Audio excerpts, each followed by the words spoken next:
Aha!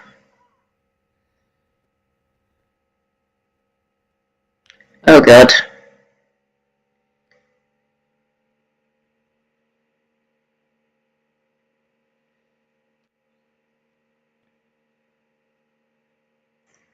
Hmm. No?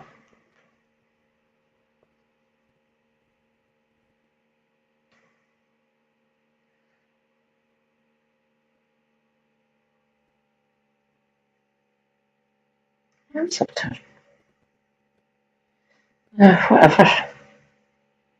Stream monitor. Up we go. Whoa! Shadows.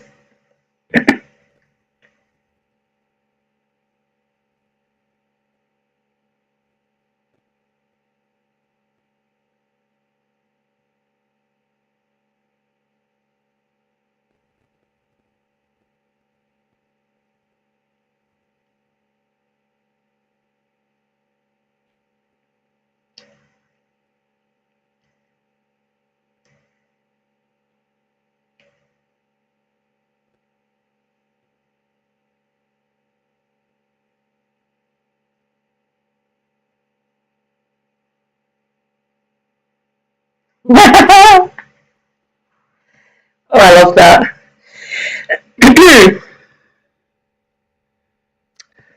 Right. There's my watch later. All set up. Let's listen to some music. Till people arrive.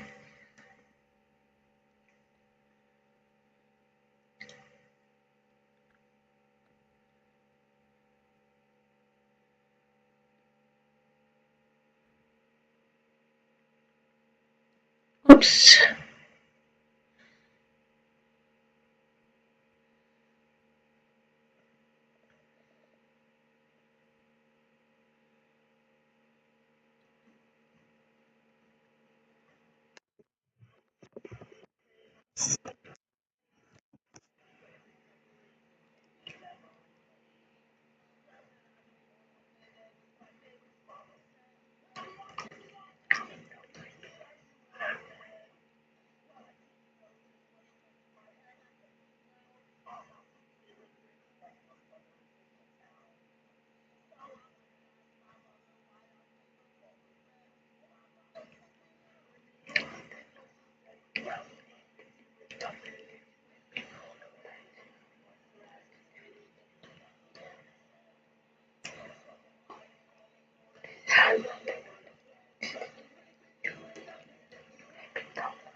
Ah!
And you too as well. I'll be over soon.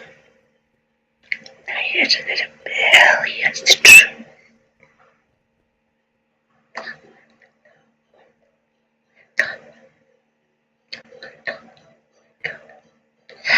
What I'm gonna die.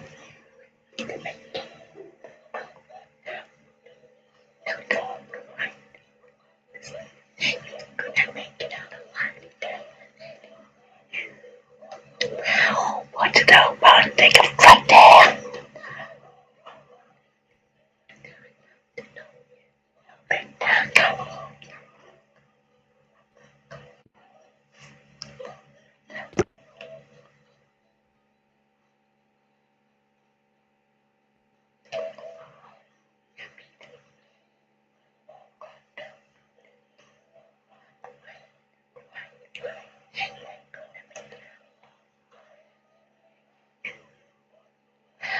What's it all about?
As you prepare your breakfast, think of others.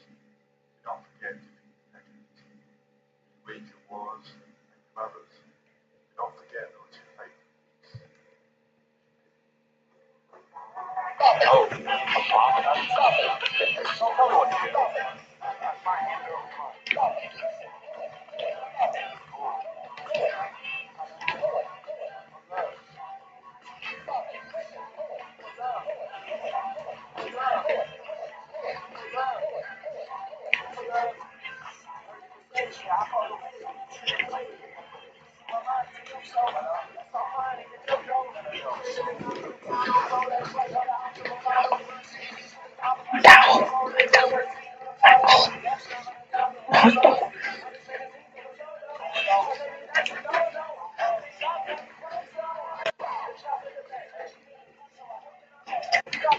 Down the best. How you feeling down the best?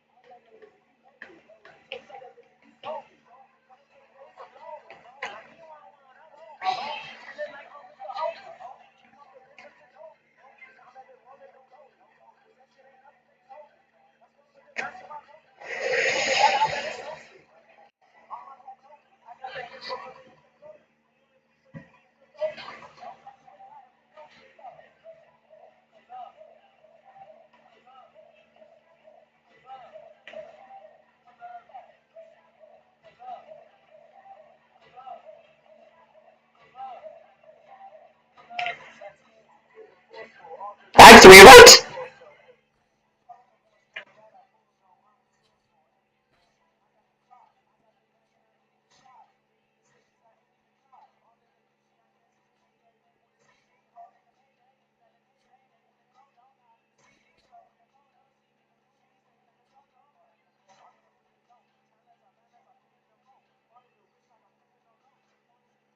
Me more. I'm going to step.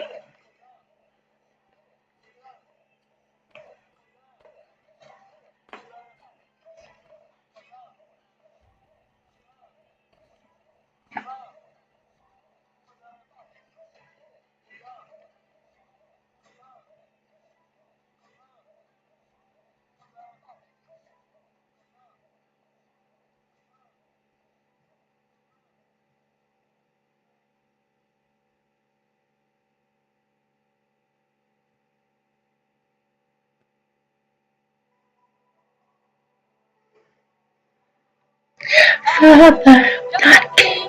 Wherever do I ask for favors? Now I'm not king.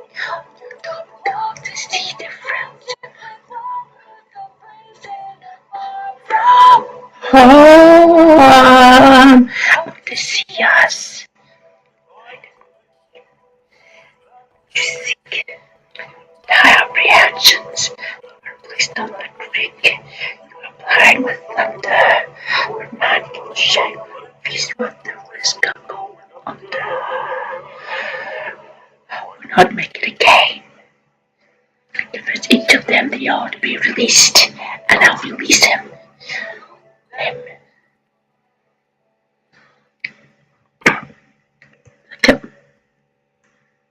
Stop pausing!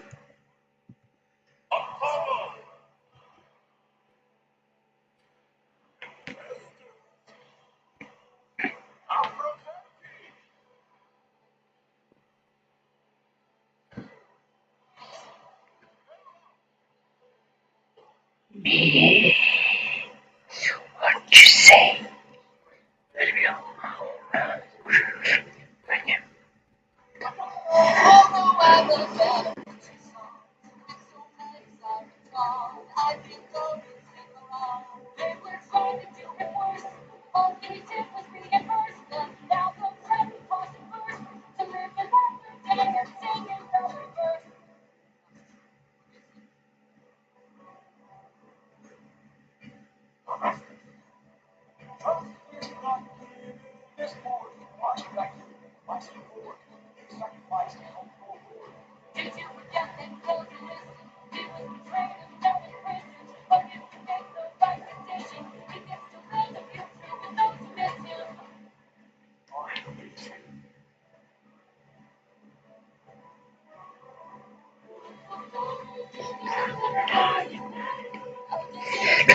Love is mother that her dog broken. He was busy fighting.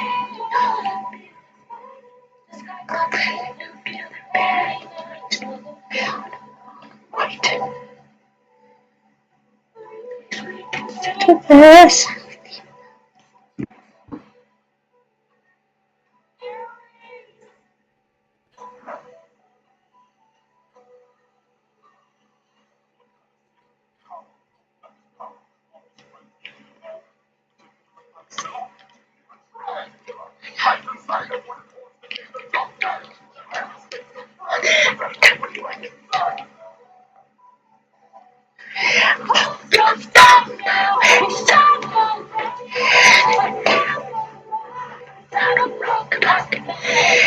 You want bloodshed, then set them free to get back to his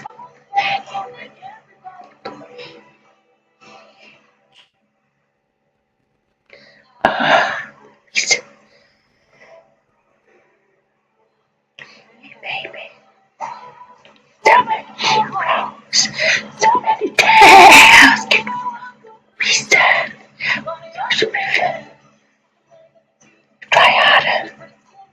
You do better than that.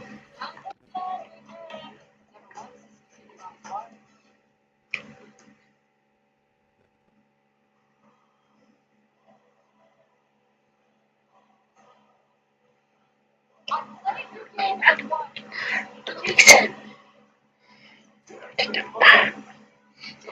Feel shame. It's my case.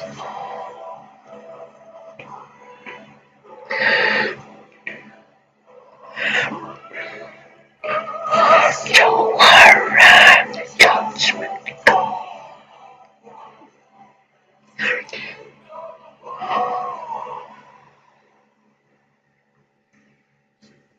So it's just being petty.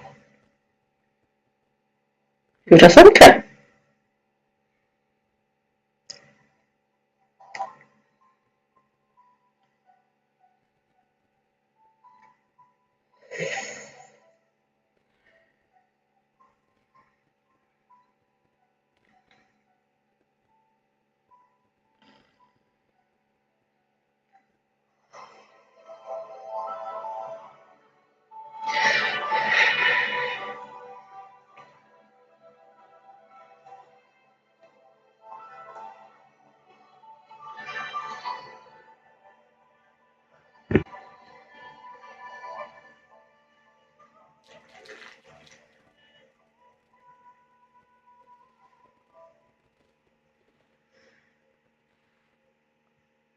Oh. You can always go to the start again. Right. Let's see.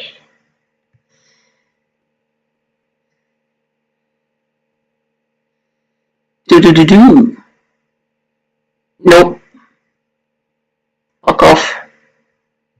Dull as hell. Go with here. I have watched you. You can get removed. I have watched you. You can get removed. Yep, we know that.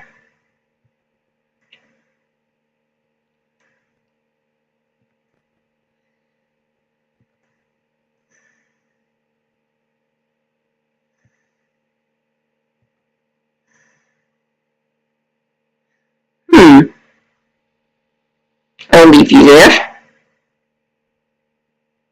Watch that. Thank you. We already know that. Thank you. I will leave you for medical Monday. Oh no, I can't be asked with Liz. Liz. Go away, Liz. I have done, Thomas. Oh, it's the podcast. I think I might actually leave that.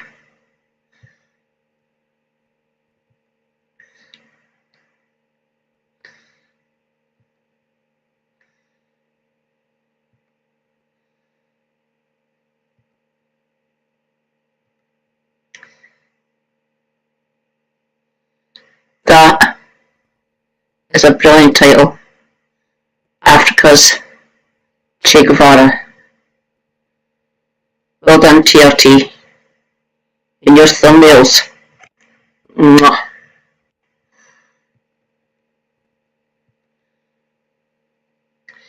Done that. That sucks. So does Wes.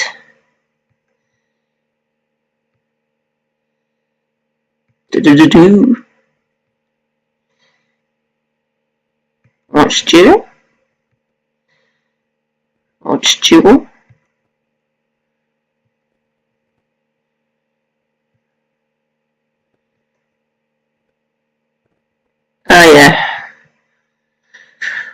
that.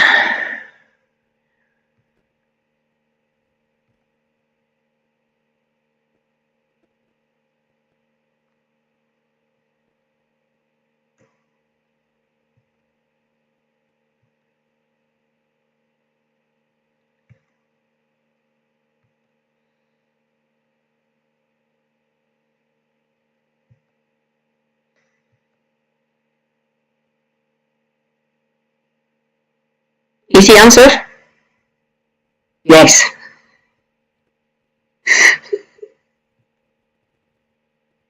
What more do I need to say? What's due? Oh, Red Rosa. Done you. You absolute legend.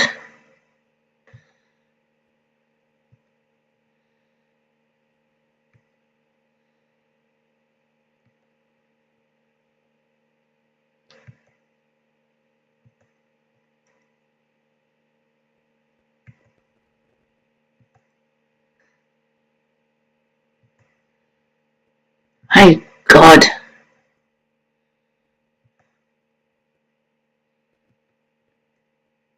Oh, dear.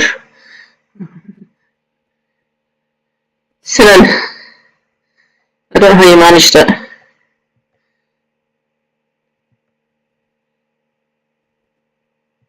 Yep, all good.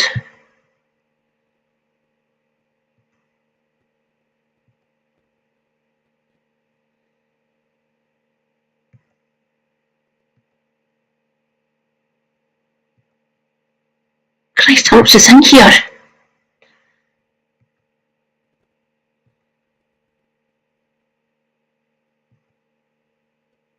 I need them again, I'll just go.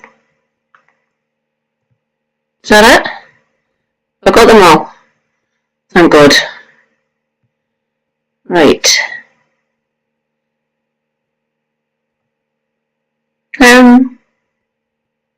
Yeah. Oh, cord. Thank you. Whoops. Here we go. No, we don't.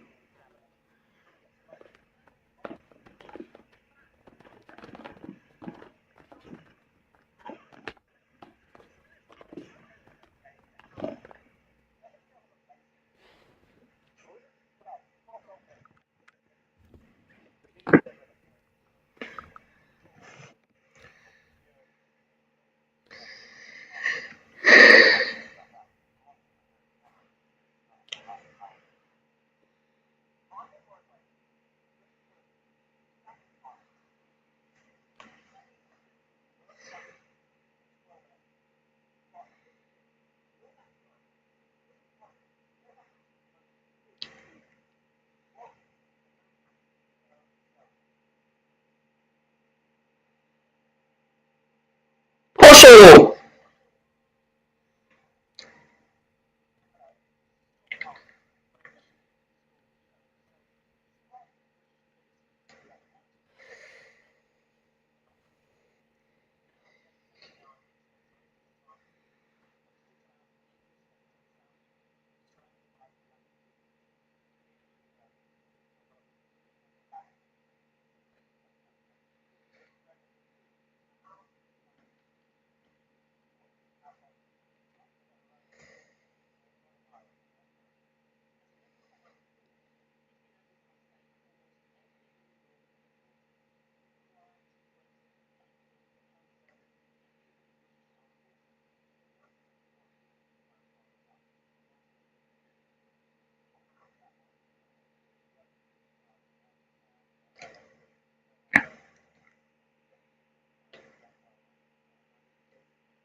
Yes.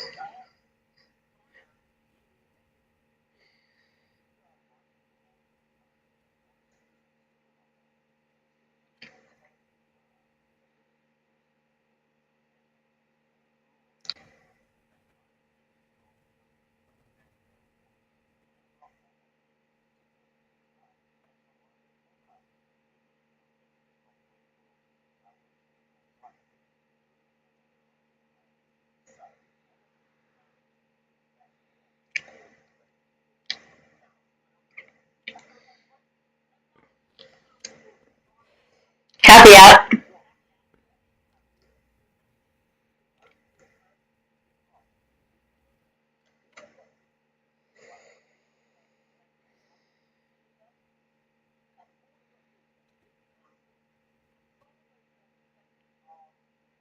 Mad.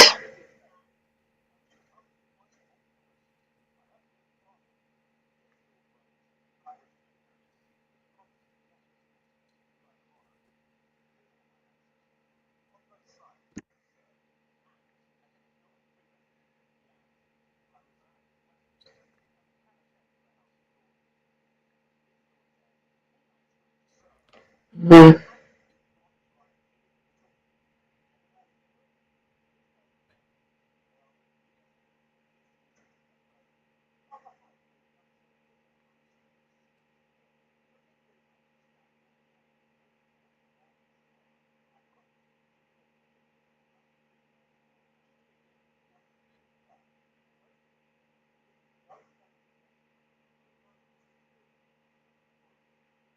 You shouldn't.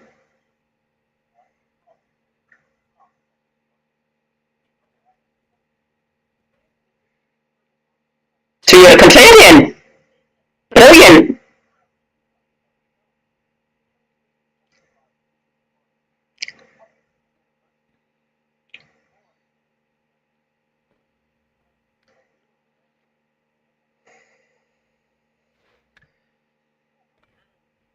Quick PSA. We have told our elected members, at least, if you're serious about reforming, bin the 92 hereditary bastards. Seriously, just get rid of them. Fine, have your appointed, can't get rid of the bishops. Sticking problem there. What if we get rid of the monarchy? Monarchy? Pong goes the bishops. I'm not sure if any of the bishops are women. I don't think they are. Before Henry VIII, there used to be Catholics in there, but then the Reformation. What are you going to do?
Fuck off.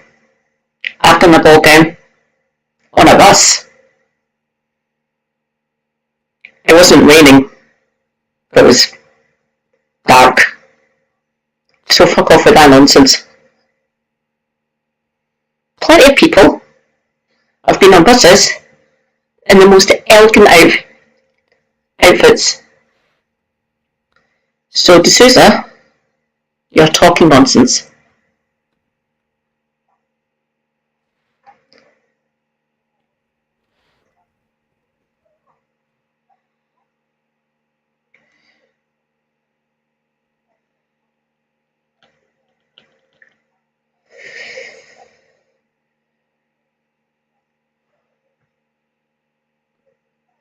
Don't use that as an excuse. Defend yourself, woman. Christ's sake. Bloody words. And it doesn't help that the entire Palace of Westminster, yes, correct, a palace built for a monarch that they just basically took over for MPs and lords and all the civil servants that they need for themselves. The rest of them in Whitehall and all the other departments.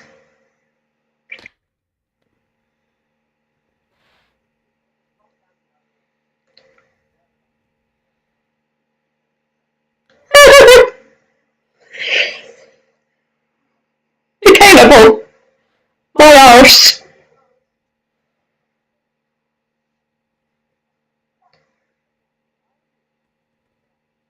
We want all of it to be accountable.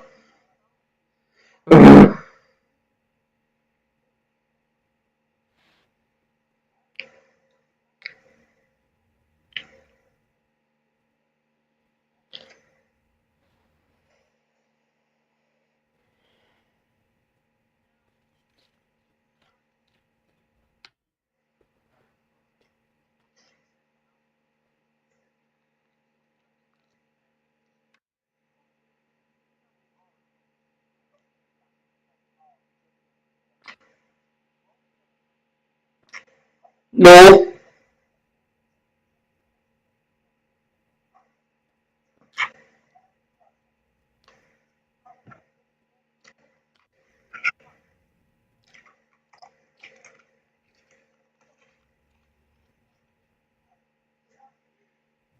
Yes. You were correct. We would get rid of the lot of yous.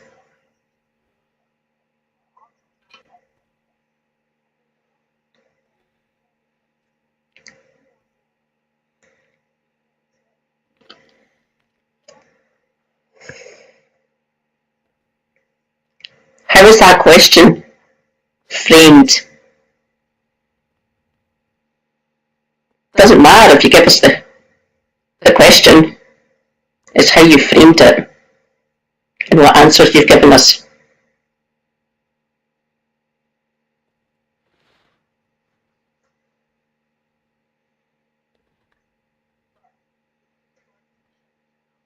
Yes.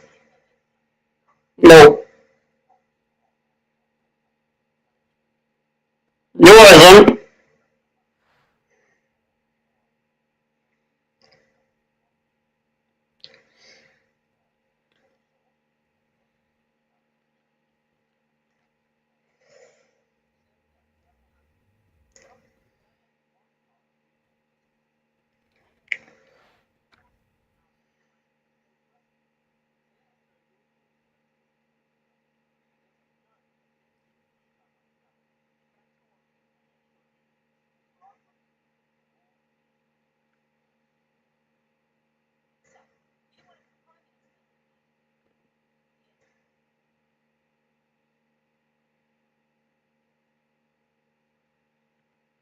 Yeah, so that.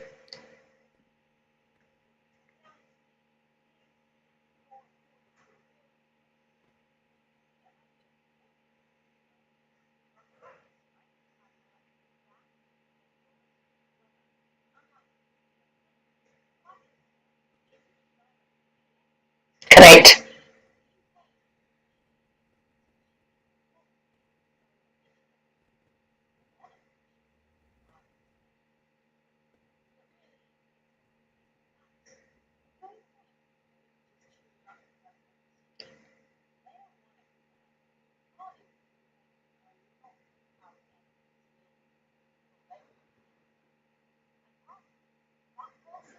Hello, Snake.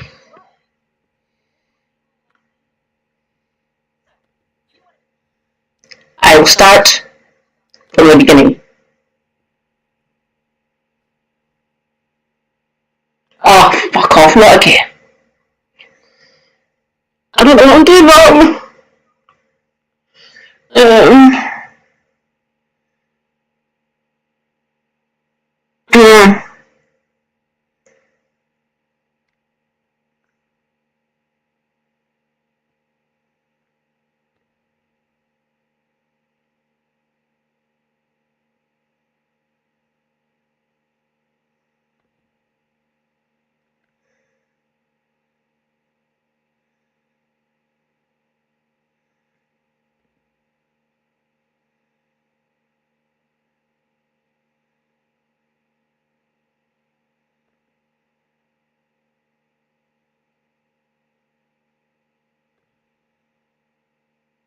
let's see if that works.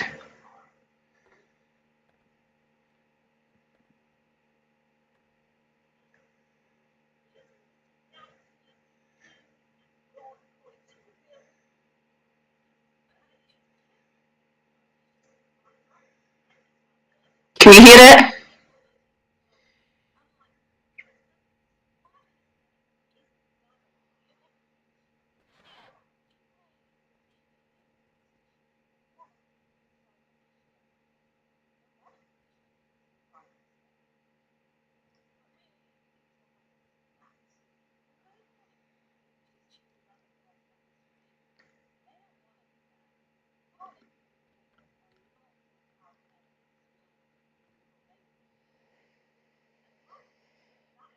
No.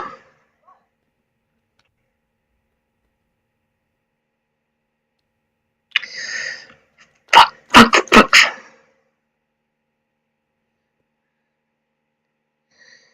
Uh, um,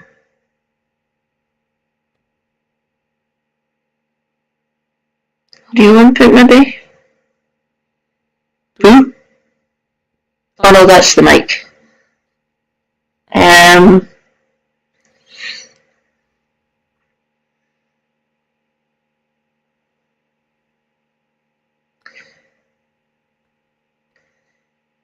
pennant maybe? Try again?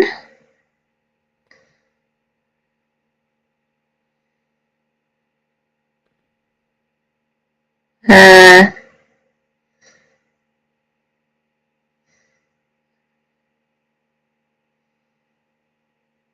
oh, that might work.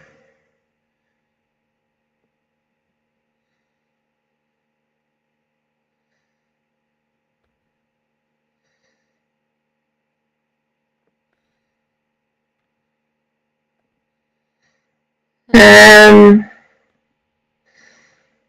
let's see. There we go. Add source. Go. Nope.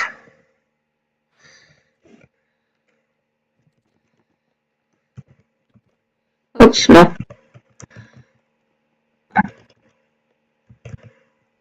YouTube. Can't even fucking spell.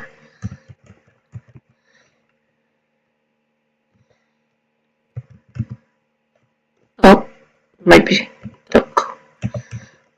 UK.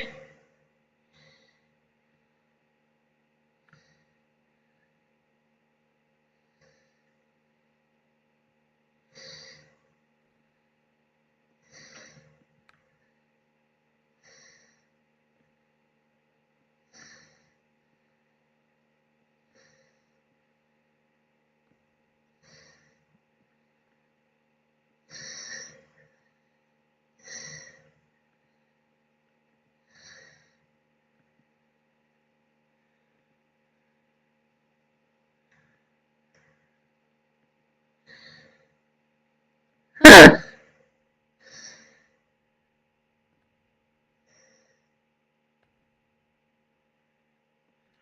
Oh, costume. Hmm.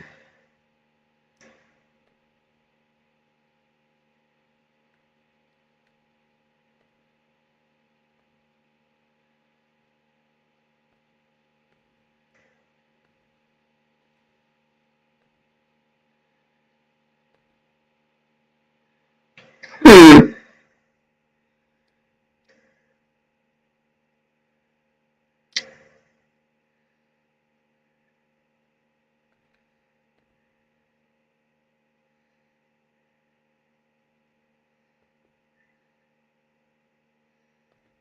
Ah.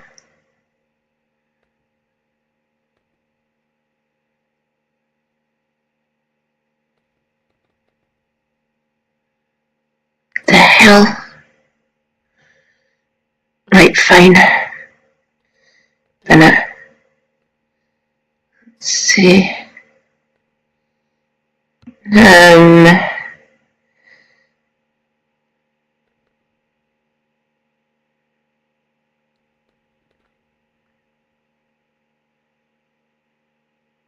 Wardrobe.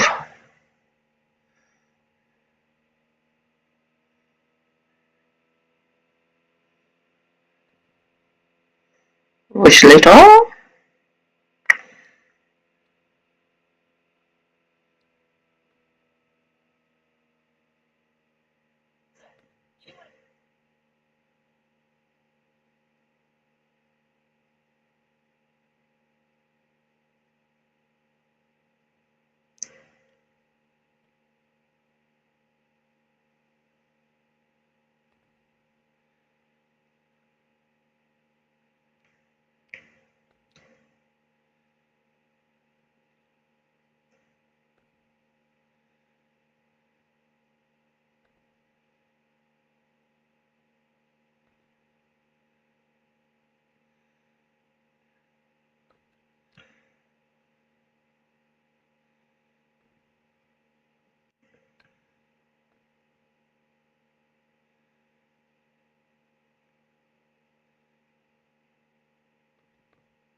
Please.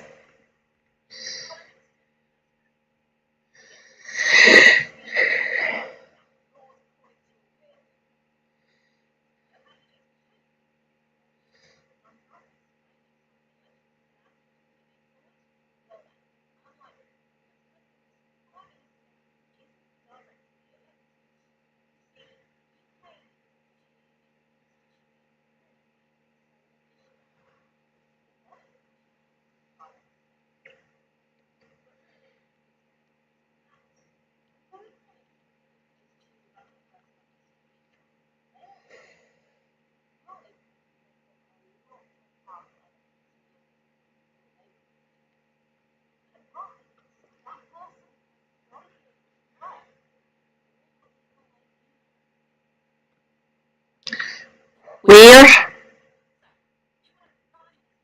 Where am I going wrong? Right. Thought it'd been new. Right.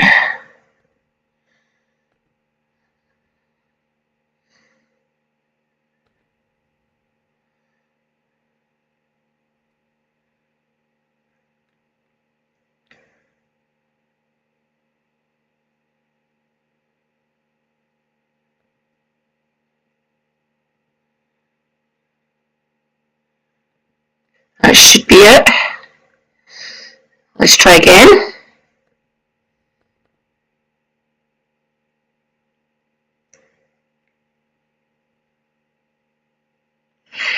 I thought there's not so much I can do. There. I don't know if I've done something wrong about the audio from something. I'll give this a go.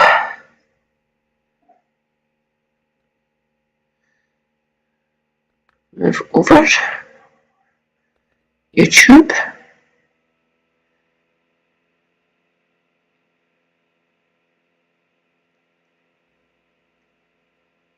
What's there? Oh, I'll just get it to here now.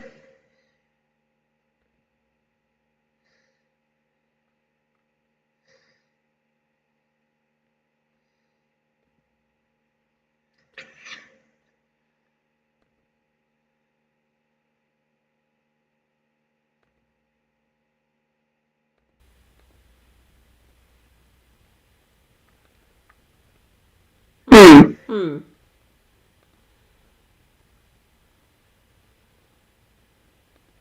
it work?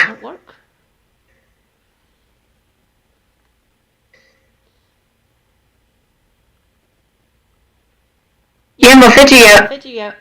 The audio output is up full. No.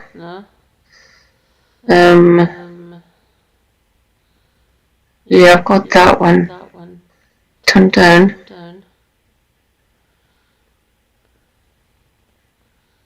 Oh no, I know, maybe. Let's try again. Source.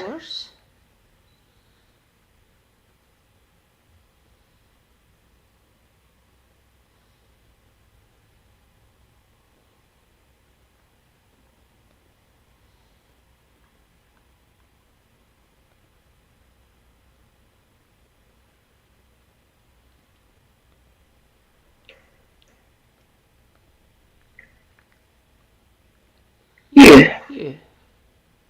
Done.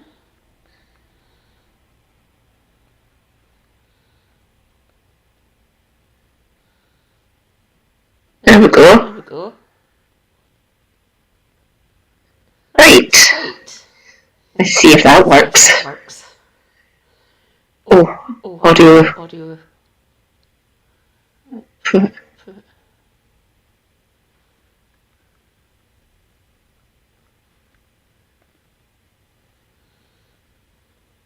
To be Prime Minister of the United Kingdom. You get to live in 10 Downing Street, meet the King, enact laws according to your will, and pet Larry the cat. But how do you get to be chosen? Well, you just run for office, right? Next time an election comes round, you just put your name forward? Well, no. Unlike the US President, the Prime Minister isn't directly elected. You see, the UK is officially a constitutional monarchy, so officially, the monarch chooses the Prime Minister. Victory! But really, it's more complicated than that. Let's go, Snake. Could just choose a random person off the street. They don't want to do that. Partly because it would make them a... Do you need me to go back to the beginning? I like Jenny. Jessie? Jenny, I think. She's good. Christ. How many of her shorts? Look at all the animals she's chosen. Is that a penguin? Never actually noticed that she chose a penguin to be the king. Well, I'll go back to the beginning anyway. So, you are the Prime Minister of the United Kingdom. You get to live in 10 Downing Street, meet the King, enact laws according to your will, and pet Larry the cat. But how do you get to be chosen? Well, you just run for office, right? Next time an election comes round, you just put your name forward? Well, no. Unlike the US President, the Prime Minister isn't directly elected. You see, the UK is officially a constitutional monarchy, so officially, the monarch chooses the Prime Minister. But really, it's more complicated than that. Although the monarch could just choose a random person off the street, they don't want to do that. Partly because it would make them a lot of powerful enemies with all the people who thought they were going to be chosen. And partly because that person has got to be able to work with all the people they need to run a country with. So as it stands, at the moment, the monarch always picks someone who can command the confidence of the House of Commons. In other words, get bills passed. So how does the monarch choose? Well, we don't have a written constitution, so instead we rely heavily on conventions of etiquette, long-standing rules on how the government should work. For example, no one ever created the office of Prime Minister. Like, there's no law anywhere saying that we must always have one. It's just that gradually one of the King's ministers got so important that they were called the Prime Minister.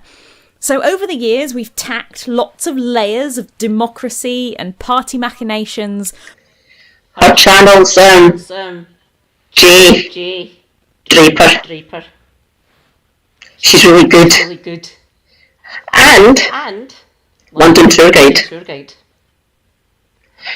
If I ever get down there, I'll try and find her. That could be dangerous. I like history. That might be a layer. Onto a system that is still at its core a monarchy. Those layers have changed over the years, but as it stands at the moment, the monarch always chooses the leader of the political party who has the most seats in the House of Commons. So how do you get to be that? Well, first you'll want to look at becoming a Member of Parliament, an MP. An MP is a local representative for an area of the country called a constituency. There are 650 constituencies called things like Batley and Spen, Upper Ban and Tooting, so there are 650 MPs. They sit in the lower of the two Houses of Parliament called the House of Commons. There is an upper house called the House of Lords, but the last PM to be chosen from the House of Lords was in 1963, and he renounced his peerage before he took office. The last PM to actually run things from the House of Lords was before the sinking of the Titanic. This hasn't always been the case, and in the 19th century it was actually much more common to have PMs from the House of Lords than the House of Commons, but it's the reality of the 20th and, so far, 21st centuries.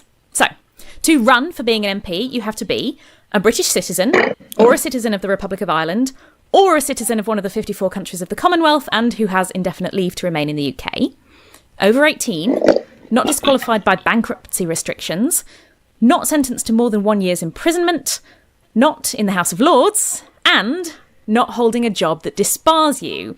There are several jobs that are seen as being in conflict with being an MP, so you can't do them both at the same time. This includes being a civil servant, a judge, being in the army, or being in the police force. So if you have any of those jobs, you have to resign first. Would you like to know why? Those four? They are servants of the Crown. They are also not allowed to vote.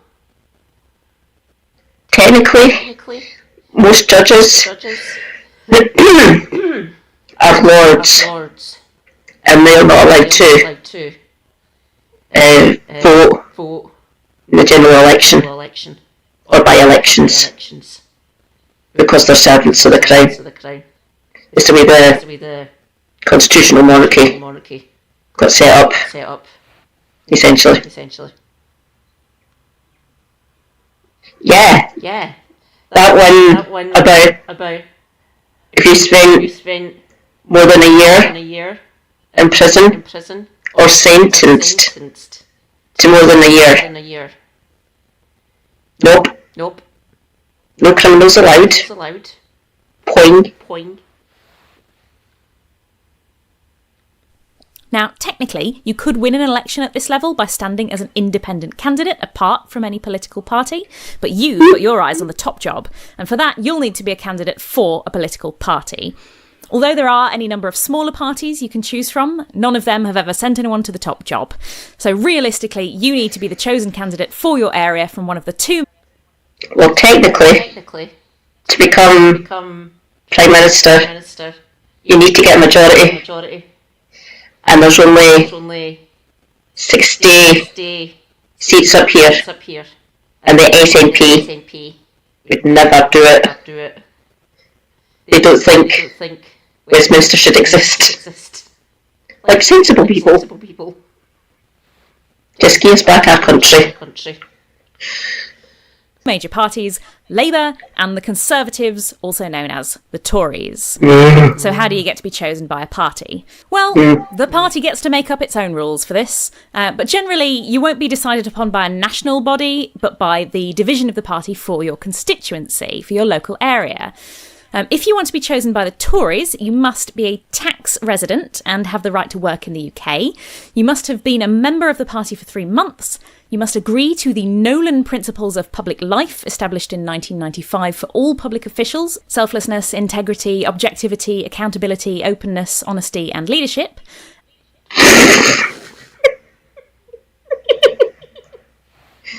I'm pretty sure that most 20th and 21st century PMs have broken at least two of them. Honesty, openness, integrity, and selflessness. Boris Johnson? No. And not be a member of a rival party. You apply online, and if you fit all the criteria, you have to attend a webinar of all things, which lays out the next steps. You pay £110 for them to do what's called a due diligence check on you, which is where they presumably check if you're on the sex offenders register and whether there's any photos of you pleading against a war memorial. And you pay £250 for an appointment at your local assessment centre. Here you do a series of exercises designed to test your judgment, breadth of experience, political convictions, and integrity.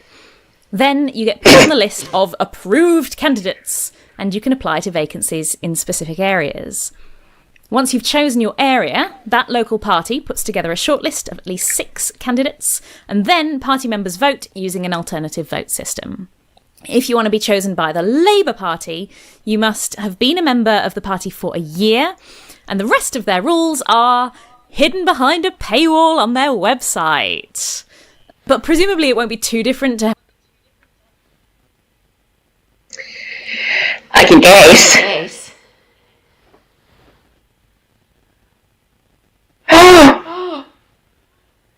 Morton. Welcome. How to become PM. J. Draper. We just went through how you become a Tory MP. And now they're doing Labour. But we don't know. We don't get told unless you're a party member. And part of the NEC. And plus the PLP stick their oar in as well. To the members. Really. In each of the constituencies. No, Labour. Working people. I wonder if Keir can tell us what that is. Yes. Very egalitarian. The entire system is demolished and brought up to the 21st century. Totally. How the Tories work. When you run for MP, you have to pay a £100 deposit, which is if you get less than 5% of the vote. But since you're the candidate for a major party, they'll pay that for you, as well as most of your election expenses. So, now you're a member of Parliament. You get to vote on making new laws in the UK, and you get to make this noise during the debates. Next, you need to be chosen as the leader of your party. So, bad luck if you chose to run as an independent. So how do parties choose their leader? Well, again, there are no laws on this. A party can choose a leader however it likes, so it will differ from party to party and from year to year. One thing that'll improve your chances is if you've held a cabinet or shadow cabinet position, like Chancellor of the Exchequer or Home Secretary. These are appointed by the leader of the party, so the person whose job you want to take. If you don't do any of these extra jobs and are what they call a mere backbencher, you might still get nominated to the leadership as a joke. But if you want to boost your chances, you'll vie for a cabinet position. If you're in the Labour Party, to be chosen as their leader, you have to be nominated by 10% of MPs and from 5% of constituency parties, or at least 3 affiliates, which make up 5% of affiliated membership, 2 of which must be trade unions. As you might expect from the name, the Labour Party is closely associated with trade unions and other labour organisations, and they get to vote on their policies and nominate leaders. Everyone who's got that many nominations goes into a ballot for party members and supporters. They all vote and rank their candidates in order of preference. The winner is chosen using an alternative vote system. The first person to get to over 50% of the vote is the winner. If you are in the Conservative Party, they don't have a set of rules that's the same each time. Instead, every single time they need a new leader, they have to announce fresh how it's going to work. For example, the process for appointing Liz Truss as party leader was very... The summer leadership contest, which Miss Truss won, was held over 3 months. Candidates were only able to enter the race if they had the backing of at least 20 Tory MPs. 8 contenders emerged, including Lettuce Lady. In the contest's first stage, Tory MPs chose 2 candidates to go forward, to be voted for by the wider membership, which isn't that wide, or young, or in any way modern. The average age of a Tory party member, 63. So boomers. That's why the Tories are in irrelevancy. Yeah. To do this, the Tory party Tory party MPs whittled down the field with a series of votes. Anyone who received fewer than 30 or came last each round booted. I can't remember the 8. Truss, Sunak. Who else? Mark Harper. Pretty. I can't remember if Hunt. I don't think he did. Gove.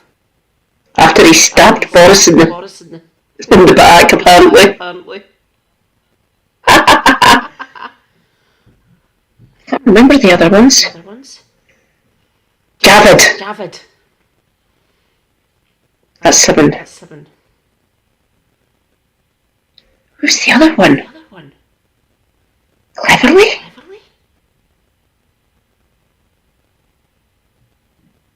Cleverly, I think.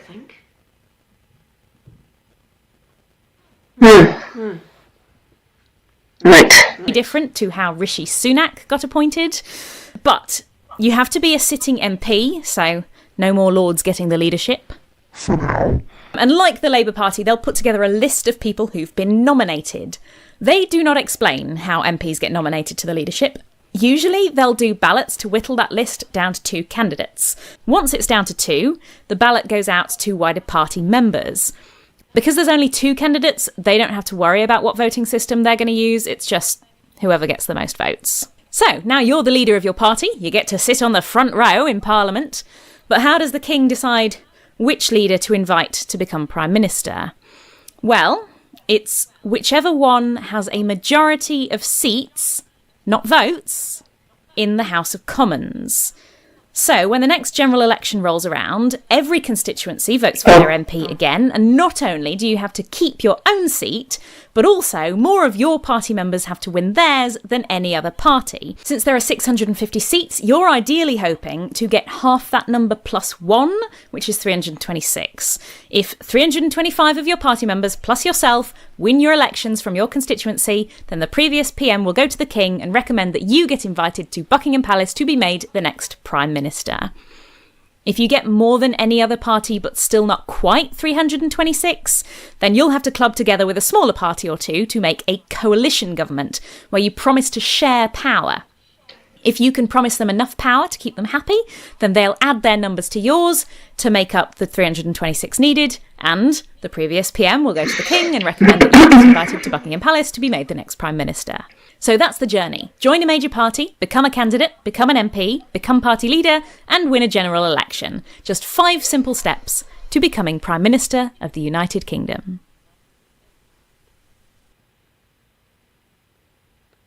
Okay. Let's see.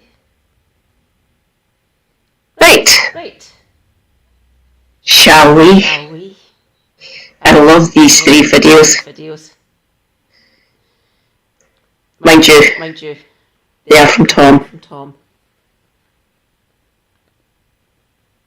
The late Queen Elizabeth II was incredibly popular. When she died in September 2022, the polling company YouGov had her ranked as Britain's best-loved public figure. With an approval rating of 75%, she was 6% more popular than steak and 3% more popular than spending time with one's partner. Her indoors, the trouble stripe, the old ball and chain. This general affection towards the Queen was also pretty consistent over time.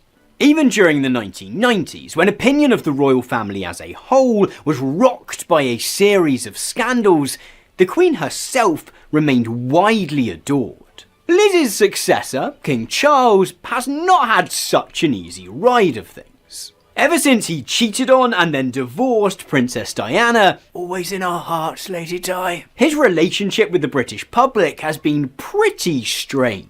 For a while, many Brits who were asked said that they didn't think Charles should become king at all, and that the crown should simply pass straight to his eldest son, Prince William. In recent months, this seems to have changed. Helped by an avalanche of sympathetic pieces in the media and a succession of state-funded ceremonies designed to legitimise the new monarch, Charles' popularity has skyrocketed. In early 2022, just 32% of Brits thought that he would do a good job in the role.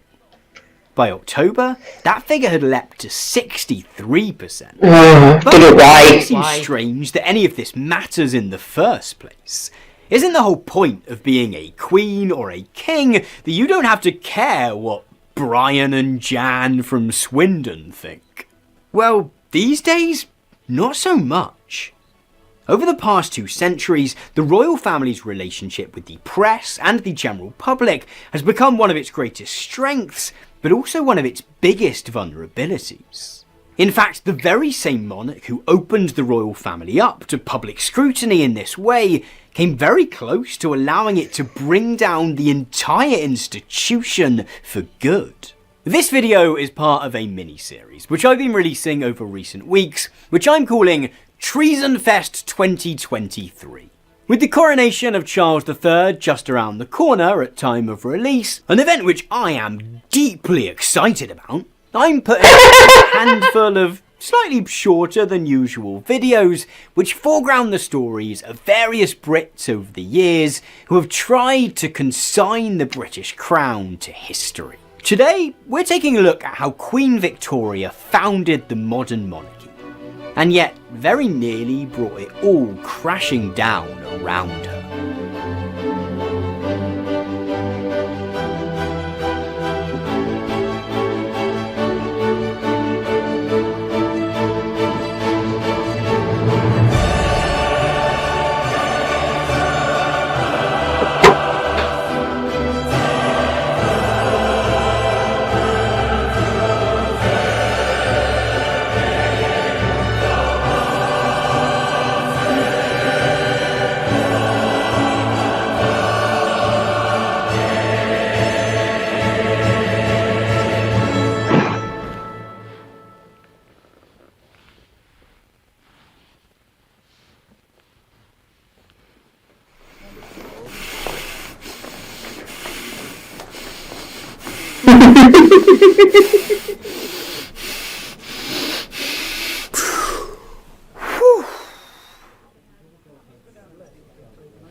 Evening, Governor. Queen Victoria came to the throne just weeks after her 18th birthday, which, to give her a bit of credit, must have been a pretty tough gig. But her main challenge came in the form of this document.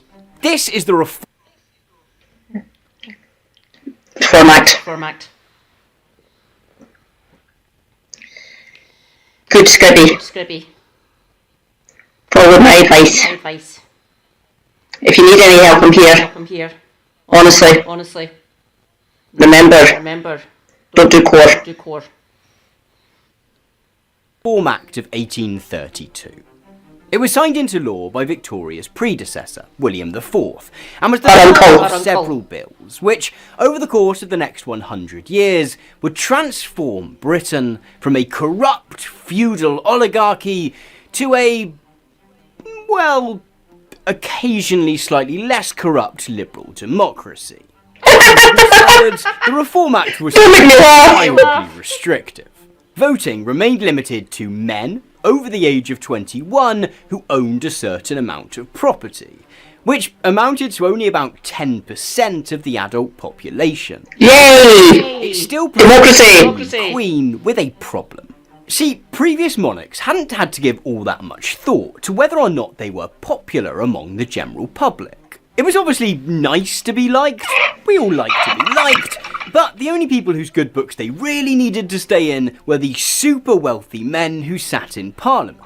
In fact, Victoria's great-great-grandfather, George I, who was born in Germany, never even bothered to learn fluent English. Always the most topical gags in my videos. But the Reform Act had expanded the franchise to the middle class. And these new voters didn't have the same social and cultural ties to the monarchy as the aristocrats who had previously made up the electorate. In order to ensure they didn't use their ballots to curtail the power of the monarchy then, Victoria was going to need to completely rethink how the institution presented itself. She was supported in this by her husband, Prince Albert. Victoria first met Albert when they were both 17, which might be a surprise given that, in true royal style, they were first cousins. Being said, to the credit of themselves, and mostly those around them, there at least wasn't a problematic/illegal age gap, which cannot be said for more recent monarchs. Victoria and Albert's relationship was pretty tempestuous. On the one hand, Victoria's diaries record that they had a lot of sex. When her doctor suggested that they calm it a bit after the birth of their 9th child, she supposedly asked him for advice on what else they were meant to do in the evenings. On the other hand, Crochet. Knitting. Needlepoint. Read a book.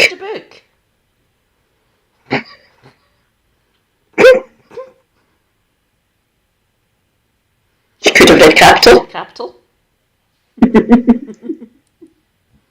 She might have, we don't know. They argued viciously and constantly. Nevertheless, from the outside, their relationship seemed pretty idyllic, to the point where it's still often held up by some, including those bloody court propagandists at Horrible Histories, as one of history's great love stories. Yeah, that's right, I continue to have my eye on you, children's BBC. And this external vision of domestic bliss was very much by design. See, Albert had come up with a plan for appealing to the newly enfranchised middle class. He would offer himself and his family up as proto-celebrities. Alongside her political function as head of state, the Queen would now also be the head of a cultural phenomenon known as the royal family. The royal family wasn't only intended to be something for the emerging middle class to gossip about or buy terrible merch relating to. I mean, it did also become that. I would guess that most Brits have at least one piece of horribly tacky royal merch somewhere in their house. I've been a staunch Republican since I was a teenager, and somehow all of these mugs have just accumulated in my loft. This one is for the coronation of Edward VIII, an event which got cancelled before it actually happened. Where do I have that? Do a... Oh. The The abolition. abolition. No. Damn it. The abdication crisis due to some American, twice divorced, Catholic, Nazi? Really? That's how we got Elizabeth's dad. Mon Detroit. But Albert's intention was to craft a perception of the royals as a kind of ideal model family, which the British middle class could aspire to recreate in their own lives. Previous monarchs had often been associated with debauchery. Victoria's uncle, George IV, had at least 9 mistresses, enough for them to get their own category page on Wikipedia. But from now on, the royal family would be a picture of middle-class morality. Victoria and Albert were incredibly well suited to this role. Victoria was, as we've discussed, incredibly horny. She apparently had a quote-unquote sex button installed next to her and Albert's bed, which could remotely lock the bedroom doors if they started getting down to it. As this Cosmopolitan article I found on the subject... What? Get it, girl. Cold shower, please. Yas, queen. I guess it's funny because she's an actual queen. Nevertheless, Victoria and Albert seem to have been fairly unique among British royals in having remained entirely faithful to one another. They were also incredibly fertile and had 9 children together over the course of just 18 years. Projecting this image of the perfect family, Albert also courted favour with the middle class by getting involved with charity and other aspects of civil society. These days, supporters of the monarchy often talk up the royal family's charitable activities. At the time of her... They shoved them over to the Caribbean with essentially a guard. And he was there for all of the war. Then France. They just wanted him out the way. She would never have been able to become Queen Consort. She was twice divorced and not of Church of England. Plus American. Don't get me wrong, they can marry Americans, but then they have to convert to Church of England. Then they can get married. But twice divorced? At death, Queen Elizabeth II was the patron of more than 600 charities. Which, let's be honest, at that point means absolutely nothing. I'm sorry, the Seamen's Christian Friends Society, I'm sure you do fantastic work telling sailors about Jesus, but realistically, the Queen did not care about you one bit. Victoria and Albert weren't the first royals to engage in charitable work, but they were the first in such an intentional, calculated way. The most significant achievement of Albert's involvement in civil society, however, was his spearheading of the Great Exhibition of 1851. The event was conceived as a celebration of the many technological and commercial advances that were emerging from the ongoing Industrial Revolution. Held in an enormous glass structure half a kilometre long, it showcased 100,000 exhibits, not only from Britain, but from across the world. My favourite of these exhibits is the Tempest Prognosticator, which was designed to predict the weather based on the anxiety levels of 12 leeches trapped in glass bottles. Forget the king or whoever, building something like this? This is peak masculinity. 6 million people are said to have attended the Great Exhibition during the 6 months it was open. The equivalent of 1/3 of Britain's entire population at the time. Victoria and Albert's rebranding of the royal family as virtuous, charitable, civically minded role models for the rest of the country was evidently a massive success. There's a reason their descendants continue to do all this same stuff today. It seems to work. For a lot of people, a member of the royal family occasionally spending an afternoon volunteering at a homeless shelter does seem to be enough to justify them living lives of extreme luxury at the taxpayer's expense. Yet, as the 19th century wore on, this new emphasis on public approval very nearly backfired for Queen Victoria, and threatened to bring the entire institution of the monarchy down with her. But before we go any further, I hope it's apparent that making these videos involves a lot of research, which I absolutely love. But for aspiring creators, students and others looking to create high quality, factual, by to reach as public good sources, that will be beautiful. Which, let's face it, was a pretty tough task given what they were working with. How to research exclusive foreign land, Sorry, Tom. nagging sexuality, in Victoria, super great forward description, a month in making the forward decision to die, most probably of type.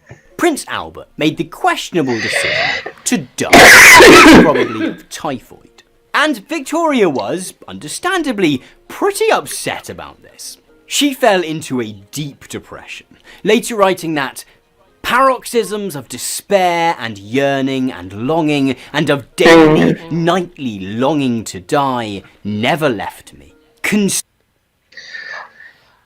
Was it 77 or 78? Scribby.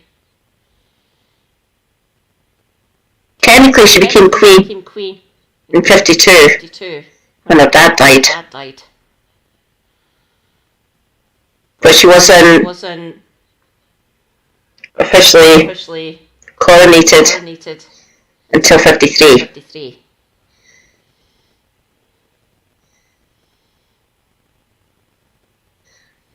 I collected royal memorabilia as a child up until Victoria croaked it. I never had any for like the 20th century. I sold them all. I sold them all when I moved down to Clydebank. I had like plates from George the First, all four of the Georges, and mugs for each of the monarchs up to her. I think I got like 600 for all the stuff I had. Needed the money. Quite surprised by the prices I got for them. I don't know why Mum thought I would like the royal family. Fair enough. That's 600 quid. Managed to furnish my living room. Quite nicely, actually. Consumed by this grief, she began to dress in nothing but black and to turn down all public appearances. The general public were initially very understanding. Nevertheless, days quickly became weeks, which became months, which became years. And still, the Queen chose to stay hidden away in her palaces. In other circumstances, this might not have been such a problem. But Albert had conditioned Brits to expect their monarch to be on show, to be present at the opening of public buildings and to support charity and the arts. Victoria's sudden absence then felt notable. At the same time, the fantasy Victoria and Albert had projected of the royal family as paragons of Christian virtue was also starting to unravel. This was mainly the fault of Victoria's eldest son and heir to the throne, Albert Edward. Where his parents had been a picture of monogamous bliss, Albert Edward liked to share his love around a bit. Somehow, this video about Victorian England is the horniest video I have ever made. This led to several scandals, including one incident in which he was called to testify in the divorce proceedings of a member of parliament whose wife he'd almost definitely slept with. Finally, the royal family had become increasingly expensive to maintain. It might seem bad enough today when Prince William gets given £4 million in taxpayer cash to spruce up one of his 4 literal palaces. But now imagine if, rather than just having 2 children, the king had 9 of them. Frustrations ran particularly high in 1871, when Victoria convinced Parliament to fund a dowry worth over £2.8 million in today's money for her daughter Louise, along with an annual stipend of £2 million for her favourite son Arthur. On a purely financial basis, all of this began to look like pretty bad value for money. The monarchy was gobbling up public funds, It's always bad luck. very little other than embarrassing Value in return. One morning in 1864, a sign appeared, fixed to the railings of Buckingham Palace. It was a parody of a 19th century for sale sign, reading, "These commanding premises to be let or sold in consequence of the late occupant's declining business." We thought it was a parody because when a real estate agent uses the phrase commanding premises, they usually just mean that you can't see the cooker from the bed. And this incident ended up being the prelude to a rising tide of Republican sentiment. Republican here meaning opposition to the monarchy, not Nancy Pelosi drinks human blood. One of the things that's particularly interesting about the Republican movement of the 1860s and 1870s is quite how grassroots it was. It did eventually attract figureheads such as the atheist campaigner Charles Bradlaugh and the radical MP Charles Dilke. Because what this miniseries really needed was more guys named Charles. But high-profile men such as these were often wary of being seen as leaders of the campaign. There was a good reason for this. Criticising the monarchy in 19th century England was a genuinely dangerous business. Of course, even these days, The official figure is 22 million, 2 million. which is bollocks. Bollocks. That has been disproved. Disproved. Yeah, Yeah. it's around about a bill. About a bill. So Christ knows what That's what Dougie Bugger's getting. Bugger's getting.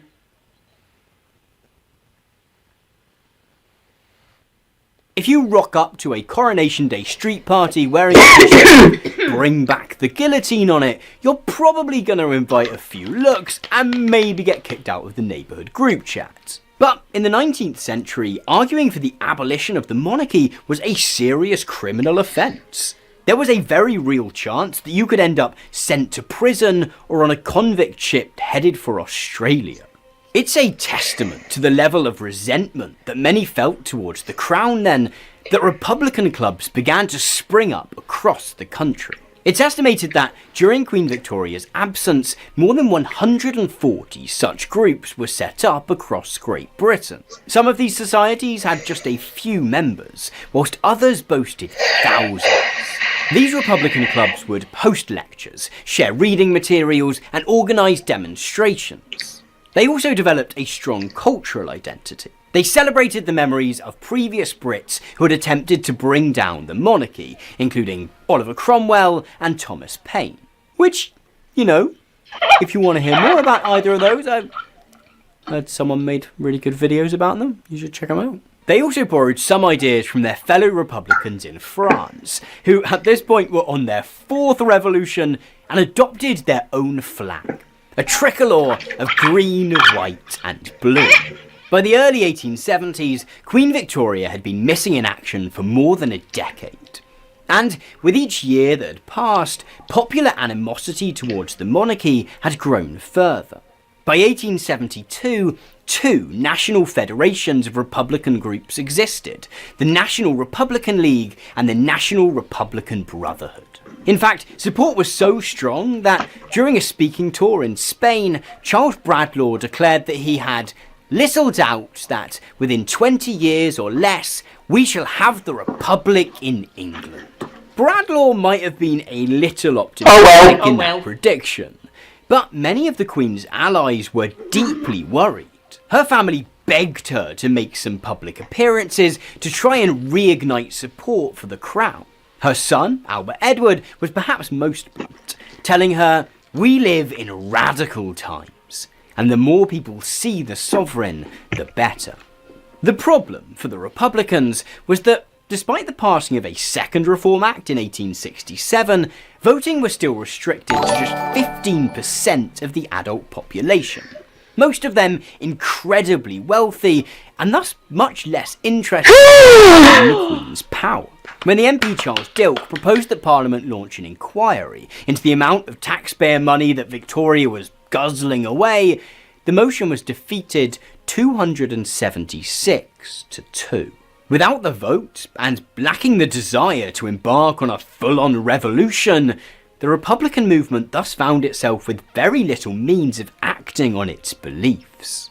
In the longer term, the monarchy was saved by the same thing which had put it at risk in the first place: the old typhoid.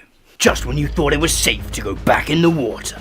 I feel like that joke only really works if you know that typhoid mainly spreads through water, but now you do know that, so maybe you could skip back 15 seconds and watch that again, and maybe that would be funny.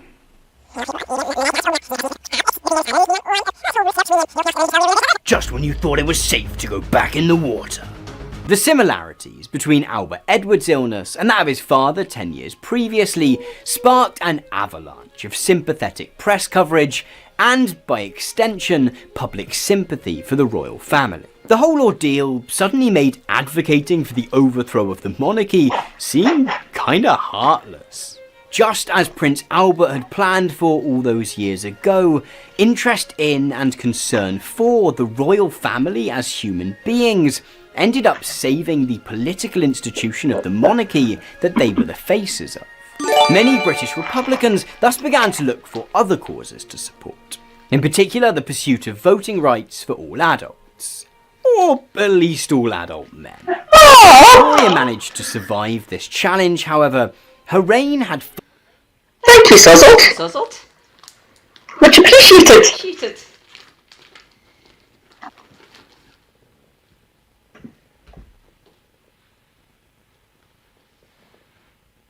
Thanks, Gribby. Thanks, Gribby. Thank you for joining us. Joining us. Stay based. Stay based. I'm Flo Snake. Flo Snake. Always good to see you. Good to see you.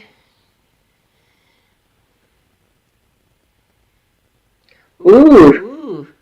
I like the hearts. The hearts. Very appropriate colours. Colours. Well done. Well done. See you guys later. See you later. fundamentally changed the monarchy. Particularly since full adult suffrage was achieved in 1828, an increasing amount of the royal family's time has had to be dedicated to merely sustaining their popularity.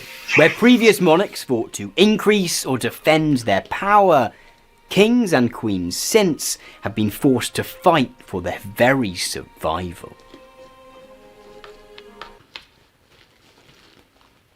It's hard to predict whether or not the new king's jump in popularity will endure. There's a well-observed phenomenon in polling wherein political leaders get a popularity boost during their party conventions as a result of the simple fact that they're on telly a lot more. And what is a coronation if not a political convention for inbred Germans? Charles's mum was incredibly skilled at managing her public image. Some of this came down to the things that she did. She was a constant presence, whether that was handing out awards to celebs, visiting cities across the UK, or welcoming foreign leaders to London. But as much of it was down to what she didn't do. Queen Elizabeth II didn't give a single unrestricted press interview in her entire life. She revealed almost nothing about her personal political views at all. This had the effect of allowing others to project their own views upon her. If you were an ardent Brexiteer, you could convince yourself that the Queen was an ardent Brexiteer too. If you wanted Britain to remain in Europe, you could convince yourself that she was also a secret Remainer. Charles, frankly, sucks at this stuff. His divorce from Princess Diana and close friendship with Jimmy Savile weren't exactly great starting points. But throughout his time as heir to the throne, he's also constantly sought to intervene in politics. Whether it's his support for fox hunting or his environmental campaigning, it's going to be much, much harder for him to be all things to all people as his mother was. And perhaps this might end up leaving the door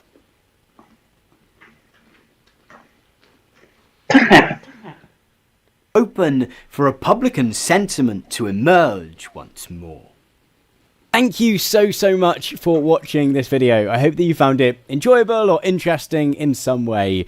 If you have and you would like to consider supporting me to make more videos like this one, then you can do so either by checking out my brand new Nebula class over on Nebula at go.nebula.tv/Tom Nicholas, or by joining some of these wonderful people that I'm about to shout out in being signed up to my Patreon, where you can get access to copies of the script to my videos with lots of footnotes and references and entries to them, as well as weekly updates in terms of what I've been working on in a particular week and a look ahead at some of the stuff that I'll be releasing. But a big thank you as ever to those who are signed up to the top tier of that Patreon, which includes Richard, Alan Gann, Gary, Dickon Spain, Bill Mitchell, ZC Reese, Neil Zabildgaard, Sophia R, Serge. On Sunday the 11th of September 2022, a woman was arrested in Edinburgh, the capital of Scotland. Her crime? Holding a piece of paper on which she'd written, "Flip imperialism, abolish monarchy." Her arrest was one of several such incidents in the days following the death of Queen Elizabeth II. At least 2 others were detained by police for holding signs or verbally objecting during proclamation ceremonies for the new King Charles. And in London... Yeah. Sozzled. Mental. I don't understand it. Really? Would I want to talk to these people? Yeah. One man was arrested for simply holding a blank sheet of paper on which he suggested that he might not be king. Locking people up for exercising their right to peaceful protest is rarely a great look for the police, but these arrests were particularly ludicrous for quite how reserved and even lackluster the supposed crimes were. These were isolated individuals whose protests were almost a parody of reserved, deferential Britishness. There was no burning of effigies or climbing of street furniture, just static, non-threatening sign-holding. Perhaps predictably, once news of these arrests made the rounds on social media, further activists headed out in solidarity. Several clips emerged of King Charles being booed by his new subjects. But in the grand scheme of things, these protests remained pretty small. This quietism and lack of coordination is fairly reflective of British republicanism. Republicanism here meaning opposition to the monarchy rather than Joe Biden as a secret drag queen or whatever. When asked by pollsters, somewhere between a quarter and just over a third of UK residents say they have a negative view of the monarchy. But attempts to convert this sentiment into a popular campaign to abolish the institution have consistently failed to attract anyone outside of the most dedicated enthusiasts. One stumbling block is perhaps the lack of a clear vision for what the monarchy might be replaced with. Because love the royals or hate them, the monarchy plays a pivotal role in British politics. Constitutionally speaking, the power and political legitimacy of the British government, parliament, armed forces and police all originate in the monarch themselves and is delegated to those institutions through various laws and conventions. Even if a majority of Brits could be convinced that the monarchy should be abolished, then they would still need to agree on what exactly might replace it, which would probably prove a challenge. But British To say the least. hasn't always lacked a clear plan for what the country might look like without a monarchy. In fact, one of the founding figures of modern anti-monarchism worldwide was, for his sins, British. Today, I want to tell you the story of that British Republican. A man who so hated the idea of hereditary monarchy that he inspired a revolution in America, helped bring down the monarchy in France, and had the British establishment so terrified he might inspire a similar movement in the UK that his books were burned and his followers rounded up by the authorities. This video is part of a mini-series which I'm releasing over the next few weeks, which I'm calling Treason-Fest 2023.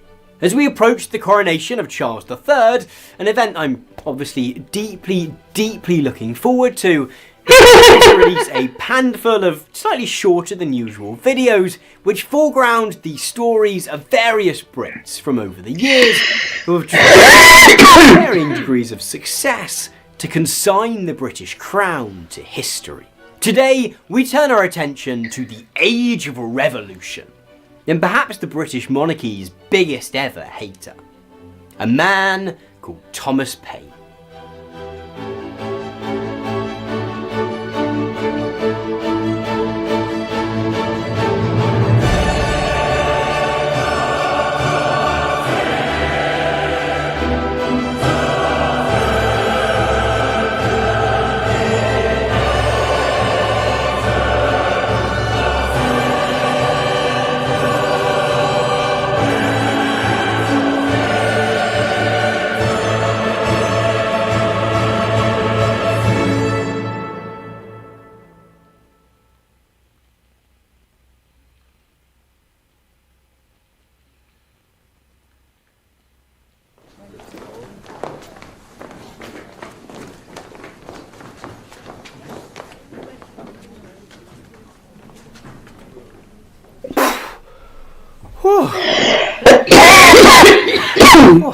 Let's overthrow some monarchies, shall we? So, Yes. what happened in Thomas Paine's life was kind of improbable.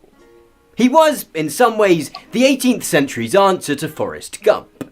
Every time he seems to have participated in his last major world event, or met his last influential historical figure, he just turned the corner and bam! Suddenly he's having dinner with Napoleon. You've no idea how many high-quality hijinks I had to cut from this video to keep it at an even vaguely respectable length. But, like Forrest Gump, Thomas Paine's life started in relative obscurity. Paine was born in 1737, in the small town of Thetford, in the east of England. And from a very young age, he was acutely aware of how brutal the society around him could be. Gazing out of the window of his house, he would have been able to see a spot called Gallows Hill. Nowadays, Gallows Hill is home to a roundabout and a large industrial estate, which maybe seems bleak enough, but in the 1730s its name was literal. It was because the town executed its criminals. I say criminals, but those who hanged were often just people who had fallen on hard times, and who were being punished for acts of sheer desperation. In the year Tom Paine was born, for example, one man was executed for having stolen a single parcel of tea. Which, what's more British than having a dude barbarically murdered by the state for stealing your brew? It's unsurprising then that the young Thomas Paine was desperate to escape. At 19 years old, Loaves of bread. Parcels of meat. Things like that. Because they were literally desperate. Starving. Ill. In substandard. Housing. Shit like that. So getting murdered by the state because you wanted your dinner. He packed his bags, left Thetford, and spent the next few years trying out a whole bunch of pretty diverse careers. The standout position on this list was the time that he spent as a privateer aboard a ship called the King of Prussia. A privateer was somewhere between a naval mercenary and a legalised pirate. Think Blackwater Security meets Dog the Bounty Hunter, but on the high seas. Yardy har har. Maybe we should do a pirate video, just for... It's the only accent I can do. Payne would have spent his days helping to hunt down and capture French merchant ships, which could then be sold on and the profits split between the crew. Nevertheless, Payne doesn't seem to have taken all that well to the seafaring lifestyle. After just 6 months, he was back on dry land, where he did a complete 180, trading in the morally questionable exploits of the privateer for a gig as a customs officer, trying to catch on the south coast. Although he was now working... Poacher. Turned gamekeeper. It's usually the other way round. Usually.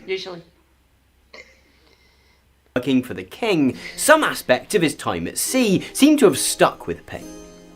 Living among sailors likely contributed further to the political awareness that had begun with noticing bodies swinging in the breeze on Gallows Hill. Sailors at the time, many of whom were forced into service by either poverty or the press gang, were known to be a pretty revolutionary bunch, and Payne no doubt picked up a few new ideas from his fellow seamen. I'm going to refer to a joke there. I'll figure it out. Thanks for saying sozzled. Yes. Self-care. Go and get sleep. I'm here for the long haul. I have to get to the housing at 9 o'clock. And I slept in until just before PMQs. So I'm pretty good. Something keeps getting stuck.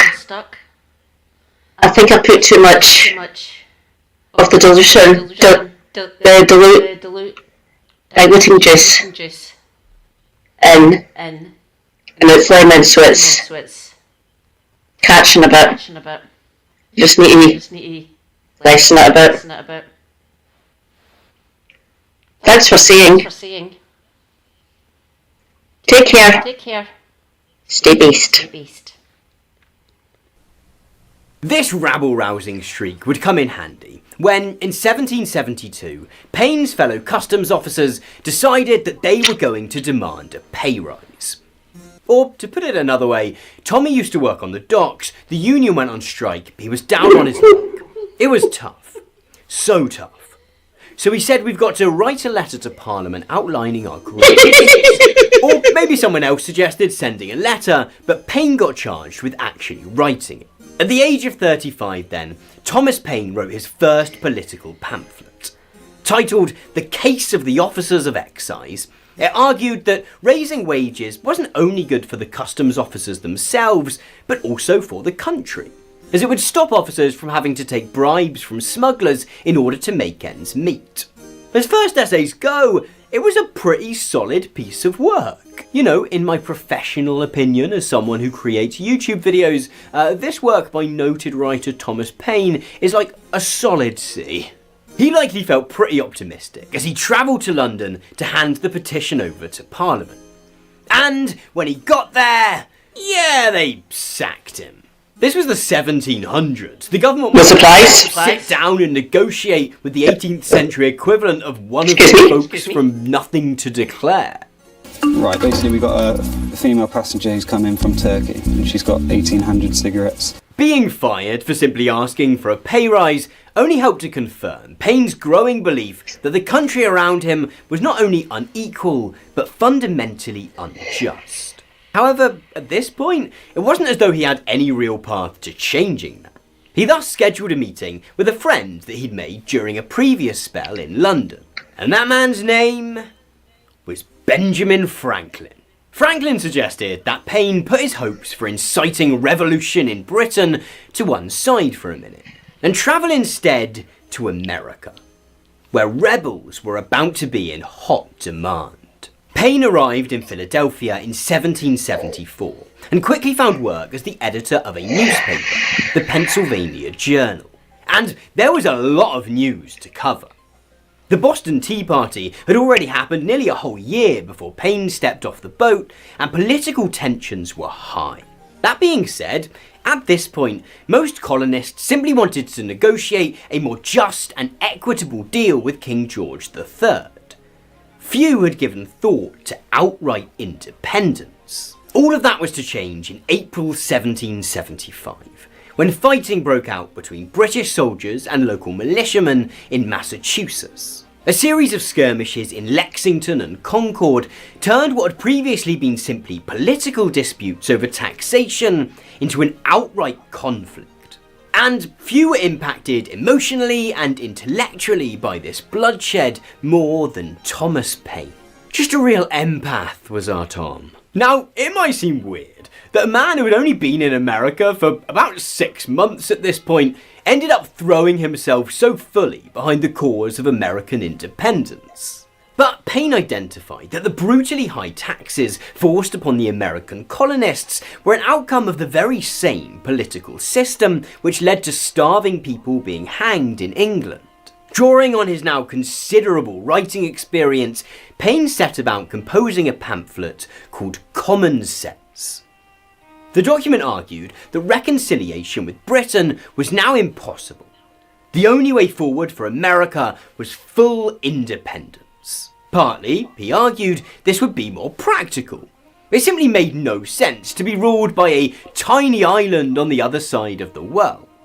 Yet the primary target of Paine's outrage was not so much Britain as a country, but instead the system of monarchy which lay at its core. Paine framed hereditary monarchy as a frankly ridiculous way of running a country. He argued that an independent America, which he suggested might be called the States of America, should abolish the outdated system of monarchy in favour of a democratic congressional system headed by an elected president. Common Sense was a runaway success. If you lived in America in 1776, were literate and had the spare cash, there was a strong chance that you bought a copy. It was everywhere. It was like the How to Win Friends and Influence People, or The Tipping Point, or 12 Rules for Life of its day. But, you know, good. Of course, we have to place too much importance on any individual book in changing the course of history. But Common Sense undoubtedly played a key role in building popular support for the American Revolution. It also established the eradication of monarchy as one of the rebellion's core ideals. Throughout the war which followed, Thomas Paine continued to write in support of the revolutionary cause. He also got stuck in himself, enlisting in the Continental Army and later negotiating support from France, which would prove crucial in defeating them. When the war was done and independence achieved... Hello? Welcome in. Welcome in. Treason-Fest. Treason-Fest. They're very awesome. awesome. Come, Nicholas. However, Paine quickly found himself cast aside. Despite helping to inspire the revolution, naming the new country, and partly designing its system of government, Paine was in the core circle of founding fathers. He was likely too poor and far too radical. Alongside his denunciations of monarchy, Paine had suggested that the first item on the United States agenda should be abolishing slavery, which, yeah, the rest of the group just weren't that keen on. After a brief period knocking around New York then, he decided to call it quits and return to England. Now, personally, I can't help but feel that this was a bit of a bold move. If I just played a pivotal role in inspiring a war against my home country, I feel like maybe I wouldn't go back. Call me a coward, but even if I did go back, I'd probably keep a low profile. At the very, very least, I would be cautious about trying to incite a similar revolution back home. But Thomas Paine really hated the monarchy. The important context here is that Just 2 years after Paine returned to the UK, France decided to follow America's example and have a little revolution of their own. The bombing of the Bastille on the 14th of July 1789 obviously caused something of a commotion in France itself. But it also terrified the British ruling class. They said that revolutionary sentiment was getting closer and closer, and that a similar revolt might be on the cards in Britain. The man who best captured the mood of the British establishment in this moment was the politician and philosopher Edmund Burke. In November 1790, Burke published a pamphlet titled Reflections on the Revolution in France. I say pamphlet, but it was actually a full 400 pages long.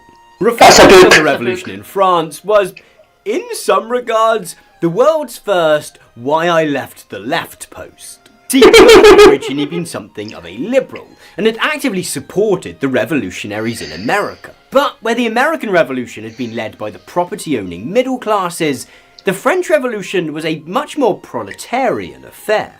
And Burke declared that handing power over to what he called the swinish multitude was a recipe for disaster. Not like the online ramblings of modern-day conservatives, Burke's reflections inspired an avalanche of response pieces from contemporary liberals. The feminist writer Mary Wollstonecraft released a takedown titled A Vindication of the Rights of Men, which she would follow with her more famous Vindication of the Rights of Women a few years later. And it didn't take long before Thomas Paine decided that he'd offer up his thoughts on the matter too.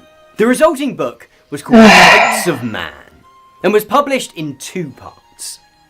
The first was a fairly straightforward defence of the French Revolution.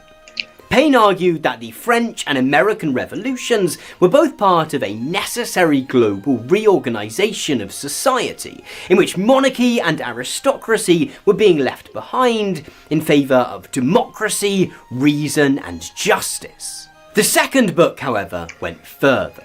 Firstly, Paine was far more cutting in his dunks on George III. He writes at one point that it requires some talents to be a common mechanic, but to be a king requires only the animal figure of man, a sort of breathing automaton. He also suggested that it might actually be a good thing if revolution were to spread to further countries within Europe. Finally, he was bold enough to set out a vision for how those countries, including the UK, might work once they'd overthrown their monarchy. This plan didn't only involve the installation of a much fuller democracy, but also progressive taxation and a welfare system to improve the conditions of the poor. Much like Common Sense before it, Rights of Man was a smash hit bestseller. In many ways, it was the communist manifesto of its day. Whether you agreed with Paine's Republican arguments or not, it was obligatory reading. And Paine himself quickly became a hero to the increasing number of revolutionary debating groups which were springing up across the United Kingdom. In fact, for Paine himself, Rights of Man was perhaps a little too successful. The British government, already terrified of revolution breaking out, made selling or possessing the book illegal. They whipped up royalist mobs who burnt copies of the book along with effigies of Paine. When they arrested him, however, he was tipped off, supposedly by the romantic poet William Blake, and managed to flee across the Channel to France in the nick of time. In his absence, the government conducted a show trial, in which Paine was charged with seditious libel, a crime which made it illegal to advocate for the overthrow of the government. They didn't even try that hard to make the hearing look legit. The jury actually stopped the trial after the opening statements and declared that they'd heard enough to pass a guilty verdict already. Paine's sentence was to be declared an outlaw, which sounds pretty badass, but kind of meant being the subject of a targeted one-person purge in which you were considered to be outside of the protections of the law. Anyone could do anything to you without fear of punishment, including just straight up murdering you. At this point, Paine did realise that returning to the UK was probably off the cards. But Thomas Paine being Thomas Paine, he didn't just flee to France and keep his head down. There was a revolution to get involved in after all. In fact, the day before he arrived, the country had held an election for its first Republican government, and Payne stepped off the boat in Calais to find that he'd been elected as a representative for 3 separate towns. Payne's experience in France was pretty mixed. His hatred of monarchs everywhere meant that he argued strongly for placing the deposed Louis XVI on trial. However, his lifelong opposition to the death penalty meant that he also opposed the king's execution. So strongly did he argue to save Louis's life that he eventually came under suspicion as a counter-revolutionary and ended up imprisoned in the Luxembourg Palace, before eventually returning to America to retire. But what of the revolution that he'd called for back in Britain? Well, obviously Britain didn't abolish its monarchy in the 18th century. It is very much still there. I mean, I sort of wouldn't really be making this video without it, I guess. So, at least we all got some content out of it. But what's often overlooked are the significant steps that the British government went to in order to keep it in place. Because they did not forcing Thomas Paine into exile. In fact, the Prime Minister, William Pitt, was so terrified at the rise in revolutionary sentiment that he set up a secret government committee to suppress radical and republican societies. He even persuaded Parliament to suspend habeas corpus. That's the legal doctrine which gives people protection from wrongful arrest and the right to a fair trial. This allowed the authorities to arrest anyone they wished without reason. And they did. During the 1790s, scores of people were prosecuted and jailed for the mere crime of possessing political pamphlets. The climax of this brutal crackdown on Republican sentiment in Britain, however, came in 1794, when Pitt's government orchestrated a series of treason trials against leading radicals. These trials didn't exactly go to plan, as jurors actually voted to acquit all 3 of the highest profile defendants. Nevertheless, all of these authoritarian actions combined served as a clear demonstration for how far the government could and would go to stamp out progressive ideals. Most radicals, Republicans and Democrats were quickly scared into silence. Some of their calls, such as extending the right to vote to those without property, would have to wait centuries to be answered. Others, such as Thomas Paine's defiant vision for a Britain without a king or queen, still remain on the country's to-do list. But before I go any further, many of you will know that I recently launched a podcast. And as I mentioned in the announcement video for that show, I found the process of doing so equal parts incredibly exciting and also deeply terrifying. See, I've always really suffered from perfectionism, which I always think sounds redraft, but in which today's video.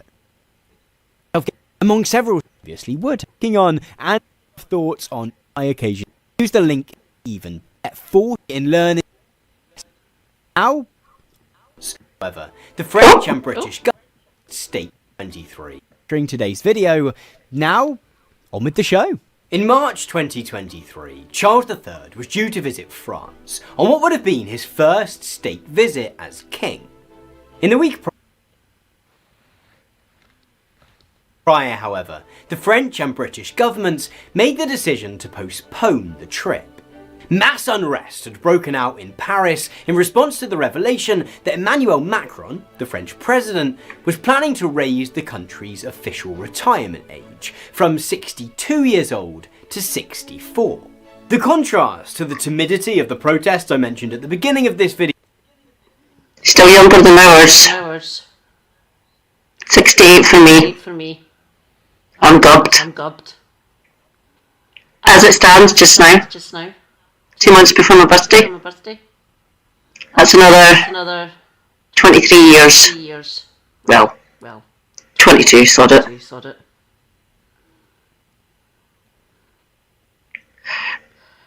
Fuck. Video were stuck.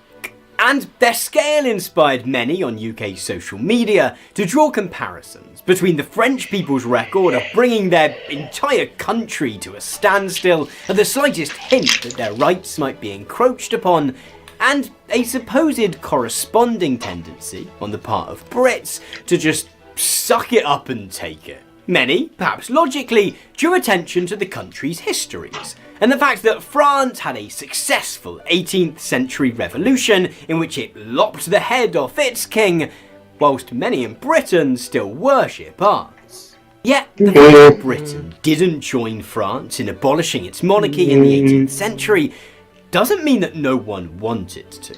As we've seen, Thomas Paine was a defiant critic of the institution and perhaps the British monarchy's most dedicated hater ever. But he wasn't alone.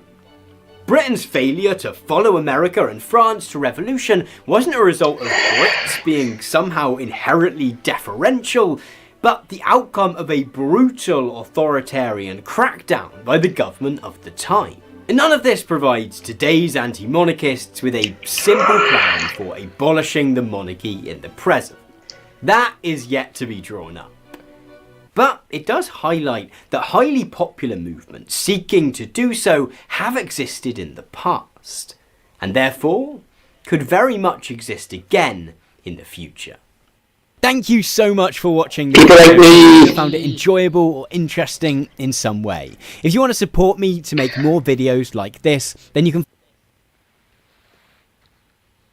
find out how to do so at patreon.com/Tom Nicholas. And if you do, you will be joining these brilliant people who are currently signed up to the top tier of that Patreon, which includes Richard, Alan Gann, Gary, Dick on Spain, Bill Mitchell, ZC Reese, Alexander Blank, Neil to Buildguard, Sophia R, Nicholas Jacquemart, Strange Weekend, Ricardo Fernandez de Cordoba, Richard Rapoon, Amit Singh Parahar, Gabriel Koch, Demelza, Jimmy Dunn, Christopher Cowan, TK Loving, and Fiasco Linguini. If you want to join them in getting early access to videos, copies of scripts to them, weekly updates in terms of what I'm up to, and much more, then you can find out how to do so at patreon.com/Tom Nicholas. Thanks so much.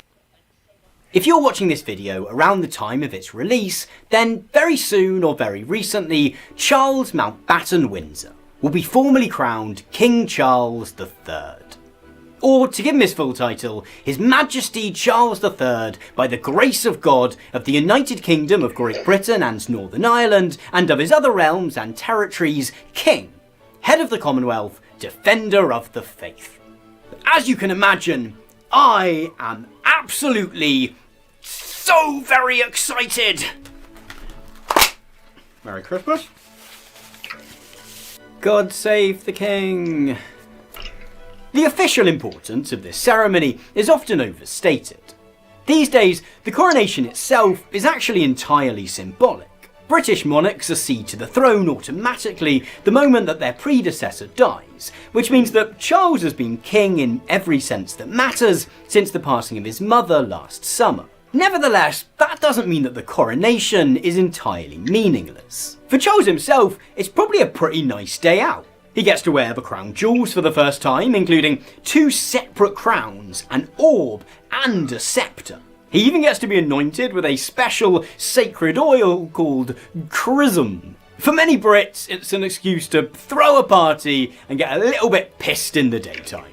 But for the institution of the monarchy and its supporters, the most important function of the coronation is to serve as an opportunity to engage in a bit of myth-making.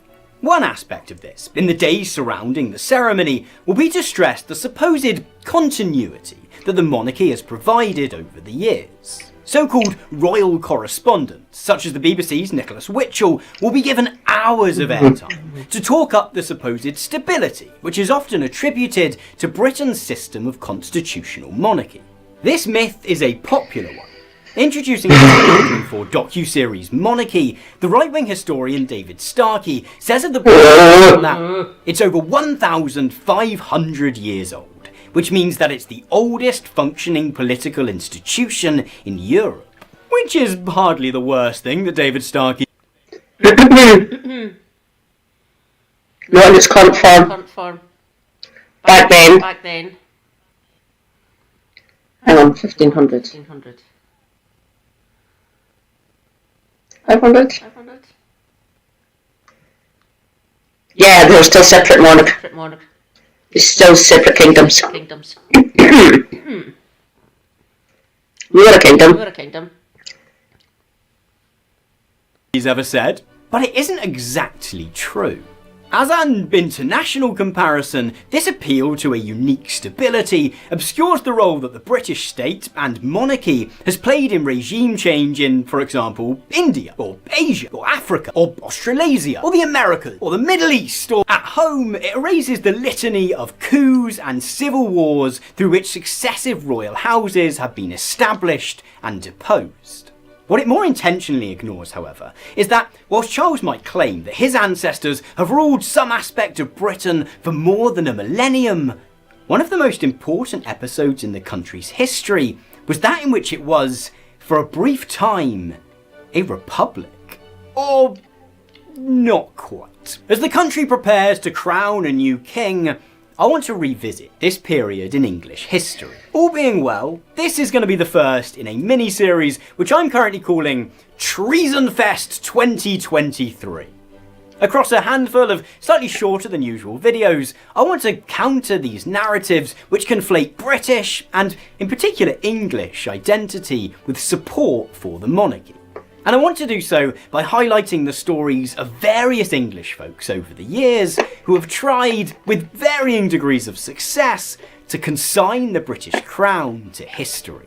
But I thought it would be nice to begin with a tale in which our protagonists were, at least partly, successful. So sit back and let me tell you the story of the English Revolution. Nope. Nope. Sorry, Tom. Sorry, Tom. We were involved as well. As well.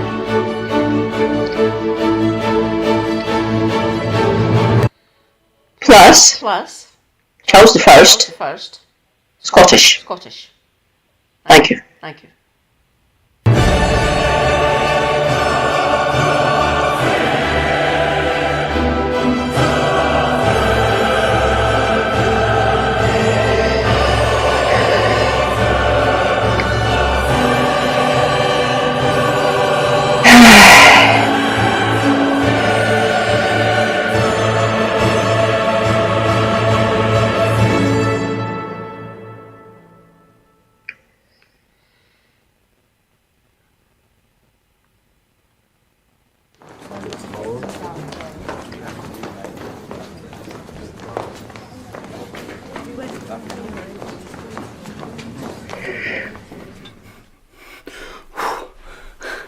That's right, we're reclaiming talking portraits.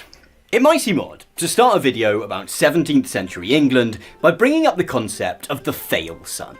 The internet's favourite way of describing sons of wealthy parents who, despite their obvious incompetence, are nevertheless promoted to positions of great importance. Yet, while there's countless examples of hapless guys who fit that bill in our public eye today, few can hold a candle to the chief antagonist of today's video, Charles I. When he came to the throne in 1626, Charles I had it all. The kingdom he inherited was a largely peaceful one. Following the turmoil of the Protestant Revolution, the various factions within the Church of England had learnt to, at least briefly, tolerate one another. And the chances of any other country trying to invade anytime soon were pretty low. Few would have predicted that, less than 15 years later, the country would be on the cusp of declaring a republic. In fact, Charles initially set out to strengthen the role of the monarchy. See, he had a strong belief in a theory known as the divine right of kings, inherited from his father, James I. Charles's dad once stood up in Parliament and declared that kings are not only God's lieutenants upon earth, but even by God himself, they are called gods. Although actually he was Scottish, so it probably sounded more like, kings are not only God's lieutenants upon earth, but even by God himself they are called gods. I think I nailed that. Which is a little... You didn't. But despite believing himself to literally be a god, James was also a pragmatist. He recognised that it was in his best interest to rule And deeply paranoid.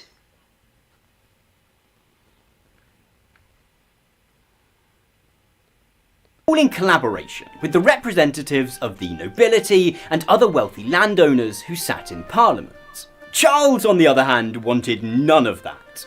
He felt that having to take into account the opinions of his subjects would be an insult to his God-given right to rule. Yeah, sorry guys, I would really love to compromise, but it's sort of the will of God that I don't, so what are you gonna do? Just 4 years into his reign then, Charles dissolved Parliament entirely, and for 11 years ruled completely on his own, as a kind of kingly dictator. There was just one twist. Since the signing of Magna Carta in 1215, the king had needed the approval of Parliament to raise taxes. Given the tiny size of the state in this period, this wasn't so much of a problem in peacetime. It wasn't as though there was a welfare state, or fire service, or schools, or hospitals to pay for. The libertarian utopia of 17th century England, everybody. Careful not to catch the plague. Unfortunately, however, in 1640, an army of aggrieved Scots invaded England and swiftly occupied Newcastle in the northeast, which might not seem like a great loss, but if he was going to stop them from advancing further southward, Charles was going to need to find some cash to raise an army. That year then, he ordered Parliament to return to London, and it's fair to say that its members weren't best pleased. After being ignored for 11 years, they weren't about to just gleefully rubber stamp Charles's spending plans. And so a group of Puritans, including this guy, John Pym, and this guy, John Hampden, thus began to organise their fellow members of Parliament to try and force Charles to change his ways. Now it's worth stressing that at this point, not even the most radical members of Parliament had any intention of overthrowing the monarchy. England was a democracy only for the very rich, which, plus ça change, as the French say. These were the wealthy representatives of wealthy men, who, more than anything, valued stability. All they wanted was a return to the collaboration between the king and Parliament, which had been the norm under James I. But Charles was what we'd call these days a bit of a prick. To be fair to him, when Parliament presented him with a in the humbly titled Grand Remonstrance of 1641, it did accuse him of having a malignant and pernicious design of subverting the fundamental laws and principles of government, which is mildly savage. But Charles's response wasn't just to reject Parliament's requests that he be less pernicious. Instead, he barged into the debating chamber accompanied by armed soldiers and attempted to have John Pym, John Hampden and 3 other MPs arrested for treason. It would be a bit of a trend of blunders for Charles. This did more than even his most committed opponents ever could to turn Parliament and much of the country against him. Concerned that he might repeat the episode, they passed a law which essentially confiscated his army and placed it under Parliament's control. In response, Charles began assembling a new army, and on the 22nd of August 1642, he raised his royal standard in Nottingham. In effect, he had just declared war on his own people. Now, it's at this point that some people did begin to contemplate more radical responses to the king's overreach. Many of the wealthy landowners in Parliament may have still been hoping simply to scare the king into compromise. But in taking up arms against the crown, they'd opened the door to a whole range of revolutionary ideas that had previously been unthinkable. And many began to imagine an England without a monarchy at all. The hotbed for much of this radical thought was the army. Not long into the war, an MP turned general named Oliver Cromwell, who's going to be kind of important to this story, recognised that the king's forces would require an army which didn't take to the field out of mere obligation, but out of a genuine belief in the cause for which they fought. Acknowledging that the king's army was a little bit fancier than his, he declared that he would rather have a plain russet-coated captain that knows what he fights for and loves what he knows than that which you call a gentleman and is nothing else. He was from Cambridge, so it probably did sound actually a bit like that. Cromwell thus persuaded Parliament to establish a new force, which would later come to be called the New Model Army. In this new army, political discussion and debate were encouraged. Soldiers reflected on questions of sovereignty, power and political legitimacy that a war against the king naturally raised. And this served the parliamentary cause well in battle. It fostered a commitment and discipline that was likely crucial to the king's eventual defeat. It was only after the dust had settled that the more moderate factions within Parliament began to grow worried. Oops. After 7 years of fighting, Charles I was finally beaten and captured, at which point the moderate majority within Parliament once again set about trying to reach a settlement with him. These guys really did love a second chance, or a third one, or a fourth one. But with more than 120,000 of their friends and family members lying dead, the newly politicised soldiers weren't about Quarter of the population. to a king who had so carelessly plunged the country into civil war.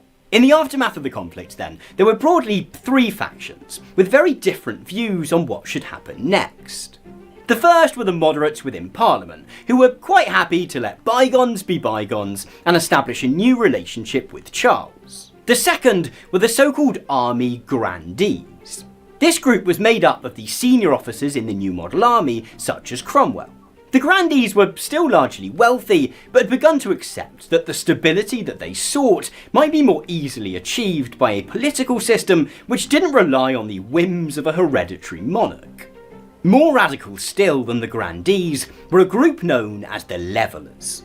As their name might suggest, the Levellers had developed a vision for a far more equal, or level, England than had ever existed previously and would ever exist for hundreds of years to come. The Levellers drew their support from the lower classes and from the rank and file troops within the army.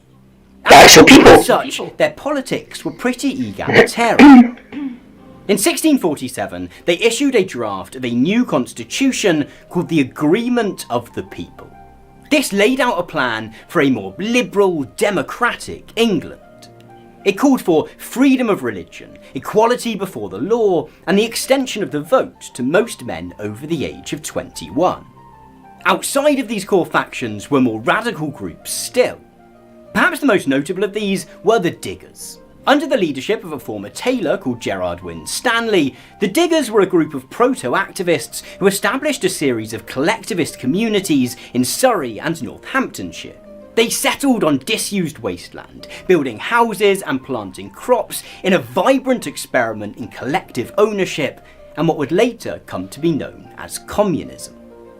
Nevertheless, it was the moderates, the grandees and the Levellers who were most able to push for their visions of the path forward. In the end, the moderates' hopes for reconciliation with the crown were largely dashed by Charles himself. As I've mentioned, he was a real piece of work. Obstinate to the last, he remained completely unwilling to engage in any kind of negotiations. And as a result, the grandees and Levellers within the army decided to step in. In November 1648, the new model army demanded that negotiations cease and Charles instead be brought to trial for his role in provoking the Civil War. But the moderate parliament rejected their demand. In response, 2 months later, a unit of soldiers led by Colonel Thomas Pride set up camp outside the parliamentary debating chamber. Those members who had voted to continue negotiating with Charles were either barred from entry or arrested. Others fled. With that, the moderates had been defeated. Scattered to the four winds. The fate was all but sealed. In January 1649, the English people did something which had previously been unthinkable. They placed their own king on trial for treason. He stood accused of trying to uphold in himself an unlimited and tyrannical power, to rule according to his will, and to overthrow the rights and liberties of the people. Charles, of course, saw nothing wrong with this. He believed that to be...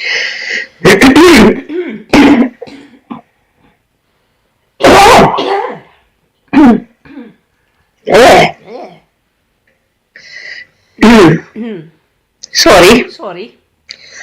Right. Right. Oh. Gross. Gross. More Scots Scots. today. Today. Quite beast. White beast. Or a little bit beast. A beast. Some of us. Some of us. Very beast. Very beast.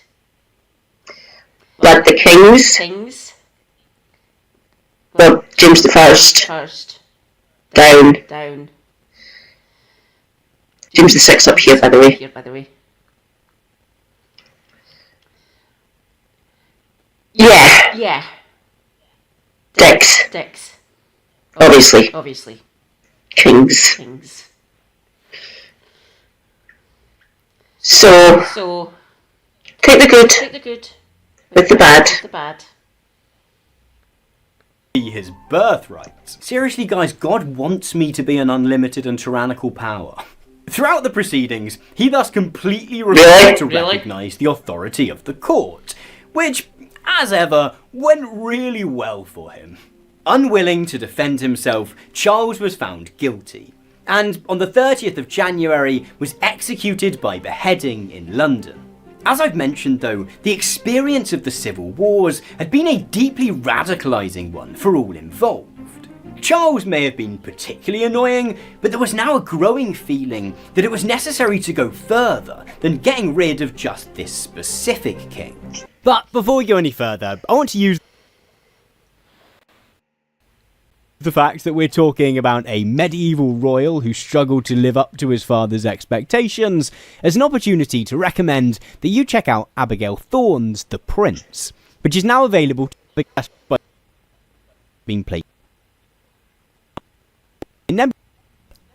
anywhere else. Now, if you're interested in getting access to the absolute of time establishing Commonwealth new first. On the 19th of... To watch the rest of this video first, then I guess I better get on with it. On the 19th of May, the remaining members of Parliament thus undertook a new first and passed legislation establishing the Commonwealth of England. This new country was to be explicitly republican and was to be ruled, so the law read, for the good of the people and without any king or house of lords. This was a massive step. But beyond not having a king, there was still a question decided about how this new Commonwealth should be run. Both the king and the moderates within Parliament were now out of the picture, but there was still significant friction between the grandees and the levellers. The army grandees, represented by Cromwell, might have been persuaded to execute the king, which, you know, was a big deal, but they were still wealthy guys. They weren't about to submit to the levellers' demands that they give the vote to the lower classes. Worse still, for them, the levellers were gaining in both support and confidence. A couple of years previously, the levellers had even attempted a mutiny against the army top brass. In the month that Charles was executed, the levellers tried one last time to persuade Cromwell and his allies to sign up to their proposals for a fuller, more liberal English democracy. In response, Cromwell had their leaders arrested and shot. Their death signalled the end for any hope of a more radical, progressive English. The defeat of both the radical levellers within the army and the moderates in Parliament might seem like an all-out victory for Cromwell and the grandees, but their track record of arrests and executions didn't exactly endear people to them. While they now controlled the organs of the state, their support base was increasingly narrow. The only way to maintain their position then was to rule with an iron fist. They did give Parliament a brief chance at running things, but it was a frustrating couple of years. Soon then, Cromwell took a little bit of inspiration from Charles I before him. He summoned a unit of soldiers and marched into the debating chamber. "You have sat too long here for any good you have been doing," he told them. "Depart, I say, and let us have done with you." That was pretty theatrical, I thought. Shortly after, Well done, Tom. sworn in under a new role as Lord Protector of England. The job was not that of king, and although it was later suggested that he adopt the title, Cromwell refused. Nevertheless, he did indulge himself by living in the former royal palaces and allowing people to refer to him as His Highness. Like Charles before him, he even suggested that his elevation to the role was the will of God. I wish I had just 2% of the self-belief of any of the characters in today's video. Cromwell wasn't quite a dictator, but the differences between Cromwell and the man he'd replaced looked increasingly small. Whether Oliver Cromwell was a popular leader in his time remains a pretty controversial debate. It does. Ireland was unrelentingly brutal, and he justifiably remains a hate figure in Ireland to this day. And up here. And up here. We despise him just as much. He murdered our king. Christopher, what's called? Helmendum. Like, there really is no way to cram in the horrors of Cromwell's conquest of Ireland in this video in any It was fucking brutal. as substantial as it would need to be. But it was bad. Like really, really bad. To many in England, he was perhaps more respected. The diarist Samuel Pepys, who lived through this period, remembered him as a brave fellow, who did owe his crown he got to himself as much as any man that ever got one. Although Pepys was a Londoner, so it was probably more like, a brave fellow, who did owe his crown he got to as himself. Either way, for those who did support him, it was very much his personality. When he died in 1650, there was therefore fear that the chaos of the war years might return. Further, it wasn't like there was a huge difference between the role of Lord Protector and that of the king. Installing a new monarch then perhaps didn't seem all that much of a leap. It probably didn't help to dispel the idea that the Lord Protectorship was merely a monarchy by another name, that when Cromwell died, he nominated his son Richard as his successor. Richard was as incompetent as Charles had been, but It was worse. the same conviction. Finally, someone in this story with just a little bit of self-doubt. After just 9 months of disastrous rule, he resigned his post and legged it to France. The position of head of state of England was now vacant. News of this vacancy quickly reached Charles I's eldest surviving son, who, as a final measure of how conceited Charles I was also called Charles. There really is a lot of Charleses in this video. Charleses. Charles Jr. had been living... Back in a minute.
living in exile in Europe for the duration of England's pseudo-republican experiment. And in spring 1660, he issued a document called the Declaration of Breda. In this declaration, Charles offered to take up the throne and promised in return to forgive those who had fought against his dad during the civil wars. I give you clemency, you give me a crown. With England facing a very real power vacuum, Charles's offer was accepted, and later that month, he was declared king. Now, the court propagandists over at Horrible Histories would have you believe that Charles II was just a fun-loving guy who loved to party. Yeah, that's right, I'm starting beef with the children's educational TV programme Horrible Histories. But Charles could actually be pretty brutal. In fact, he quickly broke his promise not to punish those who had overthrown the monarchy. If you visit Westminster Abbey in London, you'll find a stone slab which reads, "The burial place of Oliver Cromwell, 1658 to 1661. The reason for this weird 3-year duration is that Charles II's first parliament, which was firmly royalist, swiftly ordered for Cromwell's body to be removed from its grave. He was then posthumously, quote-unquote, executed by beheading, despite the fact that he was obviously already pretty dead. His head was then placed on a spike outside Westminster Hall in London, where it remained for more than 20 years. After this, it was taken down and then bought and sold a whole bunch of times by a whole bunch of different collectors, to the point that Oliver Cromwell's head has such a weird and storied afterlife that it has its own Wikipedia page. I've never particularly aspired to having my own Wikipedia page, but I would quite like one just for my head. The remaining 40 men who had signed the warrant condemning Charles I to death were similarly hunted down and executed. Also, in much less brutal and much sillier news, a supporter of Charles II had this incredible statue made, which features Charles on horseback trampling over the body of Oliver Cromwell, which is just super subtle. I love this so much. In the long term, however, the establishment's main response to England's experiment with non-monarchical government has been to try their best to pretend it never happened. Or, if it did, that it wasn't all that important. The period between the death of Charles I and the crowning of Charles II Many of us would disagree. to as the interregnum, between reigns. The implication is that it was all just a short interval, in which the plebs messed around for a bit, whilst their rightful masters had a quick breather. But the reality is that both the English Revolution and the period of the Commonwealth of England were hugely consequential. For one, the beheading of Charles I smashed the concept of the divine right of kings. When Thomas Hobbes sat down to write his seminal defence of monarchy, Leviathan, in the years following the Revolution, he could no longer simply argue, as James I had, that the king was chosen by God. Instead, much like defenders of the royal family in the present day, he had to make the case for the crown on purely practical terms. Further, the structural and social upheavals of this era shifted power away from the aristocracy and towards the emerging capitalist class. It thus played a key role in ending feudalism in England and laying the foundations for the emergence of capitalism. Perhaps the case that we're often encouraged to forget this period, however, lies in its political vibrancy.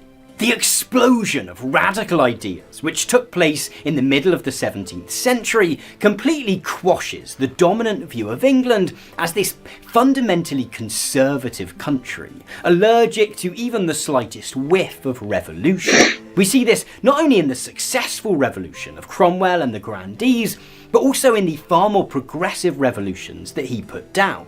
The liberal, democratic revolution of the Levellers, and the outright communistic revolution of the Diggers. There's a reason that when Brits are taught of the English civil wars, we're given only a sanitised glimpse at what took place and why.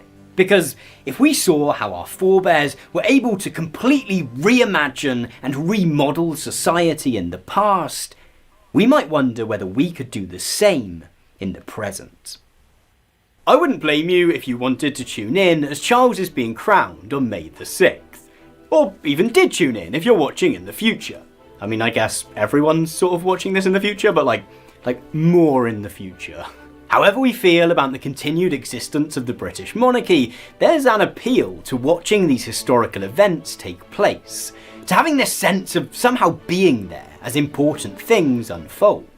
Also, they use this song at coronations called Zadok the Priest, which is an absolute banger. I might tune in just to hear that, but I will shake my head in disapproval as I do.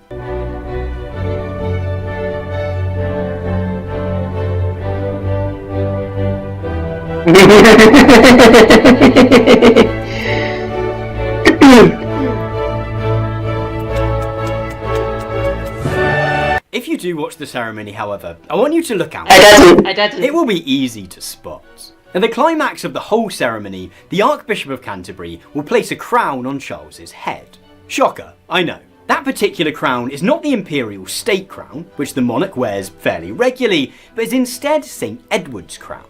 This crown is only used during coronations and is named after Edward the Confessor, who was the first to be crowned with this particular headpiece. Except the crown you'll see is not St. Edward's crown. It's a reconstruction. The original had all its gemstones removed and was melted down and sold by Oliver Cromwell, who described it as a symbol of the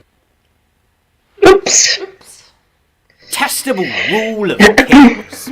The imitation, commissioned by Charles II, may attempt to recapture the sense of continuity that is often attributed to the British monarchy, but it is itself evidence that that claim of unbroken rule is a lie.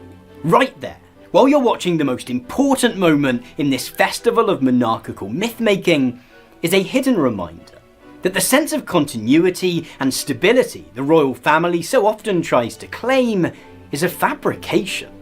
Because for a brief moment in the 17th century, Britain didn't have a king or queen at all.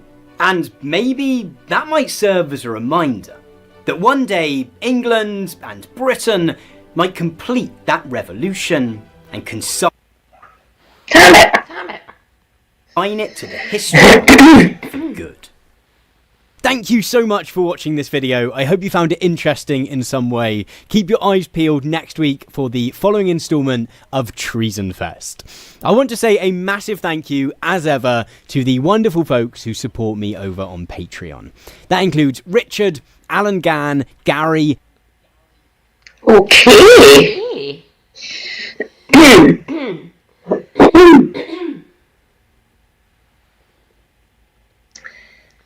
Let's check out the radical element. Who, where, the, Littleshire.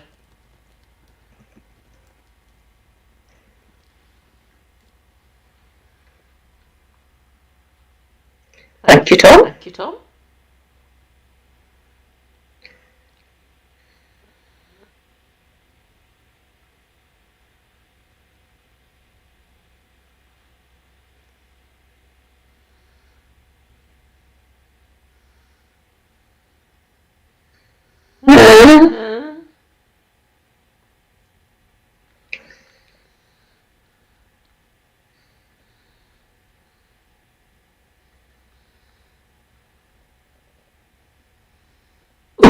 Ooh, 43 minutes.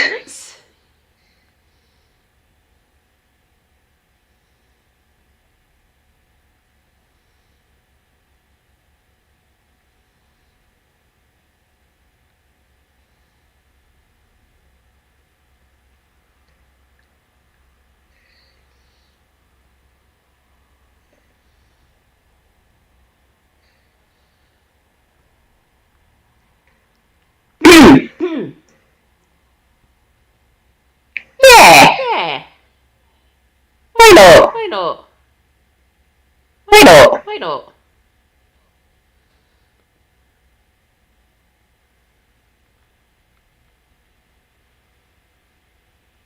So, as Marx said famously a long time ago, revolutions are the locomotive of history. And what he meant by this is that it's actually revolutions, social revolutions, that drive history forward. when the structures of a society, when the ruling class of a particular era and all the structures that come with it, when they become a barrier to further human development, to improving living standards, and fundamentally when they become a barrier to a further development of the productive forces, it's only a matter of time before they're burst asunder or smashed through by a social revolution that lays the basis for a new type of society and a further development of the productive forces. Now, the English Civil War was, in fact, a revolution, just like that. The ruling class of that time and all the structures that came with it, such as the absolute monarch, and that was one pillar of the regime. And then you had the Anglican Church, which was another pillar of the regime, and the bishop class that came with it, and their parasitical existence, and the huge church lands, the huge lands of the old feudal landlords, the heavy taxation on the peasant masses and the working masses and stuff. All of this was becoming a huge barrier to further progress. And in fact, humanity was kind of sliding backwards for a period. And the English Revolution smashed through all of these structures and completely changed the foundations, basically, and laid the basis for the development of capitalism.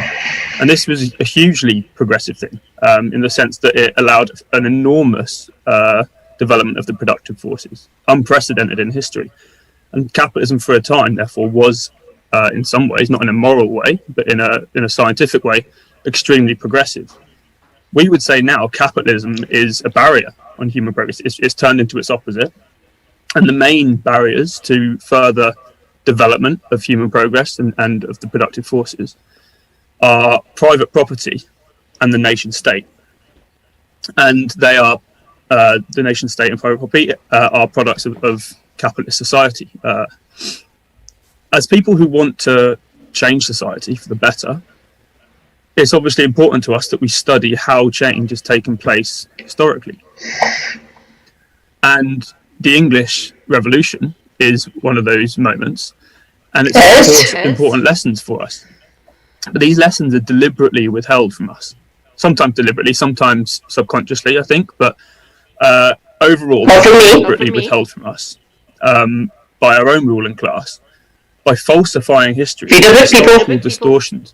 And the main distortion is this theory of gradualism, basically. That's the point of the matter.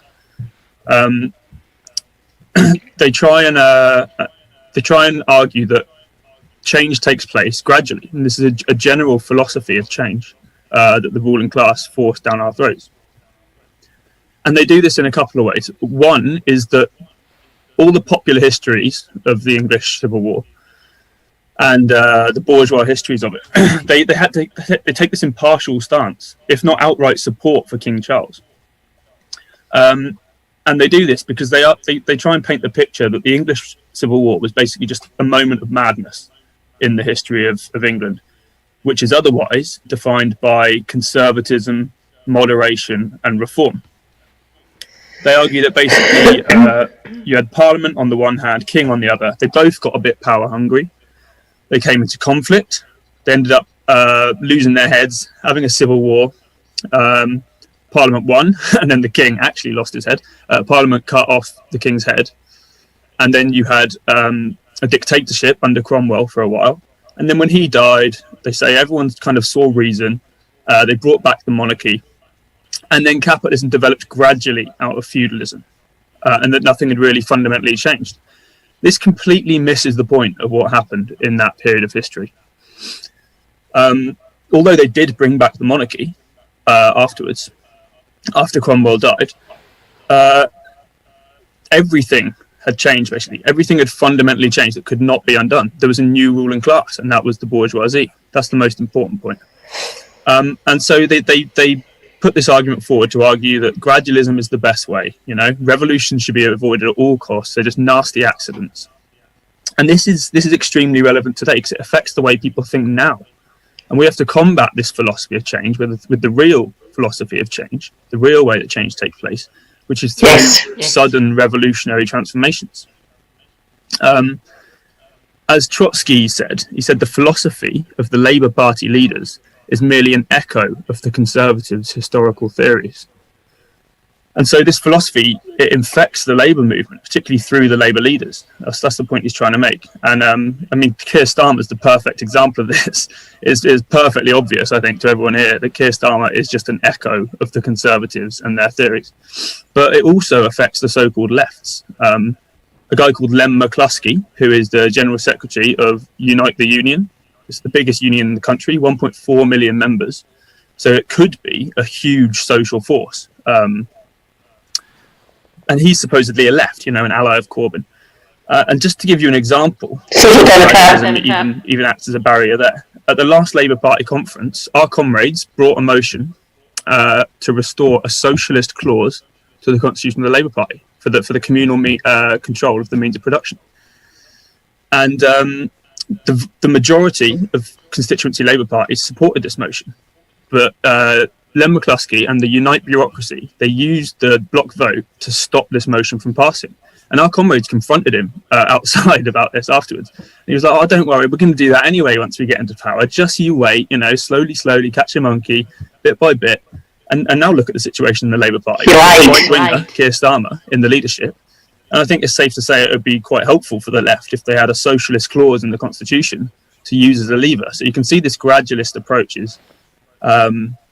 it's a huge barrier, basically. And the other thing that the popular histories do to distort history, not just of this, they distort history in general, but with the English Civil War, they deny that it was even really a revolution. That's why they call it the English Civil War. And, I mean, Trotsky defined a revolution as being those moments in history where the masses sweep away all the barriers that keep them out of the political arena, and they take their own historical destiny into their own hands. And that describes with astonishing accuracy the events between 1940 and 1949 in the English Revolution. So the question is, why did the masses... 1649. And why was there such a revolutionary change in their consciousness in such a short time? And the first thing to say is it was the material conditions. There was a process going on called enclosure, basically, where the common lands and even people's own private land was being enclosed off, or people were being driven off their land by much larger landowners for the sake of pasture of sheep for the developing wool trade. There were other reasons that I don't have time to go into. But basically, people's way of life was being stripped away from them through violent means. And there were a lot of rebellious uprisings against this in the early 1600s in the countryside. The term leveller and the term digger, who were two of the key movements of the masses in this revolution, they actually come from these rebellious uprisings where people were levelling the fences and digging to fill in the ditches that were enclosing off all this common land. So you can see where the terms come from that later became proper movements. And also in the towns, there was a lot of cause for discontent. Apprentices, for example, were bound into 7-year apprenticeships. And this came through the absolutist state as well, which helped to focus the anger. The absolutist state basically centralised the functions of the guilds and was enforcing them on a national level. It capped wages with a maximum. It fixed prices. It forced apprentices into these 7-year apprenticeships. It limited the amount of people who could be a master of their trade. So you ended up with all these people who were skilled labourers, but they had to be journeymen. That means a day labourer. You'd sell their wages, their labour for a wage for a day. That's the closest thing at the time you'd really get to the working class as we know it. The proletariat, as we know it, didn't really exist. That's probably the closest thing, along with the rural labourers who sold Still far cry from where the small wages. proletariat is now. So there were all kinds of reasons in town and country for a huge anger, and amongst the women as well. The livelihoods of their family were being absolutely destroyed, and the women played a big role, particularly in Scotland in some of the riots that went on there, and also later on in this process with petitions to Parliament for the freedom of their husbands and their families and stuff. And then all of this is underpinned by a struggle for religious freedom, basically. The Anglican Church... Side note. Enclosure didn't happen here. Up here. It was only in England and Wales. They kept it open up here. They just bought all of it. Essentially. That's when the clearances really started. Kick people out of the craft. Thousands of people moved down either to here, Glasgow, the other end of the M8, down to Edinburgh, down to my hometown of Perth, over to Dundee. So they went to the major corporations to work in factories, other jobs like that. So they could put hundreds of thousands of sheep for the same wool trade. The clearances were brutal. Absolutely brutal. Church carried out the most brutal religious repression, with cutting people's ears off and branding people for heresy and stuff like that. Delightful. And we also have to understand that everything at this time was seen through a religious lens. Any political movement, any ideological movement, would always take the form of a religious movement, because that was the only way people understood the world around them. And this took the form of different religious sects. You had the Anglican Church, which was the pillar of the regime, and then in Parliament, who were forming serious opposition to the king, the parliamentarians were mostly Presbyterians, and they were quite moderate. The parliamentarians were basically the big bourgeoisie, the big landowners, the new money in the world, basically the big merchants, people engaged in this new wool trade and stuff. And, the Presbyterians, therefore, were almost like the religious form of a party of the big bourgeoisie. And then you had the independents, which made up the main bulk of the revolutionary masses. Puritans being one of the main sects. Oliver Cromwell, he was a Puritan. But religious fundamentalists. Don't get me wrong. Freedom of religion. I would keep it. I'd ping the lords though. Get rid of the bishops. Yeah. So the head of state is also the head of the church. Thanks, Henry VIII. Like, we needed that. So were some of the much more radical poorer masses as well. And what I want to focus on is the poor masses, the completely disenfranchised masses, basically. And this all really starts with the model army being established in 1945. And the Leveller movement, 1645, the new model army. The Leveller movement can be summarised, I think, as basically the crystallisation of the revolutionary masses into an independent political force, but into a political party, really, a revolutionary political party. And that them as an independent force really begins with the establishment of the new model army in 1645. The war started with a position of what we call dual power. And when we say dual power, what we mean is there were two different poles of power. Initially, it was the king on the one hand, the parliament on the other.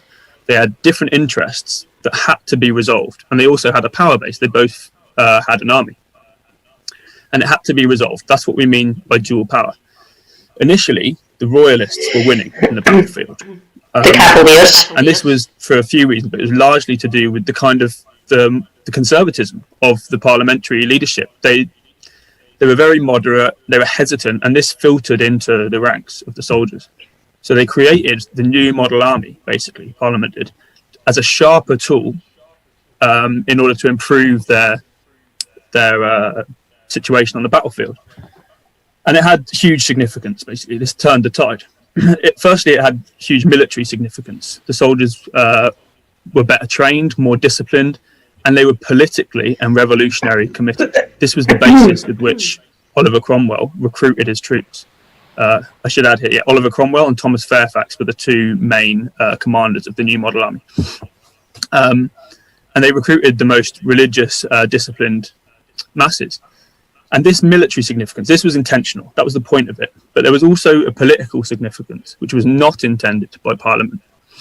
And this was that basically once the masses were organised into this army, it was the first standing army that England had ever really had. Before that, if soldiers were needed, they'd hire mercenary armies, or a lord would get their sworn knights to organise and rally the peasants, and they'd put weapons in the hands of the peasants, and that would be their sort of temporary army. This was the first standing army, and it created a different social existence for all the people who came into it than they'd ever really known before. A much higher level of organisation was possible than was possible in their normal everyday lives and their social relations there, which should be obvious for like small independent peasants, and even in the towns where people were more closely knit, their actual existence was still based on individual property quite a lot, or small groups of apprentices or whatever. This is actually a reason why we say the working class is naturally a revolutionary class. You've got this mass body of people, often under one roof, with the same economic interest, all paid a wage. It wasn't exactly the same, but this is the sort of thing that happened with the establishment of the New Model Army. You had people organised into regiments under one national body, all paid a wage.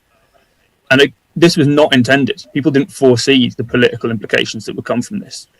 But one example of how this social existence affected their organisation was that by 1647, jumping ahead a couple of years, every single regiment in the New Model Army was electing 2 agitators, which were like their political representatives to pursue their interests within the army. And the army was full of political debate.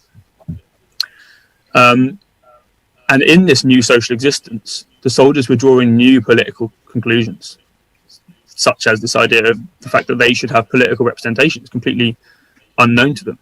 Alan Woods, who's got this great podcast series on the English Civil War, he says the New Model Army was like the Red Army in the Soviet Union. It was like the Red Army, the Soviets, and the Bolshevik Party all rolled into one.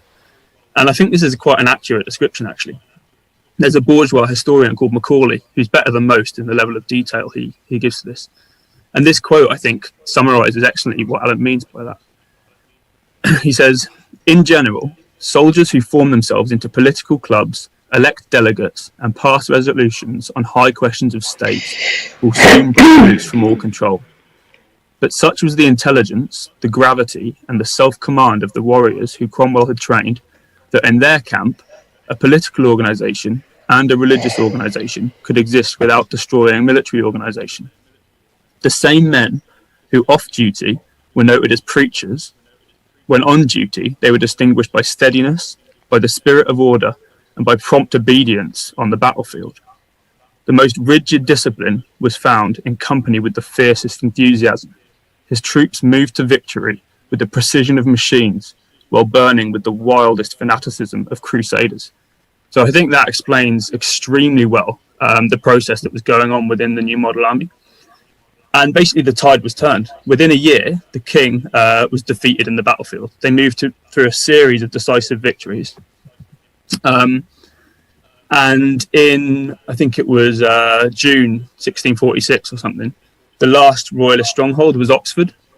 And as the army was moving on Oxford, the king fled in disguise from the city and was eventually captured by the Scots, who handed him over to Parliament. And this opens up the second phase of the English Revolution and a second power, because with the king defeated in the field, that first dual power was resolved, but a new dual power opened up between Parliament on the one hand and the army on the other, which was now developing its own interests through that process that Macaulay described of this political debate and political representation going on within its ranks. And of course they had different interests to Parliament. Parliament was made up of the biggest bourgeoisie, and what they wanted to get rid of the bishops, but still have a kind of top-down structure in the church. The Puritans wanted the bottom-up structure in the church, which was a reflection of their class interests. The parliamentarians also, in general, they wanted to keep the monarchy. They wanted to keep it as an institution, They just wanted to put King Charles in his place, basically. They wanted to stop the excessive taxation. They wanted to stop him writing off debts that he owed them, because these people actually all had all the money in society now. And they wanted to get rid of these tariffs and royal monopolies that were basically artificially stopping trade from flourishing in the way that people thought it could. So that was basically the limit of their interests. The army, on the other hand, was composed of men with absolutely no rights. And what they wanted was justice against the king, for a start. They wanted peace, political immunity. They wanted electoral parliaments to be elected every year, which is something we still haven't achieved. And they in general. But not just for the sake of it, as a means to an end.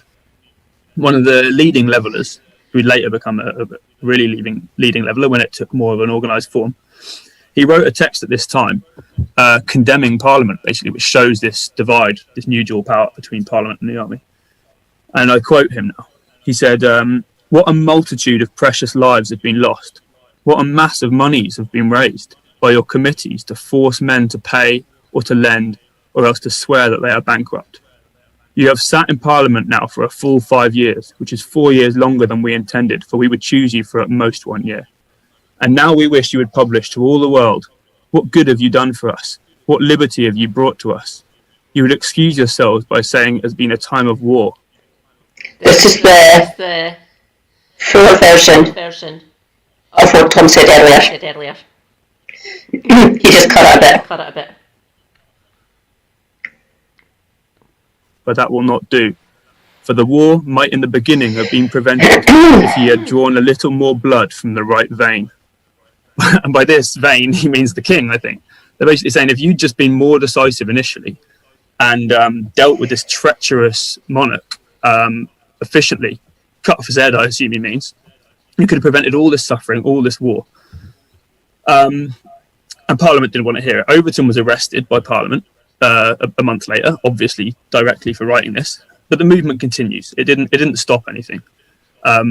Parliament had conjured up they'd conjured up a force they could no longer control. It quite literally had a will of its own. And the army acted decisively to secure its interests against Parliament. In July 1647, like I said before, the king was in, he was in Parliament's custody, basically. The New Model Army sent 800 soldiers to where the king was being kept, and they ordered him to come with them, and they basically took him as their hostage. So the bull, the king being the bull, was very much in their court. And then a month later, in 1647, the New Model Army moved into London and basically held Parliament ransom. It basically occupied London. Just marched in, held the Parliament ransom. And now, at this point, the army is it's very much in control of the situation. And basically, with that dual power had been temporarily resolved. The army was where power lay. And this opens up the third phase of the revolution. Parliament are obviously absolutely bricking it at this stage.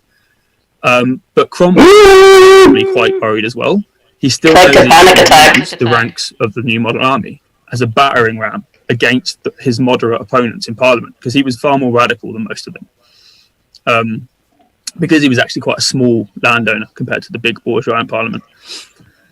And this new period of dual power, well, it's not quite dual power for reasons I'll explain later, but it's definitely two different political organisations. The masses as an independent political force organised through their agitators, and the levellers are now winning a majority amongst those agitators, coming into conflict with the commanding officers in the army, who are like small property owners, basically. And they were called the grandees. So you've got the grandees versus the levellers. This is basically the moderates versus the radicals, the propertied middle classes versus the poor. And because Cromwell's getting a bit worried by this now as well, he does defeat his opponents in Parliament, but he organises something called the Putney debates to basically channel all this political debate that's happening amongst the rank and file soldiers. He wants to channel it into safe channels, put it in plain sight, basically. And this is the Putney debates. Putney is in West London now, but before it was just outside of London. And basically the level leaders brought to the table a document that they wanted to be the manifesto of the army, and basically the manifesto for the way the country would be run. and it was called an Agreement of the People of England. I'll just call it the Agreement of the People. The demands they were putting forward were basically for a republic, so getting rid of the king, and what they would call this would be a commonwealth. Obviously, it never ended up becoming wealth in common for most people, but that was the kind of vision they had, a commonwealth, a republic. They wanted male suffrage, so every man to have the vote, freedom of religion, parliaments to be every year at least, which, like I said, we still haven't managed to get. Because we right of recall of all officials, which again we still don't have now. Accountability, to this day. That's basically tied in with the right of recall. They were against the conscription to fight for a cause you don't believe in. Oh no, Really advanced stuff. We do have recall. Hasn't been really used. Once? Twice?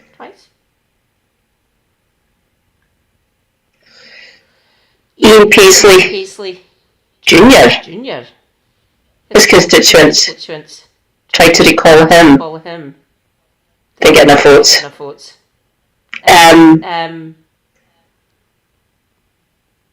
Northampton? That's where my sisters in-laws live. Up on the coast. I'm not saying where, but they're on the north coast of Ireland. No, that's northern business. The right to a jury, the right to remain silent. So basically, the Fifth Amendment. This is way before the American Revolution. Equality before the law, freedom of movement, and then these last three: free trade, no tariffs, and an equal rate of taxation. So you can see these last ones in particular, they're not proletarian demands, because the proletariat, as we know, as a proper class. So we'll probably advocates for that. The program of the small trader, the small peasant, the apprentice who aspired to be a legitimate trader or whatever. And this was the document they were basically debating. And it ended with the line, "And if any person shall by force of arms disturb elections of representatives, he shall incur the penalty of a riot." So it's quite clearly revolutionary stuff here, and really advanced demands for the time. In the debates, the grandees are obviously arguing against this document. And the main ways they're arguing against it is firstly with the argument of legalism, basically. Saying, we have certain, they call them engagements. We have certain legal obligations and duties and stuff like that. If we implemented this document, these policies, they'd be unconstitutional. They'd go against our obligations and our engagements. And one of the main spokesmen of the Levellers, a guy called John Wildman, he dismissed this argument as follows. He says, "Our very laws were made by our conquerors. We are now engaged for our freedom. That should be the role of parliaments, not to constitute what is already established, but to act accordingly to justice. Every person in England hath as clear a right to elect his representatives as does the greatest person in England." And he's backed up by a guy called Thomas Rainsborough, who I would say is the best Leveller leader, Thomas Rainsborough. He backs him up by saying, "Even if there are laws which the people have always been under, if the people find that they are not suitable as they are, I know no reason that should deter me for endeavouring by all means to gain anything that might be of more advantage to them than the government under which they live." So that makes it pretty clear. It's not about the law. It's about me doing what I can to improve the lived experience of the ordinary people of England. And then the second argument that the grandees are using to argue against the masses, against this document, is that they're saying that they can't give men of no property the vote because that would lead to anarchy, and that would lead to the abolition of private property. And I mean, he's onto something there. It's not exactly true that happens if you give the propertyless the vote, but he is right. No, there's an idea. That the propertyless will naturally draw conclusions to abolish private property. He definitely was onto something there. And anyway, he basically puts forward the point that, yes, all men have natural rights that God intended them to have, but not everyone is entitled to democratic rights. He argues that the right to representation and the right to power over the wealth and the lands of the kingdom is only the right of those who have a stake in it. They call this a fixed permanent interest, i.e. those that own property, that's their fixed permanent interest.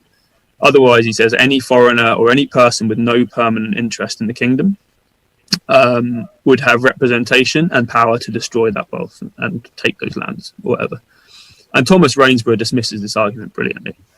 He basically says that, you know, a lot of people in the army have been pursuing God's will in this war. They considered it to be God's will. And they've lost their estates, they've lost their wealth, all for the cause. And they're now deemed, because they've lost all their wealth for it, they're now deemed to have no permanent interest in the maintenance of the kingdom. So he's basically saying, if you follow this line of logic, what it does is it incentivizes men to prioritize maintaining their property over prioritizing maintaining God's will. And I quote him, he says, "I say, what shall become of those many men that have laid out themselves for Parliament of England in this present war? They have ruined themselves by fighting, by hazarding all that they had. They are Englishmen, and they have now nothing to say for themselves." So the general ultimatum being put forward by Rainsborough is that it's ordinary people who've actually won this war, and it should be them who benefit from the results of it. And he's basically saying also that the means justify the ends. The ends justify the means. If the ends are worthy, the means can be justified. And this sort of steely revolutionary conviction, that's the tradition that we should aim to follow, I think. It really gets to the heart of the matter, that this is a question of class interests and of social forces, not of legal semantics. And these are actually some of the main conclusions I want to draw from this talk. One is that the masses must rely on their own revolutionary strength, not the law, which is written by the oppressors. And legalism is a barrier. It's still the case today. It was a barrier used by the grandees then, and it's a barrier now. I've sat through Labour Party meetings where it's clear that everyone in the meeting wants to oppose. There's this big building being built in Brixton, office blocks. No one wants it there. And they're like demanding the councillors to oppose it in the council meetings. And we said, oh, sorry, we're not allowed to discuss this. We can't be seen to have any political, political bias on whether this building gets built. It's like, well, what's the point in having a Labour councillor if you're not allowed to articulate the interests of the Labour members? It's a joke. And it's not just there, you'll see it everywhere. It's constantly used, legalism, as a barrier to people actually putting their own interests forward as a class. And we should argue that progress is actually driven despite the law, not because of it. Law is basically just putting into writing the power relations that actually already exist. It's simply codifying and preserving the ruling class of that time. The whole process of class struggle, and revolutions in particular, is for a social force to burst through all legal barriers and assert their own power in concrete reality. Of course, the law can then be used. It can be a useful tool to preserve those gains and to codify them in writing. But the point is, it's real material force and organisation that our power comes from. Great. About 30 minutes, Joe. Cool.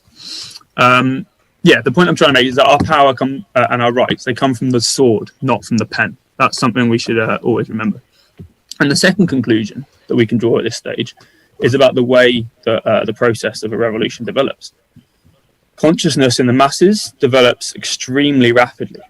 People can draw conclusions that have been unthinkable. In the space of years or even months, the masses had drawn political conclusions that had been absolutely unthinkable before. I know they seem like kind of ordinary democratic demands now, but at the time, that was not the case. And that's an inherent aspect of consciousness.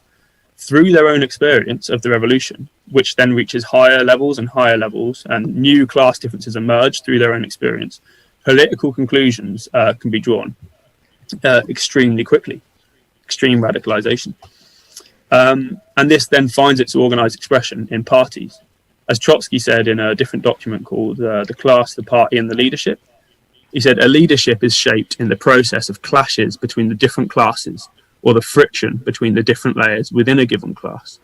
And that's precisely what the Levellers represented. They were the highest expression of the revolutionary consciousness of the masses pursuing an independent political program. And the scale of their support, it wasn't just in the ranks of the army, it was throughout the masses. It was striking. And I'll try and outline how much support they had with a few examples. And it's best done, interestingly, in the period of counter-revolution, when Cromwell and the Grandees were actually crushing the Leveller movement. That's when you really see some of the best examples of how much support they had. Because ultimately the Levellers were defeated by the Grandees, and what followed was a Cromwellian dictatorship. And you might be wondering, well, how were the Levellers defeated if they had so much support? So I'll try and explain, basically. In November 1647, you had something called the Cork-Bush-Field Mutiny. Basically, after the Putney debates, various regiments were assembled by Cromwell, and they were commanded to sign a document called the Heads of Proposals. This was basically the Grandees' manifesto for the army, and they ordered these regiments to sign it. And at Cork-Bush Field, they refused to. That's why it's called the Cork-Bush Field Mutiny. Thomas Rainsborough was actually present there. And the soldiers, every single soldier, the whole regiment turned up, carrying copies of their own manifesto, an agreement of the people. And the troops turned up wearing banners that said the words, "England's freedom, soldiers' rights." And one of Thomas Fairfax's, one of the generals, his officials approached them to try and sort of discipline them. He was stoned by the soldiers. They all lobbed stones at him. I don't know if he survived or not.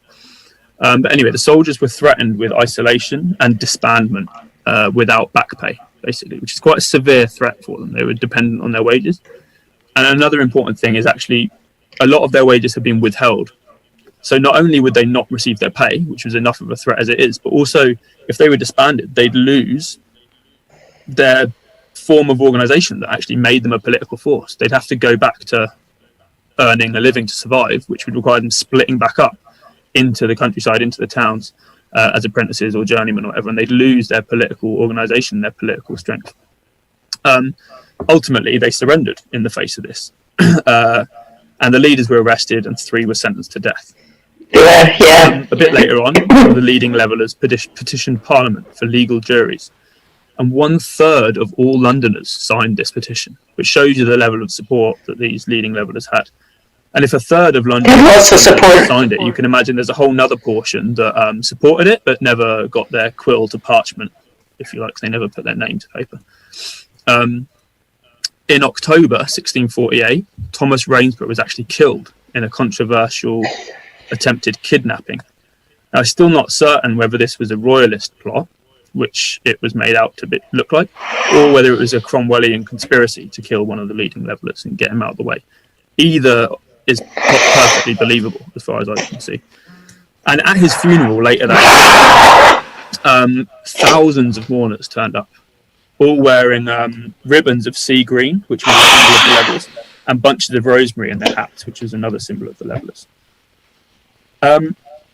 So all the while, this repression of the Leveller movement's happening. There's huge support coming out, but we have to understand that it wasn't exactly dual power in the sense that the Levellers weren't in open conflict with the Grandees. It was more of a political discussion. There was still huge respect that people had for Cromwell.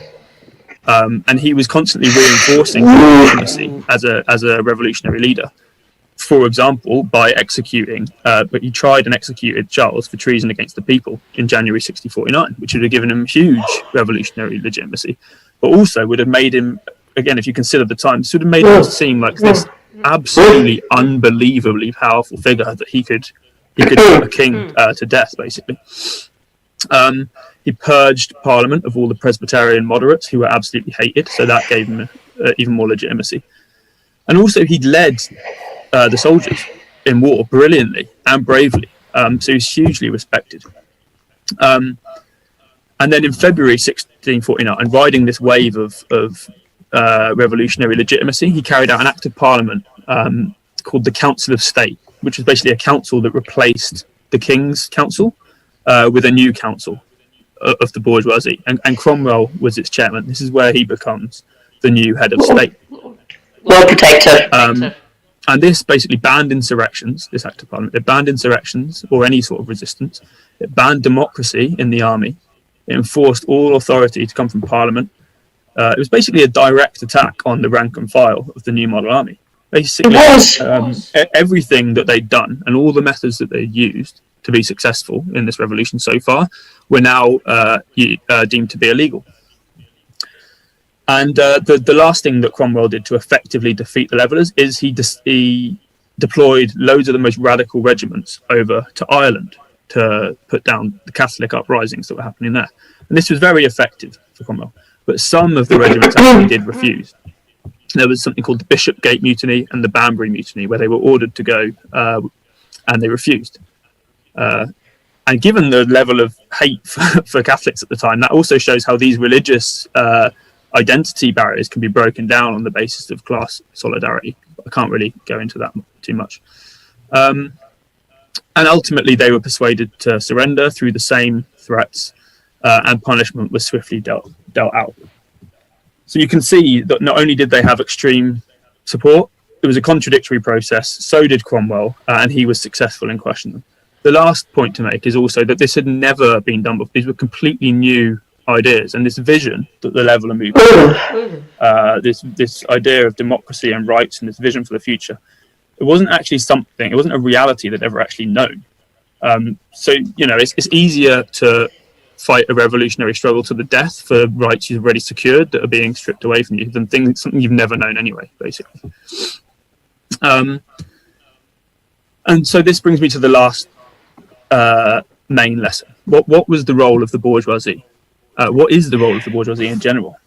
The bourgeoisie became the ruling class through this process. They were never a majority. They never have been a majority, and they're certainly not now. And so in order to become the ruling class, firstly, they had to carry out a violent revolution. That's something they try and sweep under the carpet. But secondly, they had to use the masses. They needed the masses to execute the king, to assert their authority, to sweep out the moderates from parliament. And then what they needed was an authoritarian ruler to crush the working poor, crush the very people who'd helped them carry out the revolution, and cement their position as the ruling class.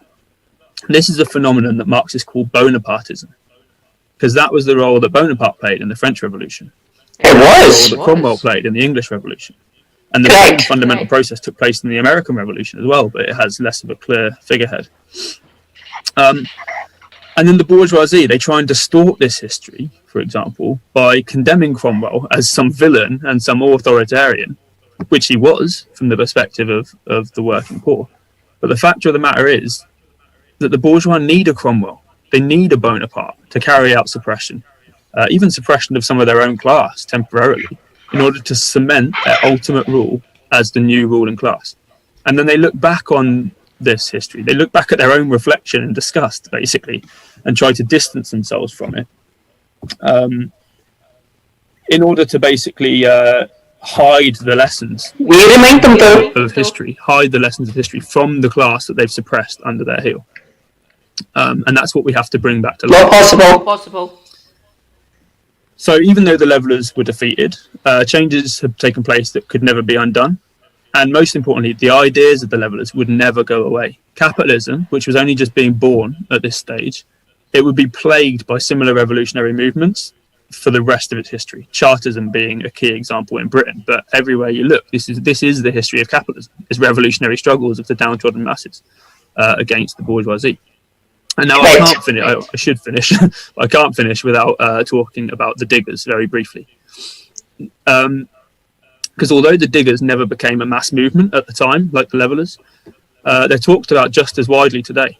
And the reason for that... About 40 minutes, Joe. Okay, I'll be two more. The reason that they're talked about just as widely today is because they're even more relevant today than the Levellers, and even more relevant today than they were then. And that's because they had explicitly communist ideas. The most famous of the Diggers was a guy called Gerard Winstanley. And his writing heavily influenced later socialists, the utopian socialists. And here's a quote that explains Winstanley's communism. "The earth is to be planted and the fruits reaped by the assistance of every family. If any family want corn or other provisions, they may go to the storehouses and fetch without money. If they want a horse to ride, go into the fields in summer. The reason why all the riches of the earth should be common stock is this, because the earth and the labour thereupon are managed by common assistance of every family. So you can see a primitive form of communism and of a labour theory of value. They know that's where the actual value in society comes from. These were the most advanced ideas of the time, but they never connected with the mass movement. And this is a good example of how any idea cannot take hold at any one time. It requires a certain material basis. But it shows us that communist ideas, they're not the invention plucked out of Marx's imagination. They emerge almost naturally, I would say, from the dispossessed, from the propertyless. It's not surprising that people without property look to a future where property is communal or essentially private property doesn't exist, basically by default. And at that time, only a minority were completely propertyless. Most labour was based on owning your own tools, your own workshop, or a small piece of land. But what the English Revolution did is it laid the basis for capitalist development.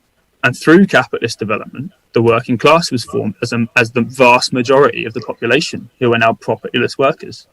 And this is what Marx means when he says capitalism creates its own gravediggers. So again, as capitalism was being born, we don't only see a glimpse of the struggles that it would be plagued by, but we see a glimpse of its demise, in the demise of a workers' revolution and the establishment of communism.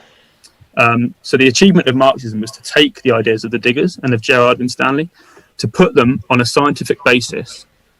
And the working class has now been formed, which basically creates the material basis for these ideas to not just be a vision for the future, but to be a reality for genuine freedom and for a genuine commonwealth for the working class in Britain and throughout the world. Cheers. Thank you. Thank you. Got a show start.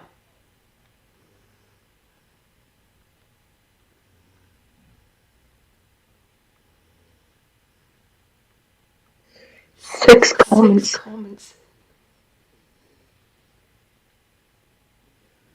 Let's see.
Right.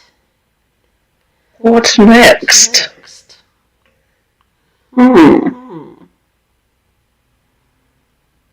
Would you, Graham?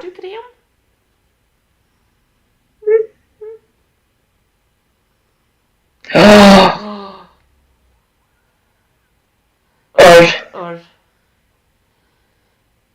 how dysfunctional Parliament is.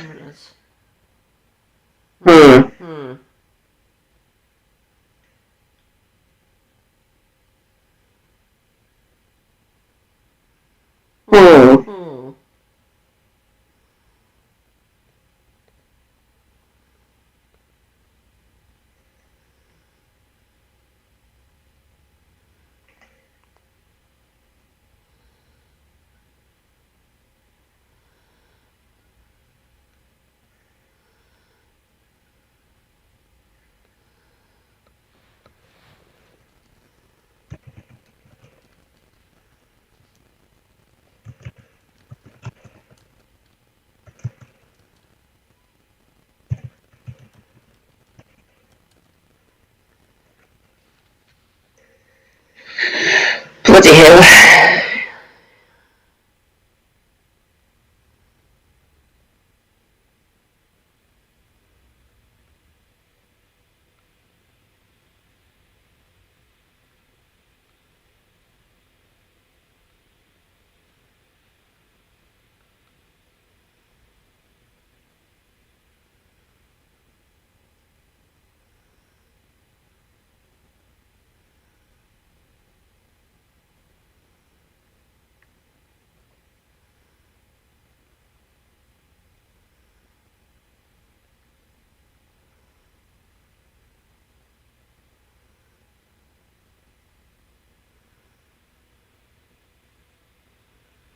Move.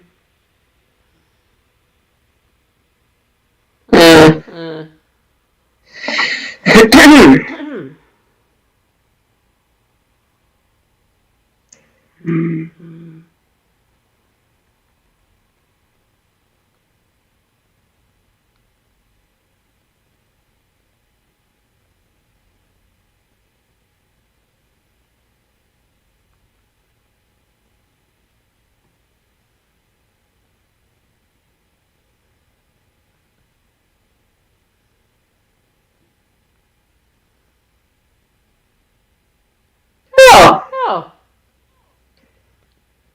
I know knowing better. The UK held an election on Thursday, but it wasn't a regular election. It was a snap election to sort of say, okay, for real though, Brexit, for real this time. If you've heard anything about the results, you know that it was fairly controversial and anything but a landslide. After a few requests on Friday, I put my video topic for this week up for a vote on Twitter. That's why you should follow me on there. As you can see, UK politics got 43%, so just like the Tories, it wins. Wait, what?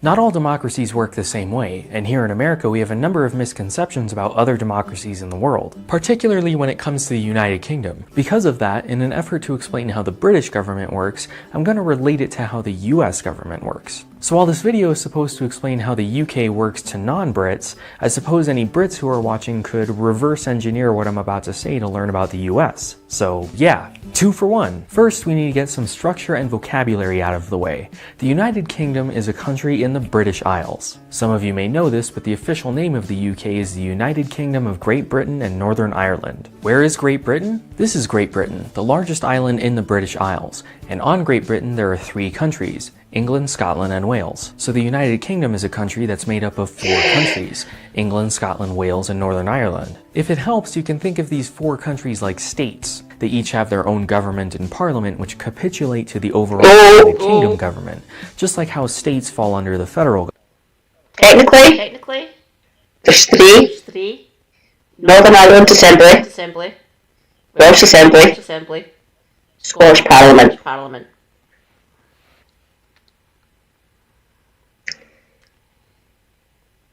Legislative members in these two. Members of the Scottish Parliament. Because we did have a Parliament. Government. The term British refers to all of them, and while you can call all of the people British, some might take offense to that. The first misconception, the Queen is just a figure. I'm Scottish. This is something that Americans like to say because it's something that's over and over in the media or in school, perhaps as a way to delegitimize. Oh, I'll go back to the wiki.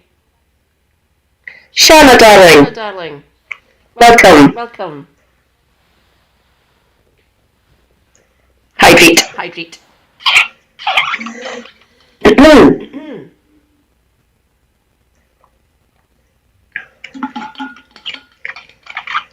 I assume you've heard of knowing better. I will correct him if need be.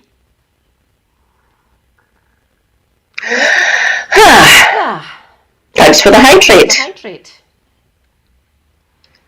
Shall we? The UK held an election on Thursday, but it wasn't a regular election. It was a snap election to sort of say, okay, for real though, Brexit, for real this time. If you've heard anything about the results, you know that it was fairly controversial and anything but a landslide. After a few requests on Friday, I put my video topic for this week up for a vote on Twitter. Theresa May lost her majority. Oops. She didn't last much longer. Well. Nearly 8.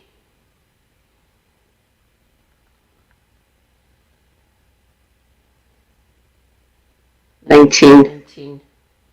17, yeah. 2017. Yeah, she lost her majority. And had to resign essentially. That's when we got Bojo.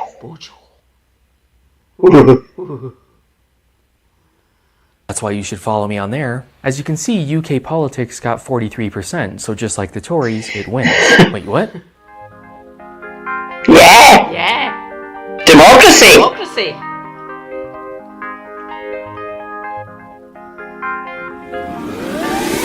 Not all democracies work the same way, and here in America we have a number of misconceptions about other democracies in the world, particularly when it comes to the United Kingdom. Because of that, in an effort to explain how the British government works, I'm going to relate it to how the US government works. So while this video is supposed to explain how the UK works to non-Brits, I suppose any Brits who are watching could reverse engineer what I'm about to say to learn about the US. So yeah, 2 for 1. First, we need to get some structure and vocabulary out of the way. The United Kingdom is a country in the British Isles. Some of you may know this, but the official name of the UK is the United Kingdom of Great Britain and Northern Ireland. Where is Great Britain? This is Great Britain, the largest island in the British Isles. And on Great Britain there are 3 countries: England, Scotland, and Wales. So the United Kingdom is a country that's made up of 4 countries: England, Scotland, Wales, and Northern Ireland. If it helps, 3 countries. 4 countries like states and stolen land. Their own government and parliament, which capitulate to the overall United Kingdom government, just like how states fall under the federal government. The term British refers to all of them, and while you can call all of the people British, some of them might take offense to that. The first...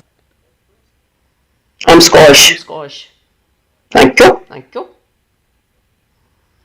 Legally British. And if I want to travel, British passport. That is Navy. Not right now. Because Brexit. Oh joy.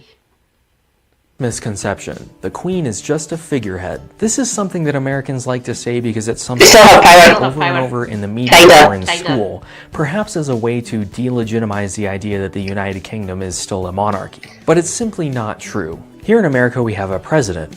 This president has many roles, like head of government, head of state, chief executive, and commander-in-chief. These are all very different jobs all lumped into one person. But in the UK they have 2 people: the Prime Minister or PM, who is the head of government and chief executive, and the monarch, who is the head of state and the commander-in-chief. Since here in America one person does things, we don't really pay that much attention to the differences and may not even realize that they exist, so let's break them down a bit. The head of state is the leader of the people, not necessarily the government. In the United Kingdom, the government serves in Her Majesty's name and by her permission, but I'll get to that later. In America, most of the background responsibilities of the head of state are performed by the Secretary of State, but in the United Kingdom, all of these responsibilities fall on the Queen. She appoints all of the ambassadors to other countries. In fact, the British ambassador to the United States is not the British ambassador. He is a representative of the Crown, not the government, and is therefore Her Majesty's ambassador to the United States of America. And the United States does not have an ambassador to the UK. It's the ambassador of the United States to the Court of St. James,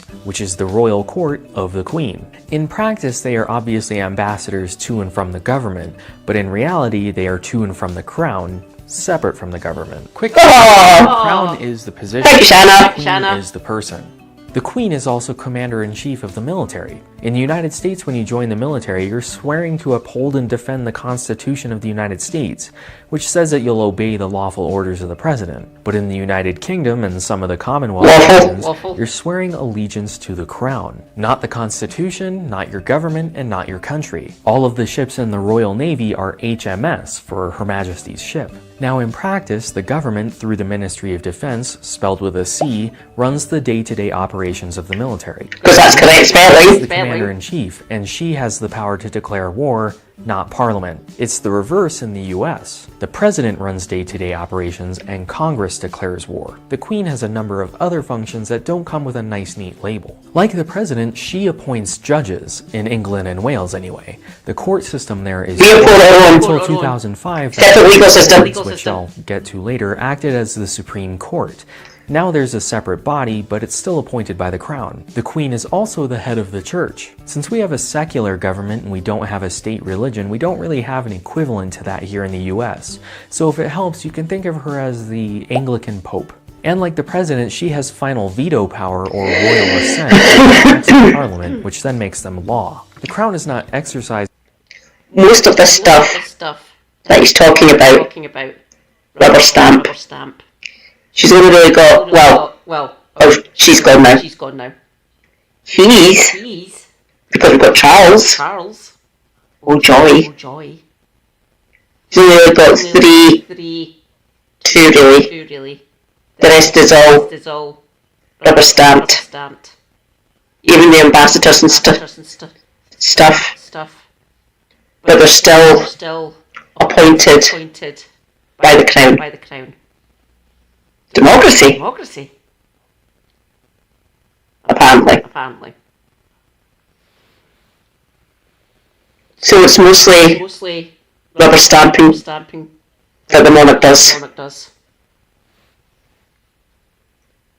Its veto power in over 300 years, but still, it is there, so it is still possible. Just to make things more complicated, the Crown is also the head of state for many of the Commonwealth nations, like Canada, Australia, and New Zealand, which is why she's on all the money there. She has less power over there, but power nonetheless. So now let's talk about the Prime Minister, who is the head of government and the chief executive. Still got governors. And for the vast majority, we actually held Canada's constitution. The actual physical document is here in Britain.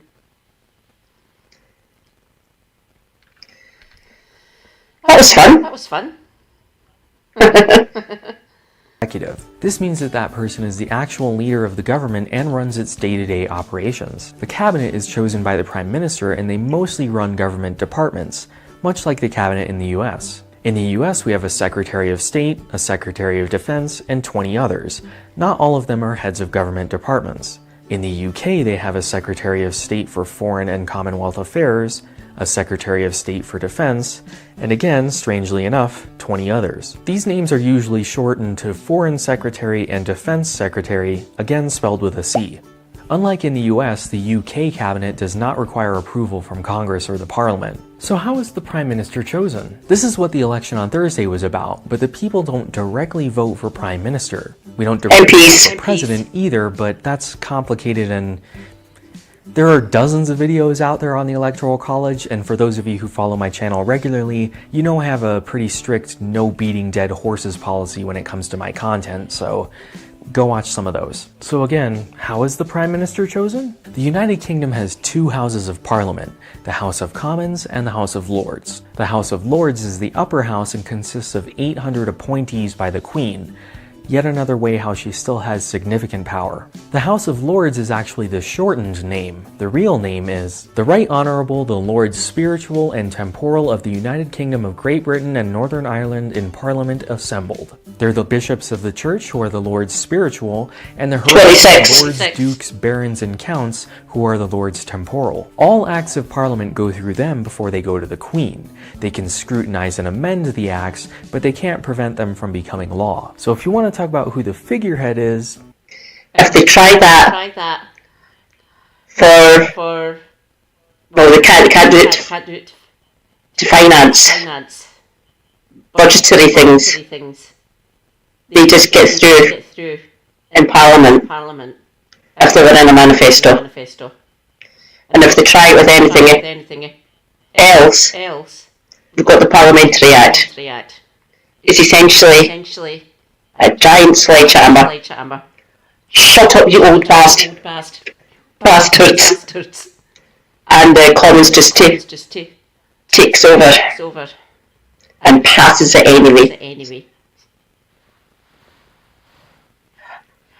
How we actually got that?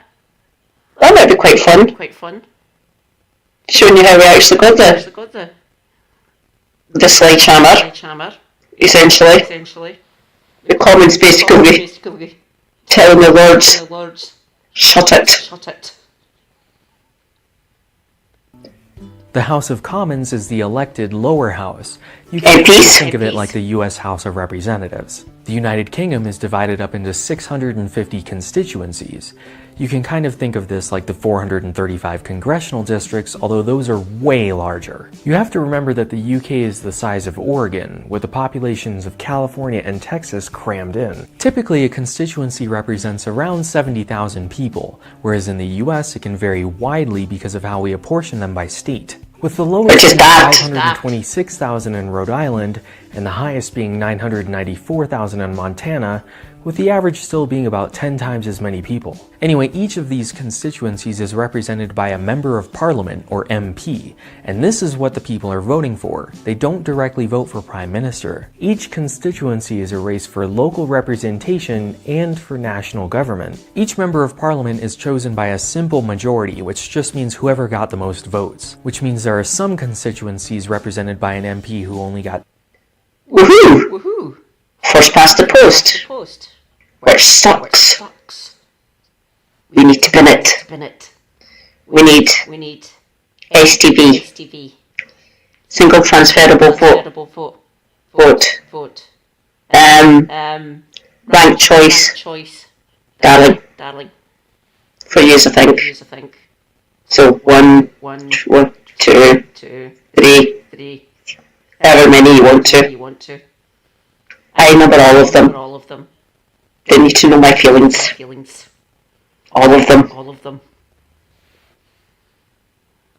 24% of the vote, but they were still the highest voted candidate. And that can only happen because the UK is a multi-party system, unlike the US with our two-party system. They still only have two main ones, but in the election on Thursday, 9 parties won seats. The United States has 538 electoral votes for president, so someone must get 270 votes in order to win.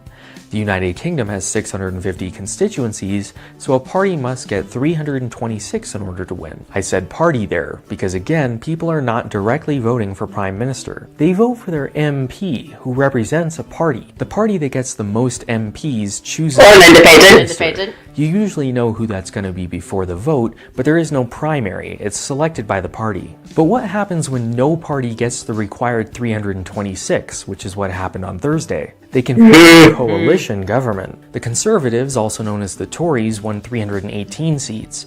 The Labour Party, spelled with a U, won 262. These are the two main parties, and you can kind of think of them as Republicans and Democrats, and they hold similar views to their US counterparts. The next biggest party is the Scottish National Party with 35 seats, and as you may have guessed, they only ever win in Scotland, and ever since the vote for Brexit, they've been pushing for independence. Then at 12 seats are the Liberal Democrats, who formed a coalition government with the Tories in 2010. And then the Democratic Unionist Party with 10 seats are the ultra-right-wing party. If it helps, you can think of them like the Tea Party. And then there are 4 other smaller parties, which I'm not going to talk about because come on, the screen is already pretty full. So the Conservatives and the Liberal Democrats formed a coalition government in the past, which just means that the two parties got together in order to cross the 326 threshold. They elect the main candidate's party for prime minister and usually share some cabinet positions. So why didn't they form a coalition this time? Because of Brexit. The Liberal Democrats are very much against Brexit, while the Conservatives are now apparently for it. I say that with some uncertainty because the Conservatives weren't always for it. In the last general election in 2015, in order to sway UKIP voters,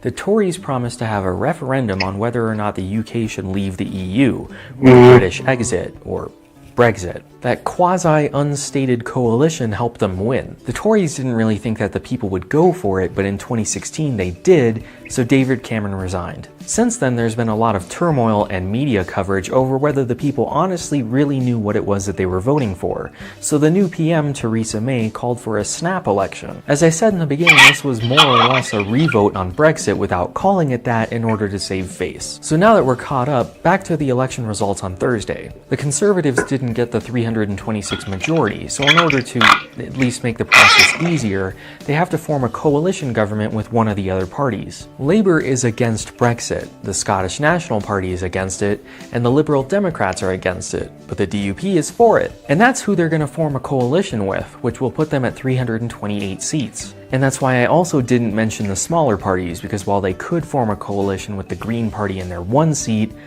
that really wouldn't make that much of a difference. The coalition with the DUP is controversial because of their super right-wing stance on the issues, like being against abortion, gay marriage, and other LGBT rights. But when it comes to UK independence from the EU, there you go. Could the Labour Party have formed a coalition to get to the required 326? In theory, yes, but it would have had to include the DUP and at least 3 other parties. So, no. So the Prime Minister is chosen from whichever party has the majority in the House of Commons, and then they go to the Queen in order to ask for permission to form a government. They could, in theory, do away with everything that's already established and form an entirely new government, which would be chaos and they'd likely lose in a vote of no confidence, which is like impeachment but way easier, so they don't. But then they fill the cabinet in order to lead the various ministries, and because of that, the UK government is referred to as a single-party government, unlike in the US where the president can be from one party and the houses of Congress can be from another. Everything from the Prime Minister on down all belong to one party. The second largest party in the House of Commons is then known as the Opposition, and their leader is known as the Leader of the Opposition. That person doesn't really have any power outside of the one-on-one debate they have with the Prime Minister in sessions of Parliament. So the next time you hear the Americans say that Theresa May was re-elected, or you hear that the Queen is just a figurehead or a tourist attraction, hopefully now you'll know better. My 1-year anniversary is next week and I'm almost to 1,000 subscribers, so stay tuned. Okay. Let's do some correcting.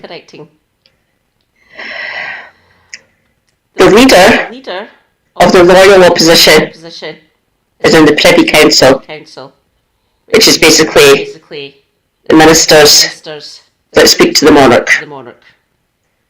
We've got the Shadow Cabinet, which is the main opposition, whoever the leader is at the time appoints. They shadow the actual government minister, so they get made in case something happens to the government.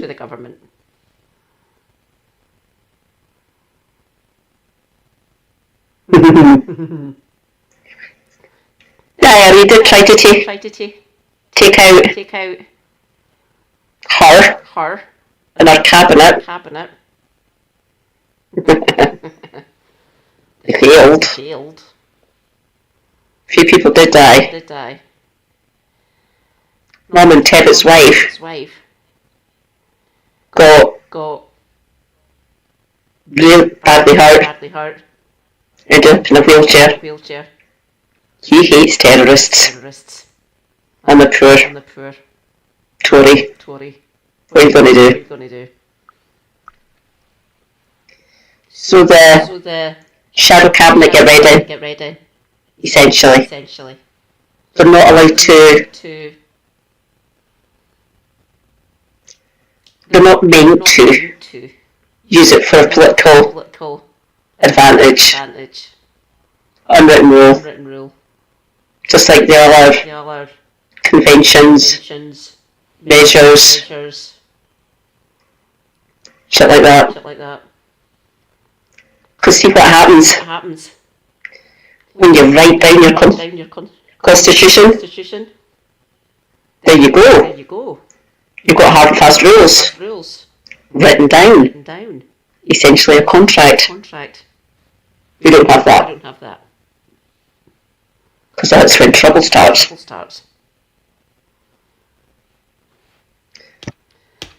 That was fun. You're mostly correct. Well done for trying though.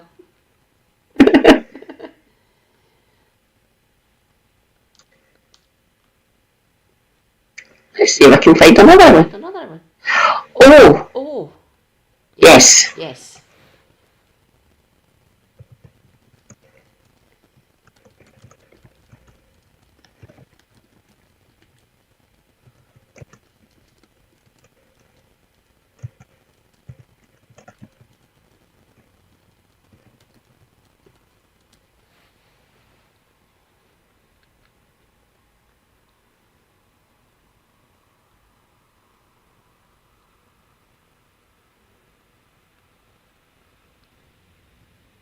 Well, so phrase that a bit better.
Oh, soda.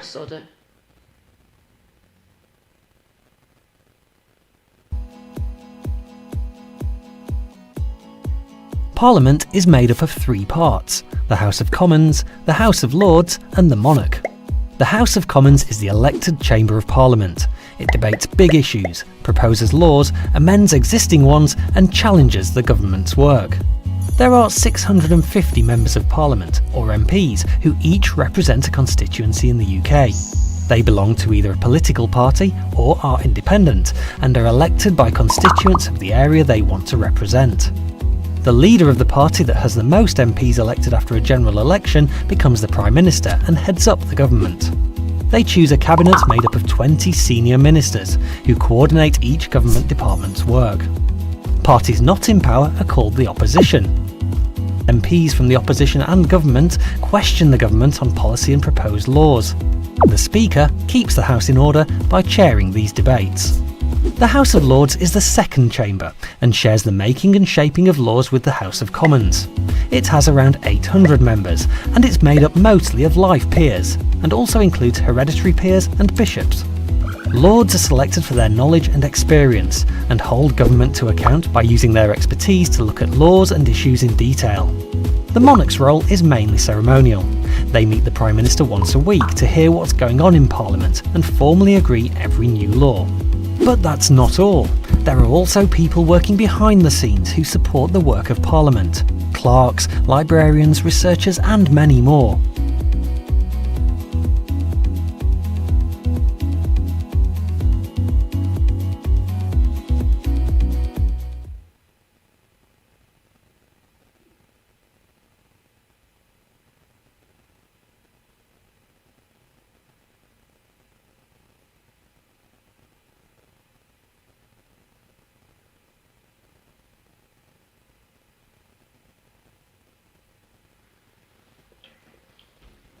There we go. There we go.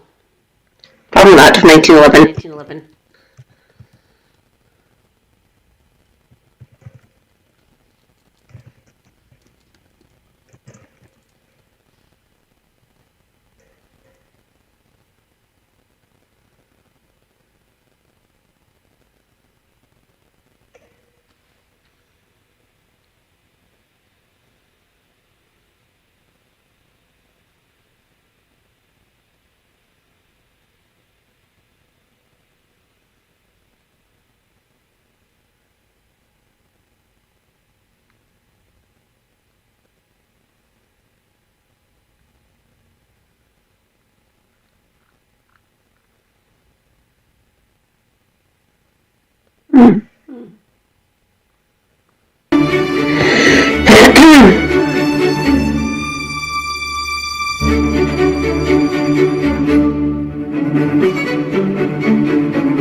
Bloody hell. Bloody hell.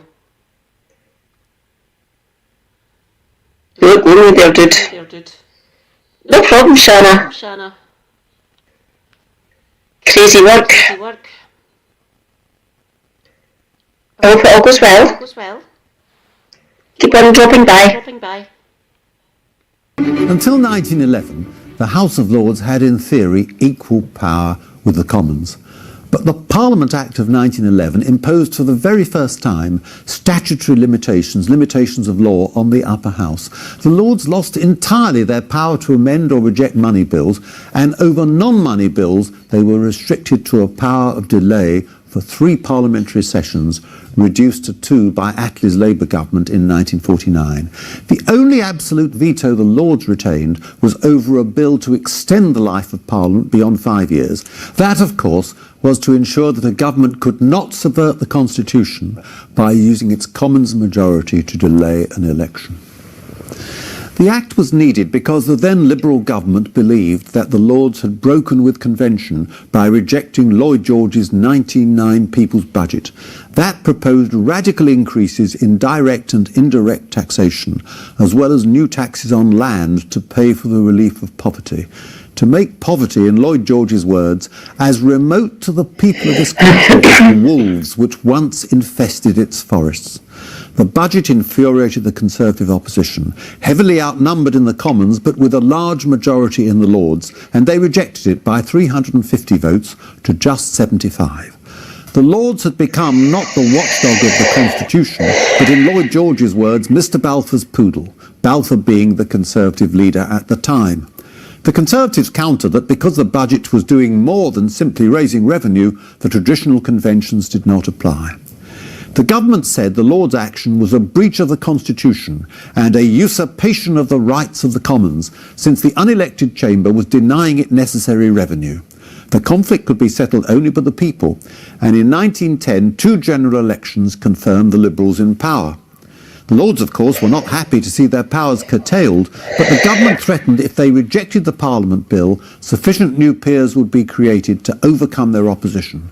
Faced with this threat, the Lords gave way. The consequences of the Parliament Act were profound. While the Lords could ask the government of the day to think again, they could no longer prevent a determined government from getting its way. Some see this as a triumph for democracy. Others argue it left Britain dangerously open to what has been called an elective dictatorship. The argument continues. The Parliament Act shows that if long-standing conventions are broken, they will come to be embodied in law.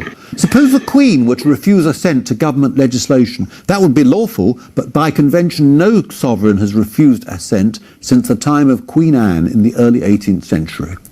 Were the Queen to refuse assent today, the government would almost certainly enact legislation putting the convention into law. Conventions embody the morality of the Constitution. If that morality is flouted, they will be enacted into law.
I need to find a better one.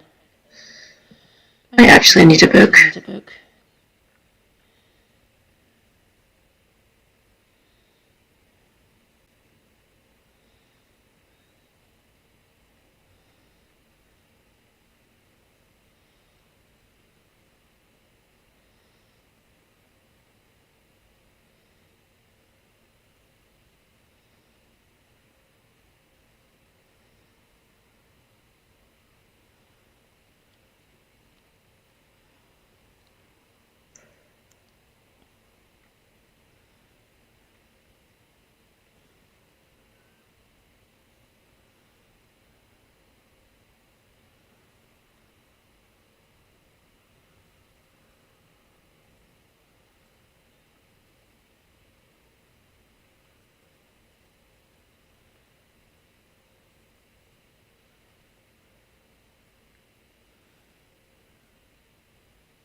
Particularly private equity, but not only private equity. There's been a slew of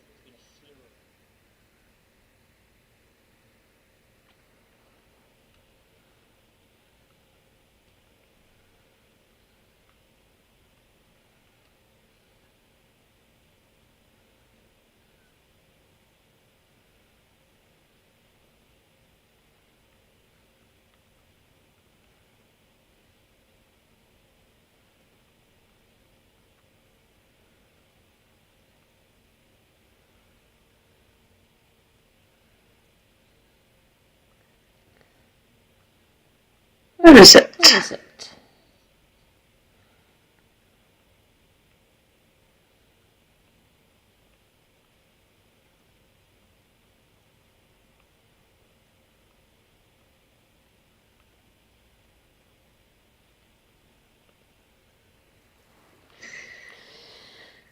I mean, David Dimbleby gave a lecture last year, I think it was, after the funeral. He was criticising the BBC for being too close to the royal family.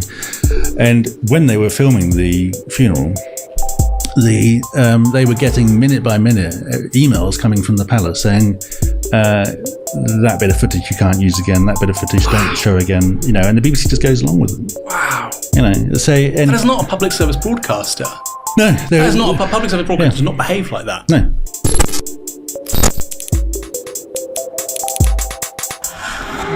Should Britain be a monarchy?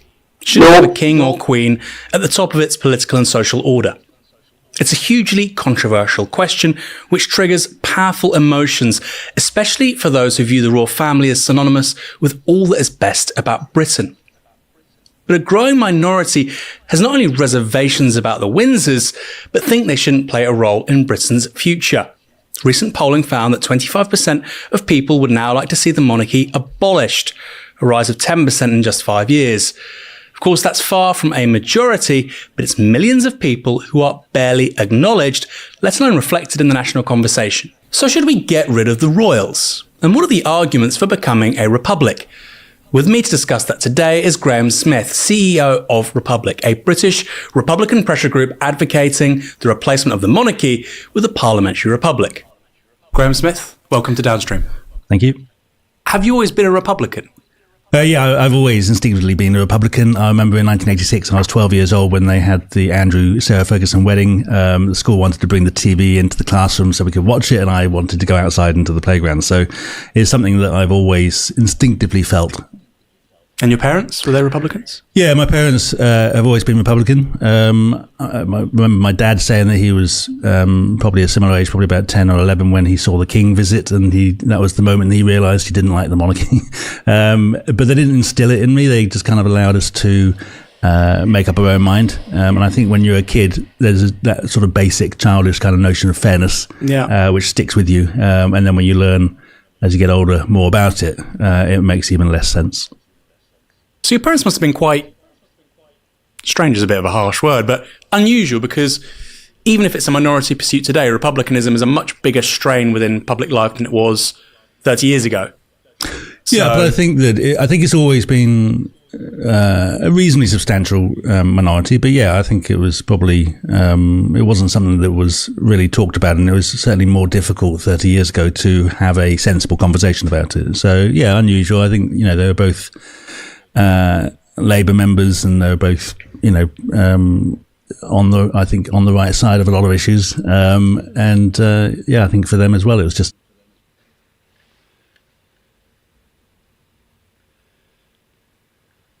Instinctive.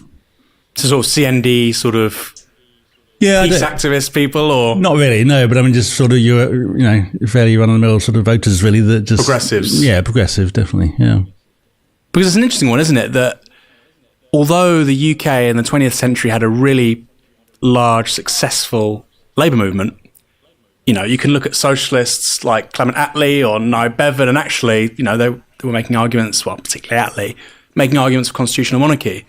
So this idea that you're on the left of the economic debate and that you're also a Republican, that's intuitive for many people in Europe, but in Britain it's not the case.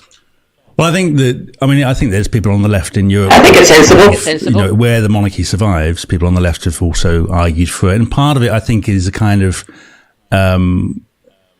there's a reluctance to get into big constitutional change. Part of it is that the way our constitution is set up now gives the government an awful lot of power, and that is always helpful to any prime minister, whichever party they're in. So rocking that boat is not necessarily in their interests. I also think that with the Cold War probably sharpened divisions, and that became sort of a potential symbol of division that they didn't want to get involved with. So I think there were sharper attacks against the left from the right in terms of communism and so on. So maybe that, I think, probably delayed a serious conversation about the monarchy. But, it did come up and get discussed from time to time. The really vocal Republicans were pretty few and far between. So why do you want to end the British monarchy? What's it done to you, Graham? Well, same as it does to your job. I mean, you must care so deeply about it. Same it does to all of us. I mean, there's a few basic points. The first one is just a matter of principle. We are Democrats in this country. Most of us, the vast majority of us, believe in democracy.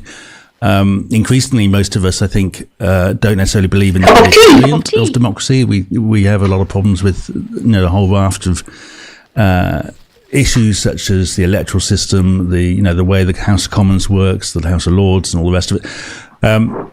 But the Crown is, at the centre of that, and the monarchy is at the centre of that. And Democrats should not be supporting an institution that rests on an entirely different set of values, which is, sort of feudal values of bloodline, elitism, exceptionalism, and that should be enough for most people. But if you're not that convinced about the principle, the institution itself is not fit for purpose. It is not going too far to say that it's corrupt, which is not about criminal or illegal behaviour. It's about sort of abuse of public office in terms of public money, abuse through lobbying behind closed doors.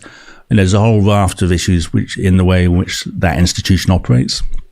Not to mention the family themselves, who are not people we would vote for if we had a free and fair election. But then the Crown itself, you've got the principle and the palace, but the Constitution itself is pretty awful. I mean, some people like to think that we've got this Constitution, the mother of parliaments, which is envied around the world, and it isn't. Most countries that have parliamentary democracies do it better than we do. And the Crown is a big part of that because it centralises power in the hands of Downing Street at the expense of Parliament and the rest of us. So, whichever way you cut it, it's not an institution we should be supporting. So just to be clear, I'm a Republican. Yep. So when I say things, it's because I'm playing devil's advocate and to sort of make sure your arguments are as robust as they can be so the audience can make their own minds up. The claim about corruption is an interesting one because some of the least corrupt countries on earth have constitutional monarchies. So, for instance, often the Nordics are a byword for accountability and transparency in public life. And they have constitutional monarchs in Sweden, in Norway, in Denmark. Same with the Netherlands. You could say the same with regards to Japan, has an emperor. So the corruption argument, I mean, I could come back to you and say, well, there are lots of other constitutional monarchies which aren't corrupt. Sure, we might need to make some changes, but we could still have a sovereign. What would you say to that? Well, those countries, the Nordic countries, they may well not be that corrupt, but that corruption still exists within their own monarchies. Now, they might not always see it like that in the same way that many people in this country don't see it like that, but I have a close relationship with Republicans in those countries, and they are well aware that just as our monarchy abuses public money, so does theirs. They have various exemptions that they've lobbied for from laws such as official secrecy laws and so on. So it's on a different scale, and sometimes it's not so obvious. But a monarchy is. I mean, the comparison I make is the MP's expenses scandal, which is what now 13, 14 years ago.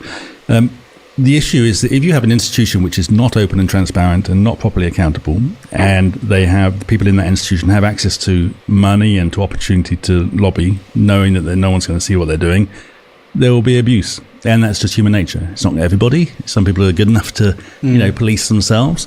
But that is how the monarchy is. It's highly secretive. They've got access to everybody and anybody they want to have access to in terms of lobbying, and they have access to hundreds of millions of pounds of our money every year.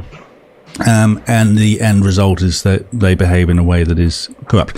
Now, the only way that you can really stop corruption is with transparency and accountability. And you can't do that with the monarchy because if you are transparent, you don't like what you see, that you can't do anything about it. You can't remove them.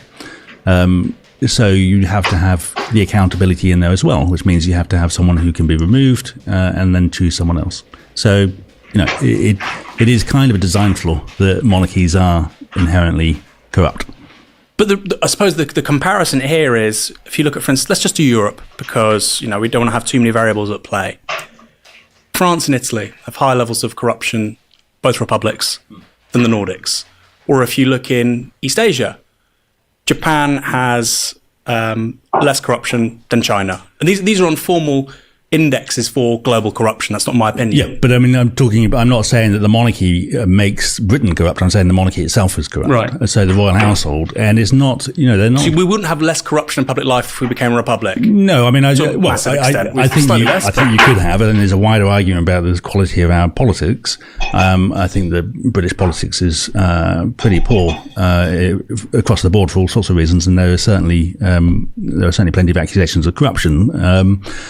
But I think that the household itself, I will give examples. Let's get into detail. So, as I said, I'm not talking. Although I did report Charles to the police on suspicion of selling honours for donations in exchange for donations, and the police have just dragged their feet and still haven't done anything about that. So there is an accusation of criminality.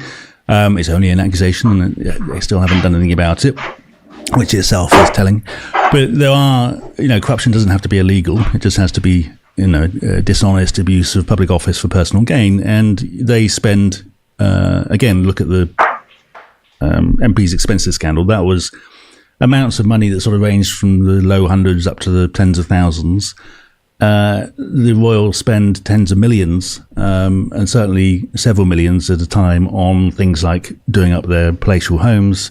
They fly around by helicopter all the time, and they take the income from the two duchies, which should be going to the treasury. So now, this is an extraordinary amount of money. I think a lot of people aren't aware of this. Can you just explain that, two duchies? Yeah, so the two duchies are two landed estates that they were all part of the crown lands, and they were essentially hived off, and they were allowed to keep hold of them. And they treat them as private estates, but they're crown property. And each one of them brings in a profit of around £22 million a year, which goes to So the Duchy of Lancaster now goes to Charles as monarch, and the Duchy of Cornwall now goes to William. So on the Queen's death, William suddenly gained a £22 million a year income for doing nothing other than being the son and heir to his father. And that money should be going to the Treasury. And some people will say, look, no, it's not a lot of money. I mean, I added up the incomes of heads of state, elected heads of state across Europe, and you add them all up, £22 million is 6 times all of them together. So it's a hell of a lot of money for someone who isn't even the head of state, in the case of William. But if you add those two amounts together, you're talking over £40 million, and £40 million was cut from a fund to help people with their rents and deposits. And when that was cut, people said, well, that's going to lead to more homelessness. So it's that kind of money that can have a real impact. And instead of it going to people that might be struggling with their rent, it's going into William's pocket. Well, particularly Cornwall. I mean, £22 over 10 years, £220 million. If you look at Cornwall, it's one of the poorest regions in Europe. I mean, you just had the second round of levelling up funding, and I think they're spending £35 million on connecting the 4 largest urban areas in Cornwall. So basic infrastructure doesn't exist, and you're giving, like you say, somebody who isn't even the monarch, £22 million a year. Yes, I mean, absolutely. And also, if you look at the Scilly Isles as well, which the Duchy of Cornwall claims to own, is questionable claim, but we can't prove otherwise. They claim to own most of the land there.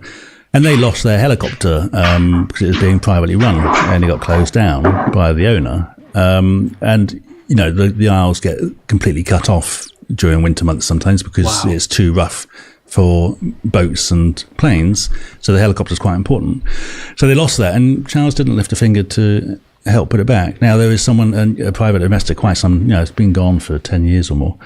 So that's being reintroduced, but he doesn't lift a finger to help, or hasn't done.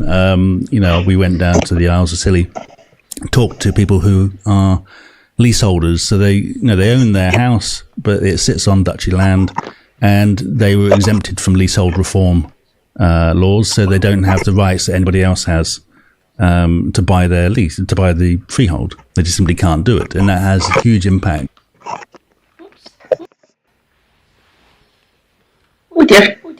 on their sort of financial future.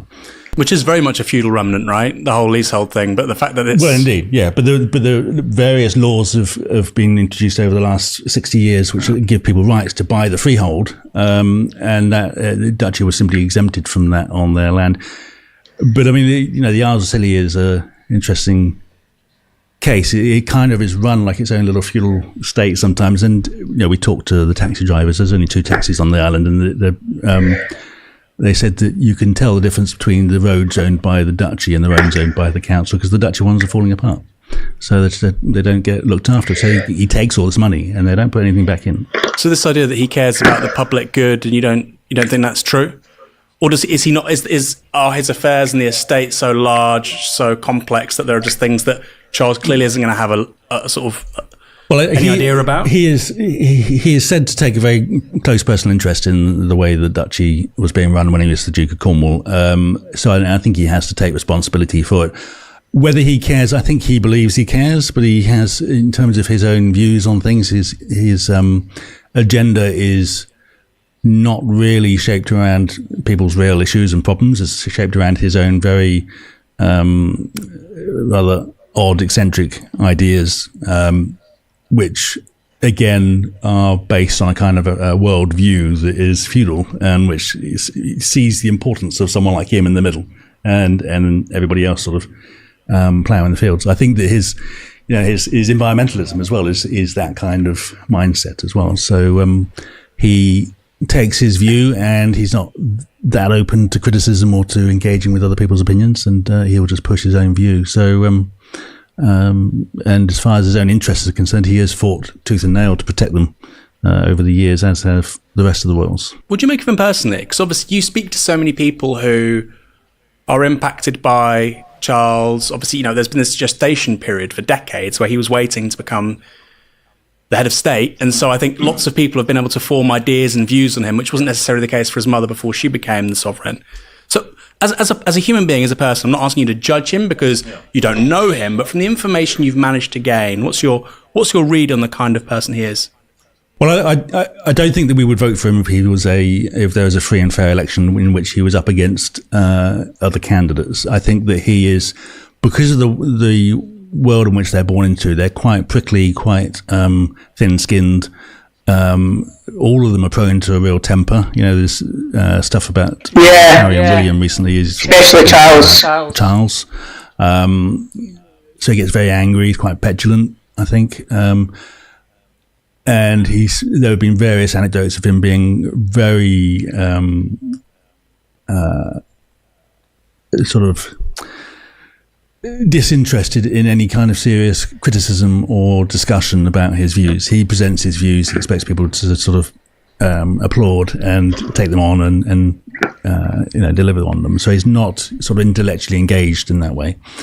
So and I don't think he really understands the world outside of his very immediate sort of circle of friends and advisors. So yeah, I don't have a strong feeling, sort of view in terms of whether he's a good or bad person, but I think he is a complicated person who is not fit for public office. And is he different from his mother and father in that respect? Because obviously, part of the strength of the brand of Elizabeth was that she was there for the Second World War.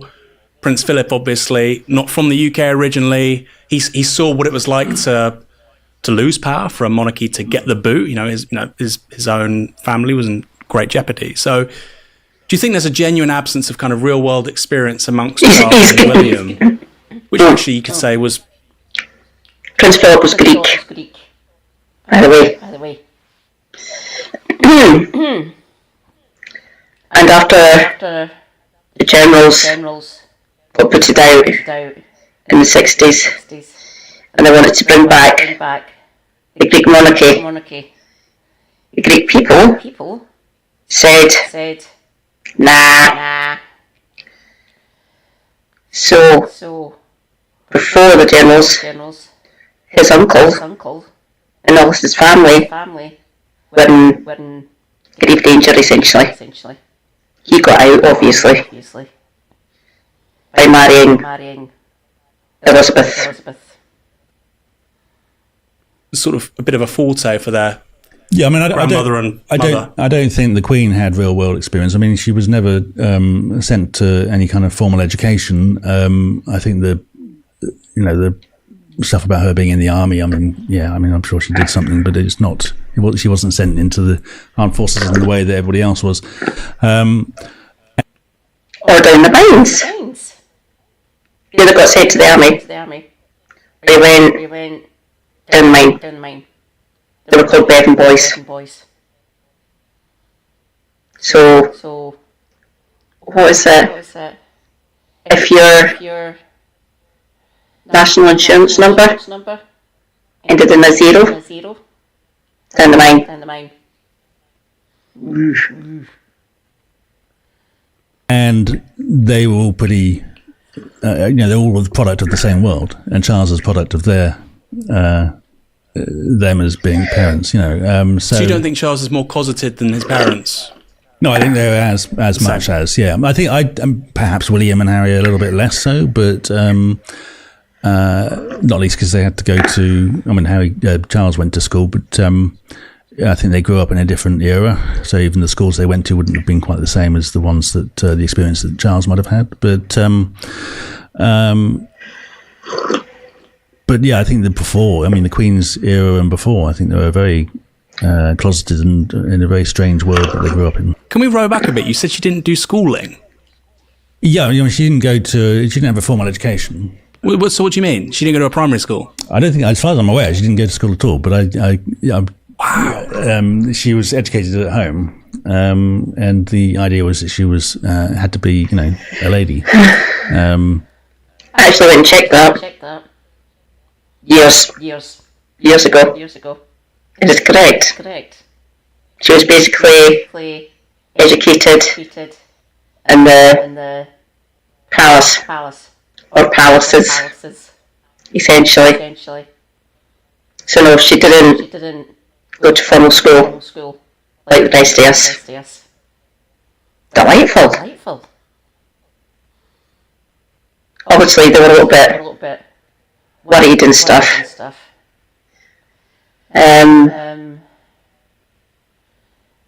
25. 33, yeah.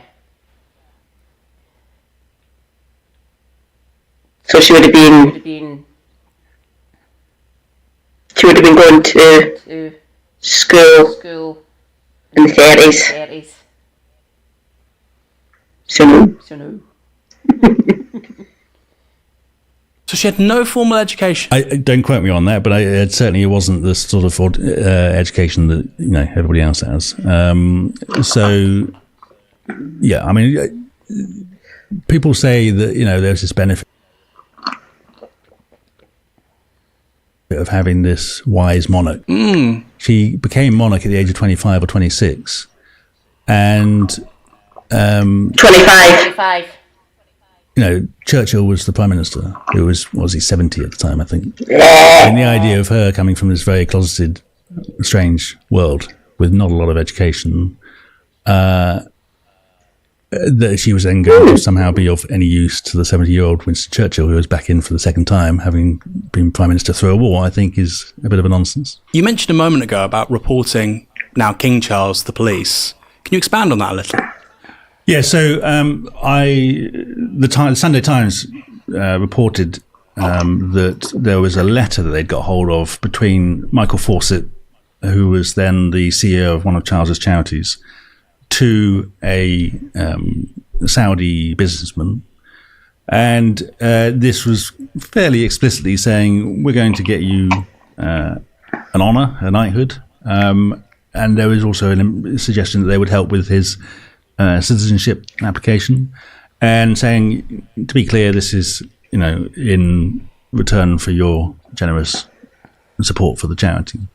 Now, offering a knighthood in exchange for any kind of consideration is a criminal offence, and we had this back in Tony Blair's government when various people, including Blair, were interviewed on suspicion of doing the same thing, and that went nowhere because they couldn't prove the link. I think everyone could assume the link, but you couldn't prove it in a court of law. Cash for honours. Yeah. So, but with this letter, it's pretty black and white. Now, it seemed to me fairly obvious that Michael Fawcett, who is, he's a friend and a close confidant of Charles, he's been considered to be one of his closest confidants for years, he couldn't get or secure an honour for anybody without going through Charles.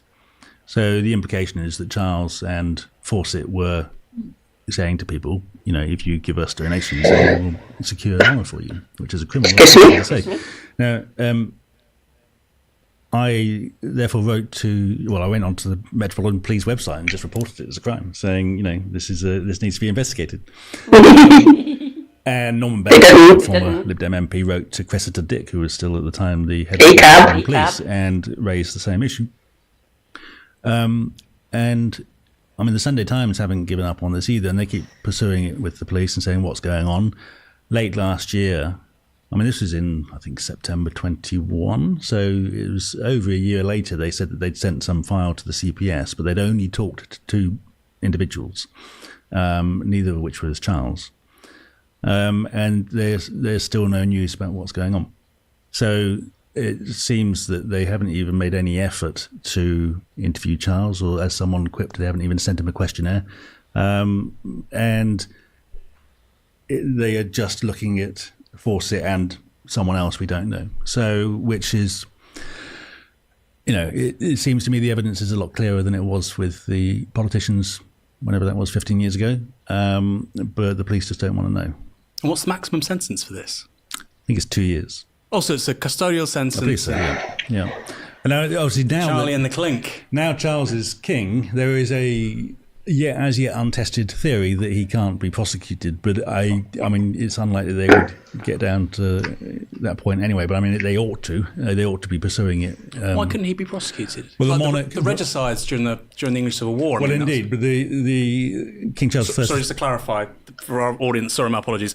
There was a civil war in this country. It should be called a revolution. The king was beheaded, and that was the result of a legal process. Indeed, but he was. My understanding is Charles I was prosecuted by Parliament. That was civil war. Civil war. As we've just covered. Yeah. Lopped off the king's head. Pissed off some Scots. and pissed off the moderate monarchists, if such a thing ever exists. You're either a monarchist or not.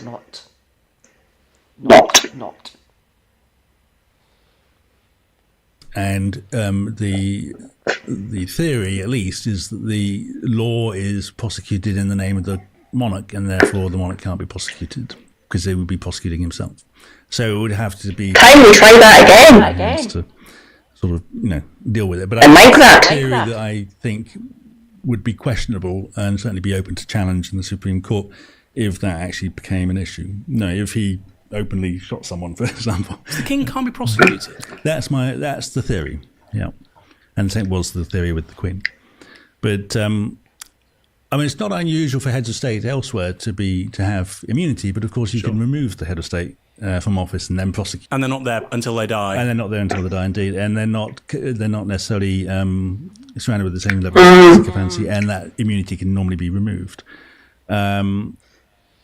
But yeah, as I said, if Charles sort of just turned around on when he's out shooting and decided to shoot one of his friends dead, then in theory you couldn't prosecute him. But I think that in those circumstances, things would change. But there's a whole load of lesser crimes, such as and including cash runners, where that should be tested. Are there any other royals who could face, apart from obviously the obvious case of Prince Andrew? Have there been any other sort of incidents where you yourself have been involved, perhaps? Other royals are not immune, and Princess Anne was quite a long time ago prosecuted under the Dangerous Dogs Act because her dog attacked someone's kid, I think. But that's going back to the 90s. I did actually report Prince Andrew for a completely different matter back about 5 years ago now. In what I called Gate, which was where he deliberately rammed his vehicle into the gates at Great Windsor Park because they were supposed to automatically open for him and they didn't for whatever reason. And being a petulant, arrogant man, he just decided to ram his Range Rover straight into the gates and caused £80,000 worth of damage. And someone saw it and it got in the news, so I thought, well, that's criminal damage. So I reported them to the Thames Valley Police. And again, they didn't want to know. They gave some excuse about we don't deal with road traffic accidents where there were no injuries or deaths. I thought, this isn't a road traffic. But this is taxpayer money. Yeah, it was Crown Estate land, which is taxpayers' money, and it's not a criminal offence. If I go down to the Crown Estate and I destroy it, I'm going to be charged with something. Yeah, surely. I was tempted to go down and ram my. Well, I don't have a car, but I'd hire one and ram that into the gates and see whether they took the same view. But it's as far as I know, Crown Estate picked up the bill, and that was the end of that. And the police didn't want to know. And it wasn't a road traffic accident. It was a deliberate act of vandalism as far as the reports were concerned. But, yeah, the police are very reluctant, I think, to get involved in prosecuting them. Any other cases? You've got Anne, we've got Andrew, Charlie. No, I don't think so. They're not actually a criminal gang as such. But, there could well be things that they're getting up to, but I'm not aware of any other reports to the police. And but, I think there's plenty of... When I said they're corrupt, I think the abuse of public money is an abuse of public money, but it's all signed off and, it's not illegal. But it is unethical. And if we look at, the Nolan principles that people have been talking about recently in relation to the current government and, their sort of instinctive principles such as integrity and honesty and selflessness and whatever. I would say on all of those principles, the palace and the royal family fall well short. Because if you were concerned about those values such as selflessness and honesty and transparency, then you wouldn't insist on being exempted from the Freedom of Information Act. You wouldn't spend hundreds of millions of pounds on your own homes and travel and all the rest of it. And you wouldn't accept the money from the duchies because it's not yours. And you wouldn't use your privileged position to lobby government ministers behind closed doors, insisting that lobbying doesn't see the light of day. So, it's that's what I mean by being corrupt. How much taxpayer money does the royal family get a year? Well, they will say that it's somewhere in the region of 85 million pounds, which is about half of which is currently being spent on doing up Buckingham Palace. Although I was just reading in the Private Eye that there's some disquiet in Whitehall that Charles has no intention of using Buckingham Palace as headquarters. So they're doing it up for reasons no one knows. But that's the sovereign grant, which is about £85 million at the moment each year. Although they keep the reserve, and so last year they spent £101 million. But we've calculated that the total figure is more like £345 million. And that includes the duchy figures. It includes the cost of security, which is at least £100 million. And that covers quite a lot of the family, including they've got something like 24 homes to protect. When they go around the country and open things and visit people and whatever, then there's a huge cost, which is usually picked up by the local police and local council, and that can be quite substantial. Is that for lesser royals too? Yeah, because there must be a cost benefit there. We have a lesser royal. It's actually not that big a deal, and it's costing us an absolute bucket load. Yeah, I mean, I imagine it costs more for the higher ones, for the more senior ones, just because of the level of security. But I think that we did FOIs. The Queen did her Jubilee tour in 2012, and she kicked it off going to Leicester, and that cost Leicester, between the university, the council, and the police, £180,000 for a 4-hour visit. Wow. There's a case going way back to 2006 or something, Romsey in the south of England, fairly small town. The Queen went there for, again, 3 hours, I think, and it cost them £60,000, and that came out of the town council and wiped out their reserves. Because they were expected to do all of the crowd control stuff, had to do the whole process of sort of risk assessment and road closures and provide staff, and and they were told apparently in one venue to replace the toilets, which cost them £5,000. The costs do ramp up quite quickly, and if you add all that up, we had a ballpark figure of about £20 million across all local councils for a year. And there's various other sundry things, and also estimates of taxes unpaid and so on. So yeah, it's about £345 million at least every year that we either spend or lose. And how much is it without the duchies? Because they could say, well, that's our own private estate. So how much of that is really taxpayer money?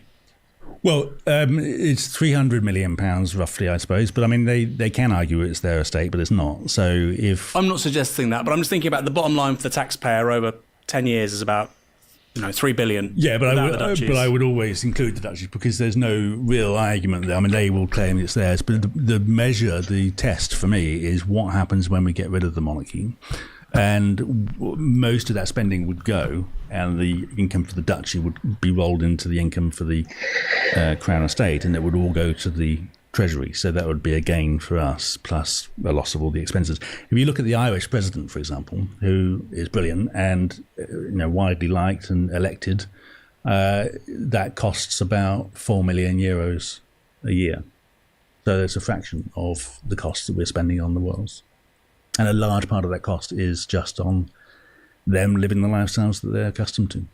It's a huge amount of money. I mean, that is £340 million a year over 10 years, £3.4 billion. That's a lot of cash. That's a lot of schools and hospitals being built. Yeah, you could, we worked out, you can roughly pay about 13,000 teachers or nurses for that. And that's a lot of people, or police officers. I mean, we've lost about 20,000 police officers, and they keep going on about recruiting more. But I mean, I think we're still down on where we were 10 years.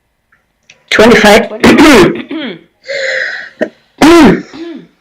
We're down 25,000 officers. Well, England. We're not too bad up here. Couple of thousand? Well, it's 25,000 missing from England. Thank you, Gideon. You monster. Oh. Known by his stage name.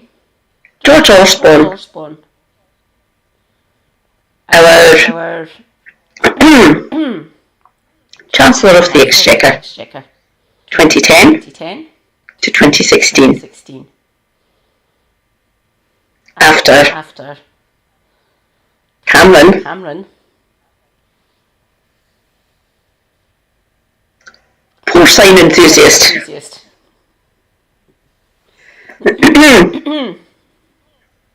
Had to step down because Brexit. Years ago, and yet the amount of money it costs to replace most of them is being spent on, a dozen people. Counter argument again would be that, well, fine, they do cost a lot of money, but actually in terms of the economics of it, which I think is a very weak argument for a constitutional system regardless, but anyway, on the economics of it, they're actually a net beneficiary because they contribute to tourism and people come to the UK and it helps brand Britain, and actually they make us money, despite this extraordinary sum you just outlined. Why is that wrong? Well, it's wrong on various levels. I mean, as you sort of alluded to, it's our constitution, and we should base that on principles and values and what works constitutionally, not what people enjoy doing on their holiday, which doesn't make any sense. It's wrong also because it's an odd logic that we have this public institution that makes money. That's great. It doesn't mean that we have to spend loads of money on those people. I mean, you could argue that the NHS makes money in the sense that it gets a whole load of people back to the workplace and therefore boosts our economy. But no, we're not paying nurses enough. So where's the logic that we throw hundreds of millions of pounds and don't account for it properly just because of this institution making money? But the main point is that it's not true. It doesn't make any money. There's no evidence for that. The tourism thing has been debunked. There's no evidence that having a monarchy brings more tourists in.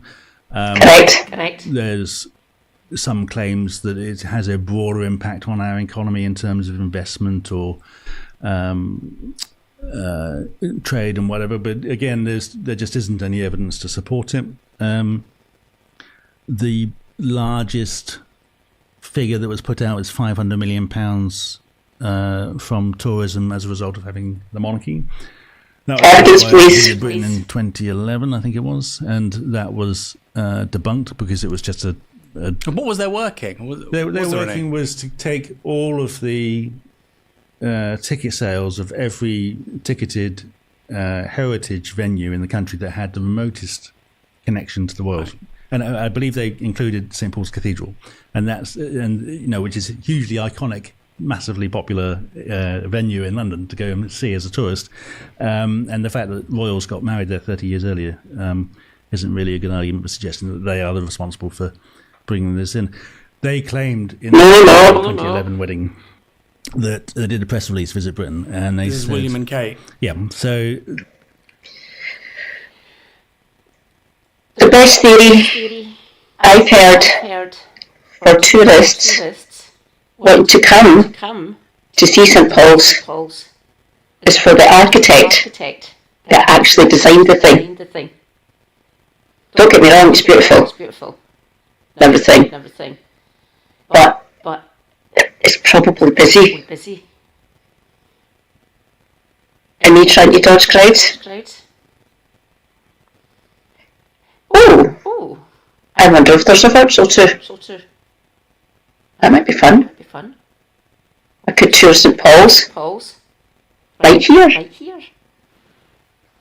They said, put out a press release, as everybody does. Well, every company, every brand puts out all this rubbish around trying to get a piece of the rolling coverage about the wedding. So they put this thing out saying this is going to be a great boost for tourism. So we did an FOI request, freedom of information request, to their press office saying, can you show us how you got to this?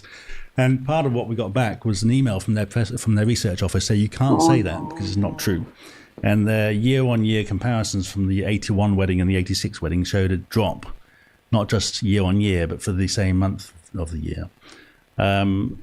And after we gave that to the Guardian, and it was big, full page, they agreed to meet with us and talk about it. And they accepted in private that there's no evidence that if you get rid of the monarchy, we lose tourism. So it's a duff argument that makes no sense, and shouldn't be part of a conversation about our constitution. I mean, I've heard the argument that Versailles makes more money than Buckingham Palace, and I think, again, that might be purely anecdotal, but I mean... I'm sure it does, but I mean, Buckingham Palace is only open 2 months of the year, and I've been there as a tourist, and it's not particularly interesting because it's so limited in what it can tell you, because the institution is still there. They don't want to give you a history of the individuals or the royals. It's kind of, here's some artwork, and here's some dresses, and, here's some... they had a exhibition. Okay, I've seen the Queen before, but I mean, that's fair. Actual history. and it tells you how many candlesticks and glasses and chairs and tables they have in the building, but nothing much else. And it's not that interesting. But you don't have to go over to France to get a good comparison. If you look at Tower of London, which they haven't been in for a very long time, over a century. Let's check that. And yeah, it's only open for 2 months. 2 months. 2 months.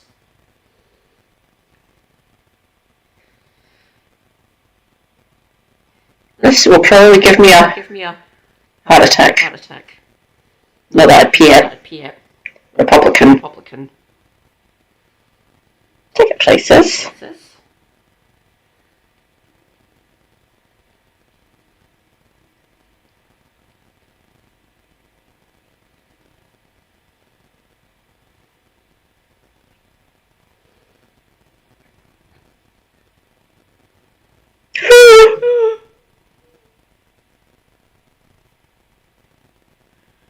Adult. Oh. There's donations. Young people. 18 to 24. So that'd be Gen Z. Zoomers. £40. Or 42 on the day. No, if you just rock up.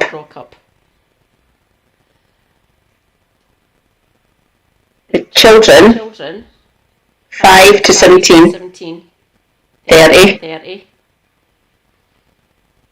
Or 33. Woke up. Disabled. 30. Or 33. Adults. That means 24.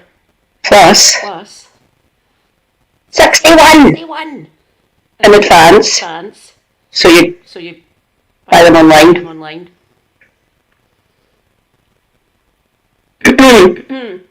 Or 66 if you rock up.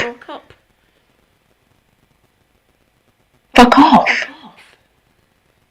That's mental. Emily open.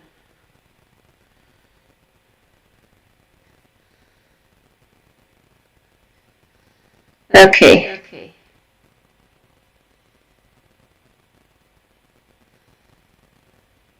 When is Buckingham Palace open to the public?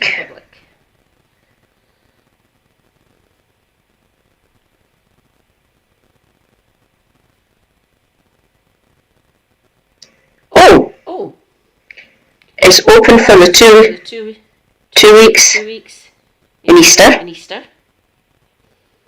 Then July to October. So July, August, September, October. 4 months. A third of the year. I am not paying over £60 ever. It's far more popular, far more profitable, and as far as I'm aware, it pays for itself through ticket sales.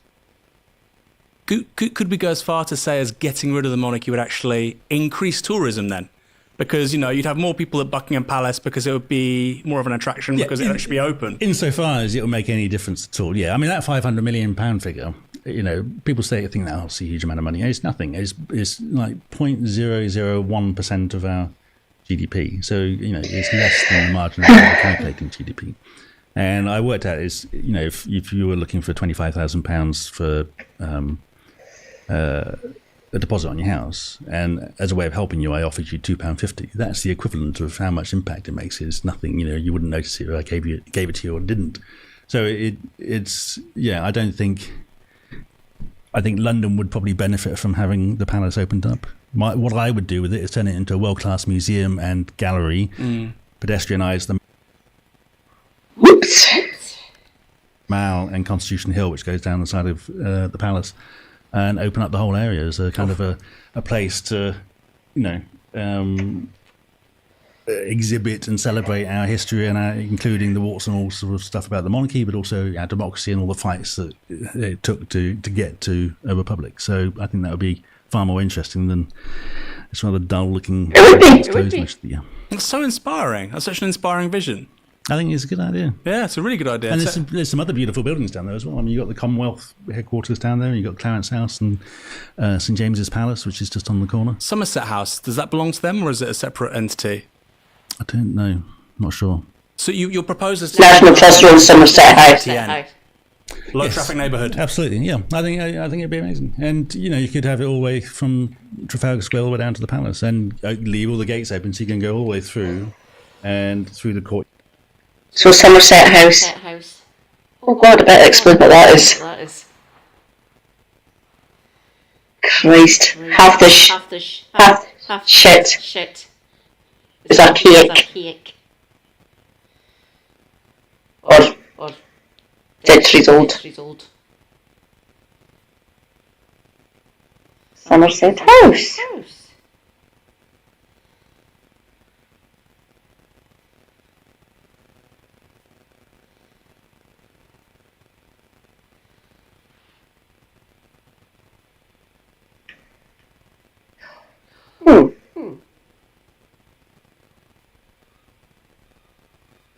Oh God.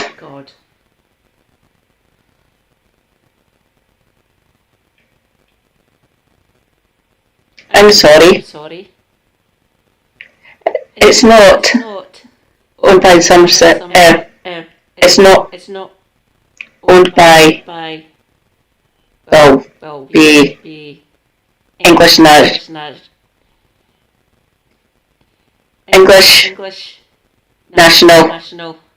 Trust. They own it. It's Georgian. So it was built in the 1500s. So it was right the first time. Archaic. Yeah, that's theirs as well.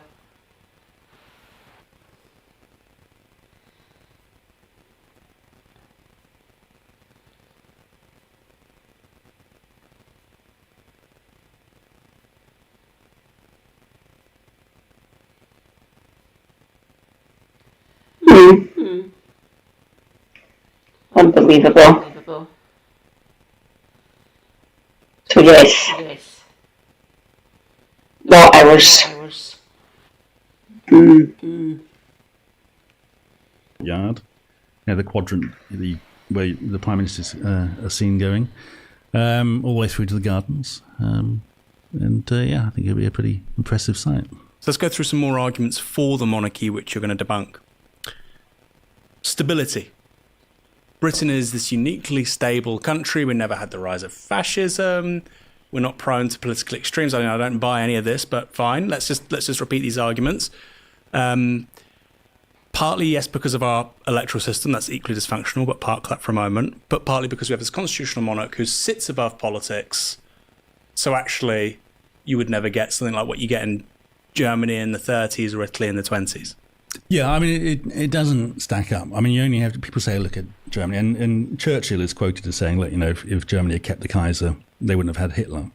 But he's conveniently ignoring Italy, where Mussolini was put on given the job to head the government by the king, who then sat there and let him, 20 years he's on the throne all the way through to the end of Mussolini's reign and did nothing. So monarchies are of no use whatsoever, because the monarch's first duty is to protect the monarchy, and they will make accommodations for whatever dictator they have to make accommodations for. The German Kaiser, who lived in the Netherlands after the First World War, after being deposed, would often write to Hitler. He was no fan of Hitler, I should say that, but he would write to Hitler trying to get his family put back on the throne with Hitler still as Chancellor. So he's certainly didn't know that. Prepared to accommodate Hitler, even if he wasn't. I mean, I'll just explain why. Lots of Germans died in the trenches, and they saw it as his fault. Because he wanted an empire. So the German people, not very happy. Deposed him. Went public. Might know it. Weimar. So he fucked off to the Netherlands. He despised Hitler, apparently. If he despised him, why was he thinking of cooperating with him to bring him back in, to get the German monarchy up and running again? But Hitler didn't want to do that. So he basically just stayed in the Netherlands. And Hitler went on to do things. He thought he was a horrendous man, but not to the point that he wouldn't, allow himself to be accommodated for the restoration of the German monarchy. And, you look at the Greek monarchy, they had a republic, and the Greek king went along with a rigged plebiscite restoration of the monarchy just before the Second World War, and then sat back and let a fascist take over. His nephew became king after the war and was, he sort of tried to avoid the coup in the 60s, but completely failed. And so Greeks, fell under the control of the generals, who subsequently got rid of the monarchy. And when they were a democracy again, the Greeks had a referendum and said, yeah, we don't want that again because it didn't work. And if you look at places like Cambodia and their monarchs have been absolutely catastrophic in terms of protecting democracy or people's rights. They are very much part of those networks of dictatorship and kleptocracy that have caused all sorts of misery in those countries. So monarchies are not good at protecting anything. The fact that we have been stable has been a result of any number of different forces. When we say we've been stable, obviously we had 40 years of political violence in which 3,000 people died. So to the extent to which we are stable, You're talking about Ireland. Yeah. Also, can I just say, also a civil war. Thank you for the follow. Sock now. Conrad, thanks. That is great. All right. Like you have the United Kingdom, which includes the whole of the island of Ireland, and a huge chunk of it breaks away in what is a seditious civil war. Like that is not the fact this isn't taught as a civil war. I just find so strange. We've had hundreds of years of stability. Like, indeed, and I can't remember where I read this. I was reading some history of sort of early 20th century, pre-First World War, and there was quite a lot of worry that would blow up. What's up now? Welcome. Mad Cat stream. Sorry for the echo. Still trying to get my audio sorted. I will get there. I promise you. Into a wider civil war across the UK, and it was the First World War that sort of dispersed that threat. But yeah, there's been a lot of violence there, and then obviously we've got 50% of Scots want to break away. There's a lot of people in Wales that want to separate. So it's not exactly a unified. And at the moment, even in Westminster, it's not particularly stable. So it's a whole load of things. But do you know? It's the Morton. He's going to help me. Thanks, Morton. So hopefully it'll get fixed. I've been trying to figure out where the echo's coming from and still keep everything so you can hear the video, hear me, and see everything.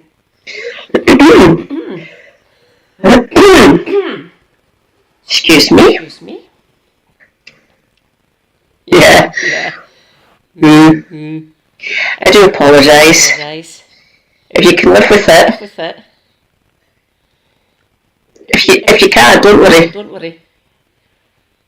No. Thank you kindly. The monarchy doesn't help any of this. It doesn't contribute to the stability. What it does do is centralise power in the extreme. And it certainly doesn't provide us with a monarch who can protect us or defend the constitution. Correct. So last one. We've rebutted the economics. We've rebutted the stability. I think you've made a pretty good argument in regards to corruption. Tradition, which is, I suppose, less rational. This is the thing that defines Britain. We are a monarchy. Tradition. Which is, that's about the right of the king or the queen, not the right of any of us. People don't seem to get that. So what's the argument there? If somebody likes tradition, and it's traditional to have a monarch in the UK, how do you say, well, actually, you're wrong? Well, I mean, I can't remember who it was that said it, but they said that tradition is the democracy of the dead. And it's kind of this idea that decisions made by people who died 200 years ago should be sacrosanct and not challenged. And that's all that we're saying, because traditions have all been invented by someone at some point, and most of them not. Correct. And so why should we be any more constrained to change things than they were? They didn't feel the need to stick with what they had. They changed it when they invented things like all the honours, for example. When were honours invented? Well, a lot of them, the OBE and the CBE and all that was 1917. So very recent. I mean, it's more recent than the invention of powered flight, and yet people talk about it as if it's some kind of ancient tradition. So some of the... Why 1917? Sorry, just like literally 1 year away from the end of the First World War. Why then? I think it was part of the general... It was the same year that they changed their name from Saxe-Coburg-Gotha to Windsor. And I think it was part of the general sort of wanting to ingratiate themselves with the wider public. I think there was a sense that there was this sort of... Lest we forget. Yeah, essentially. Germans. With a sprinkling of Scots. And some English. And Dutch.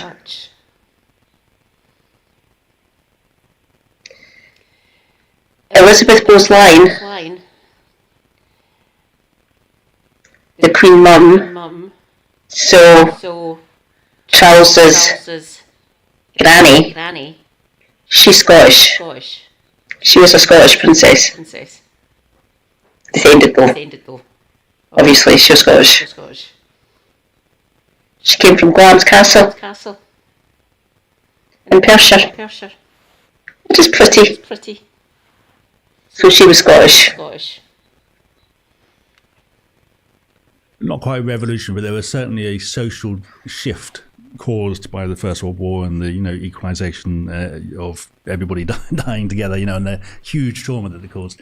They were sort of aware that they needed to do something, and if we believe their sort of version of it, that they wanted to genuinely recognise and honour people who had done exceptional things beyond those who were already getting sort of medals, military medals like the Victoria Cross, for example. But I mean, the change dates back to, I think, Victoria, or maybe William IV, who was just before Victoria. So it's old, but it's not that old, and all these things have been invented and reinvented and all the rest of it. And there's no reason why we can't reinvent things as well. That's the tradition, is that we keep creating new traditions. But I'd say that the better argument is that we have a whole load of better traditions, such as fighting for democracy, such as fighting for people's rights, whether it's workers' rights, voting rights, suffrage. So the tradition of whether it's the Toll Bottom Martyrs or the suffragettes or the gay rights movement, Black Lives Matter, those movements and what they represent are traditions which we should be symbolising and representing in our institutions, not the tradition of feudal kings and aristocrats. I think if a tradition is good, fine, keep it. If it's important, keep it. But if it's there to try and sustain a structure of power and privilege, get rid of it. I think it was Macmillan that said this, and I'm probably wrong. I think it was Macmillan. about conservatism should conserve the good things and not conserve the bad things. You know, like you say, there are good and bad traditions, right? Just because something is a tradition, you know, ancestor worship was a tradition. I mean, it's. Indeed, I mean, there's all sorts of things have been traditions, and you know, you shouldn't sort of do a kind of, you know, you don't want to go the other way and have a kind of year zero thing where you just throw everything out and try and reinvent things, because they're part of human life. They're part of our, you know, we grow up with things and we want our world to feel familiar and all the rest of it. But if something is actually a problem, then get rid of it. And that's part of how societies evolve. You know, and every generation has to make its own decisions about what it keeps and what it gets rid of. And, you know, I'm sure up until the late 18th century, French royalists would have said this is tradition. You know, now they've got 200 years tradition of being a republic. I think that if we are talking about having a history that we're proud of and which we want to celebrate, I think that, you know, after a few decades of being a republic, that's going to be something which we will celebrate, because it's something which we did, which we chose to do. And on the day that we do become a republic, it's going to be a huge global event. You know, everyone will be sitting there, wow, the British, you know, the least likely country to do this, they've stood up and got rid of the monarchy. That's going to be a huge moment, and that's what we'll then celebrate every year from then on. I love this. So this complete inversion of the common sense, you know, like it makes us money. Or actually, no, maybe we could make more money from tourism if we didn't have a monarchy. Oh, actually, when Queen Elizabeth died, billions of people, apparently that's complete nonsense, obviously, not billions. Their eyes were on the UK. Well, actually, there'd be far more attention. And, you know, Brand Britain would benefit from being a republic. My favourite one as well, actually, is the Crown Jewels. Yeah. A lot of people don't know this, but, you know, the Crown Jewels as we know them are only from the Glorious Revolution. They're from the 1680s onwards, because Cromwell melted, you know, Crown Jewels 1.0. Which I find quite amusing. I think there's one item that predates him that was saved somewhere, but yeah, it's all fairly recent. What's that? There's one crown, isn't it? That's like there's a crown. I think it's like a spoon or something. A spoon? Something like that. I can't really remember. But yeah, it's all. A lot of this is very new. I mean, a lot of it is Victorian times. You know, a lot of the monarchy that we know and recognise is Victorian. I think it's from previous research about 3 pieces that he never got his hands on.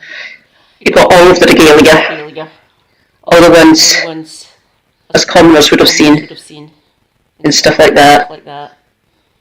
They all got done. They got melted down. Jewels taken out, sold.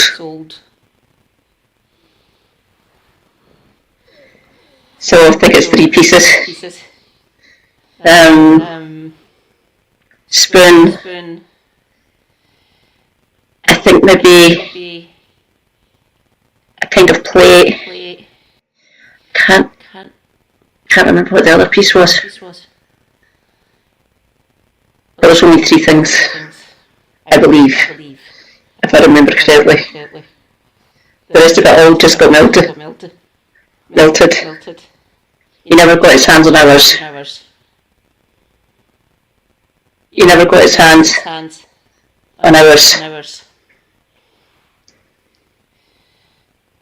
We saw the writing on the wall.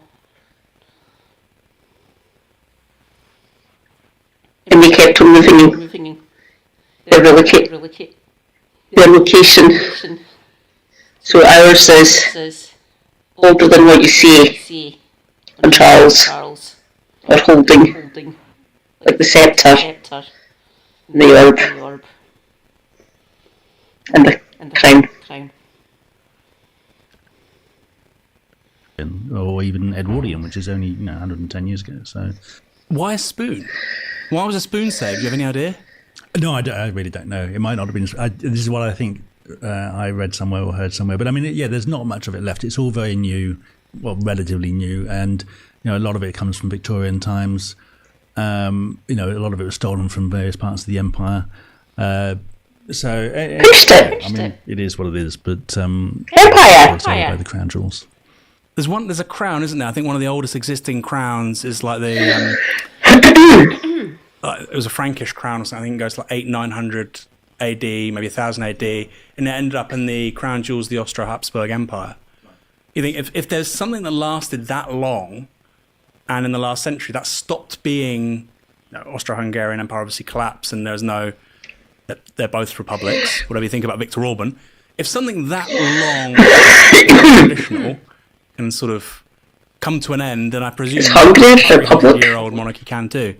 Well, I mean, this is the thing: it will always be there as part of our history. We won't lose the history. We won't lose the palaces or the castles. It will all be there, and the jewels will still be there. I mean, whether or not we give some of it back, I don't know, but you can still do all that. I mean, at the moment, you go. I had my thoughts here. All the things that we nicked, give them back. We don't even need to get rid of the monarchy to do it. Give them back. Although those crown jewels, like the new ones, a bit more difficult because he needs them, apparently. But everything else, give them back. 80%? 85%? Of the British Museum? Blank space. Seriously. Blank space. There's a few things from here, these isles, essentially. They're ours. They're our history. We've pitched other people's history. Give them back.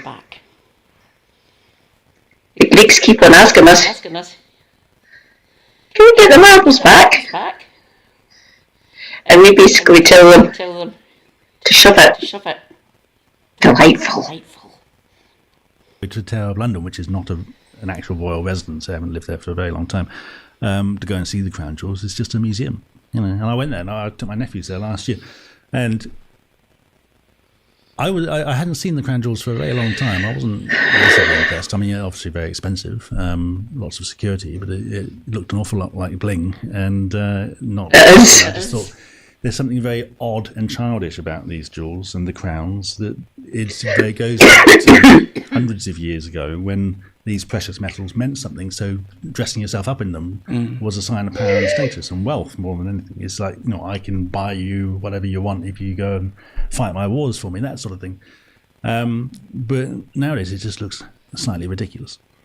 Prince Harry, you've mentioned a while ago that Charles and William can be disposed to being quite petulant, childish, I suppose is a better word as well. Whoops. Throw tantrums, they like to get what they want. Is Harry a bit different?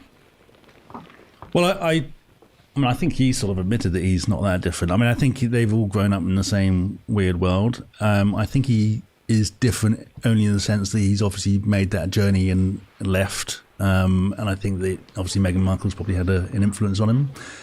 I think this is just my sort of pop psychology, and I don't have any particular view on Harry as such, but I think that he's very much a product of his mother's upbringing, and more importantly, the loss of his mother and what happened afterwards. I think he's someone who has struggled to sort of come to terms with that, and has also, I think, one of the awful things really, I think that's come out of Spare is that he was always made to feel second fiddle to his brother. And that, any family can sort of have that sibling rivalry, and, the older one might get treated differently or whatever. But on the whole, I think most good parents would try and treat their kids equally and make sure they all have a good upbringing. But he was very clearly told, you are less important than your brother because he's going to be king. And I think that is pretty awful as well. And that seems to have, I think that comes out of what he said recently. So, yeah, I think he's different. I think that some of that petulant behaviour comes through, but also I think he's kind of understood that as well. And he's sort of talked about the racist language he's used in the past, and sort of admitted that this came out of the world in which he grew up. So he sort of had a bit of an insight into that and a bit of a reflection on it. But I don't know him well enough to know whether exactly how different he is from his brother, but I can't imagine they'd be that different. How big a crisis for the royal family is Spare? I mean, this is the most successful work of non-fiction ever. You know, it's beaten Obama in the first week. It's broken all the records in terms of UK, US, Canada sales. Is this sort of unprecedented for the Royals, do you think? Where does it sit in the context of crises for the Windsors? I think it's very damaging for all sorts of reasons. I mean, I think the timing and the fact that the Queen has died, you know, she was their heat shield. She protected them from an awful lot, not least because people could always sort of set her to one side and say, she's wonderful, perfect, never puts a foot wrong. It's the princes, they're a bit of a problem, etc. And then even with Charles, well, it'll be different when he's king. But now he is king, and we have someone that people are not deferential to as king. And then this blows up. I think also The Crown, the Netflix series, doesn't help as well, because it's reminded a lot of people, or told a lot of people that didn't know, of their previous sort of generations of divorces and affairs and, you know, all the intrigues and whatever. And the monarchy survives on the mystery. You know, there's Walter Badger that said, you know, don't let the light in on the magic, which is a kind of an old way of saying, you know, believe the spin and the hype. Don't dig into exactly what's going on behind closed doors. But those, you know, light is being shed on what goes on behind closed doors, and it's not good. So it's only going to be damaging to them. Now, how damaging and how to what extent things unravel for them is difficult to say, because they have a very, very well resourced PR machine. They have quite a lot of leverage with the media, particularly the broadcasters, and, you know, they have all these big set piece events. But even now, we've seen a sharp drop in support for the monarchy. So from 75 to 55% at the extremes. We got one poll just before Christmas put support for abolition up at 31%, which is unusual. The net approval rating is dropped by about 25%. And even there was a question asked of just last week or the week before, where they said, are you proud of the monarchy? And those saying they were proud of it had dropped to 43%. Wow. Which is extraordinary. That's really interesting. And one of the things we noticed is when we do the yes, no, do you want to have an elected head of state or a monarchy, or do you want to keep the monarchy or abolish the monarchy? 15% say they don't know. Now, those are people that clearly don't like the monarchy that much anymore. Otherwise, they would be saying keep it. But they haven't quite engaged with the issue of what comes next, so they don't know. So I think that there is a big opportunity to get the debate going, get people talking about it, understand what the alternative is, which is really simple and democratic. And then I think we'll start to see opinion shift sharper, which is also why I think that if, for example, Australia went down that road, or other Commonwealth countries, it will help as a kind of a guide of that's what it looks like when you get rid of it, you know, and it looks really good. Sticking on the polling for a second, because I do want to talk about Australia.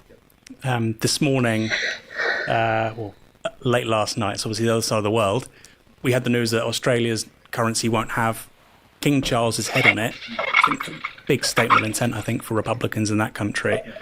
But on the polling, I mean, Ipsos Mori had Prince Harry down 8 points after the publication of Spare. So his personal approval ratings took a massive hit.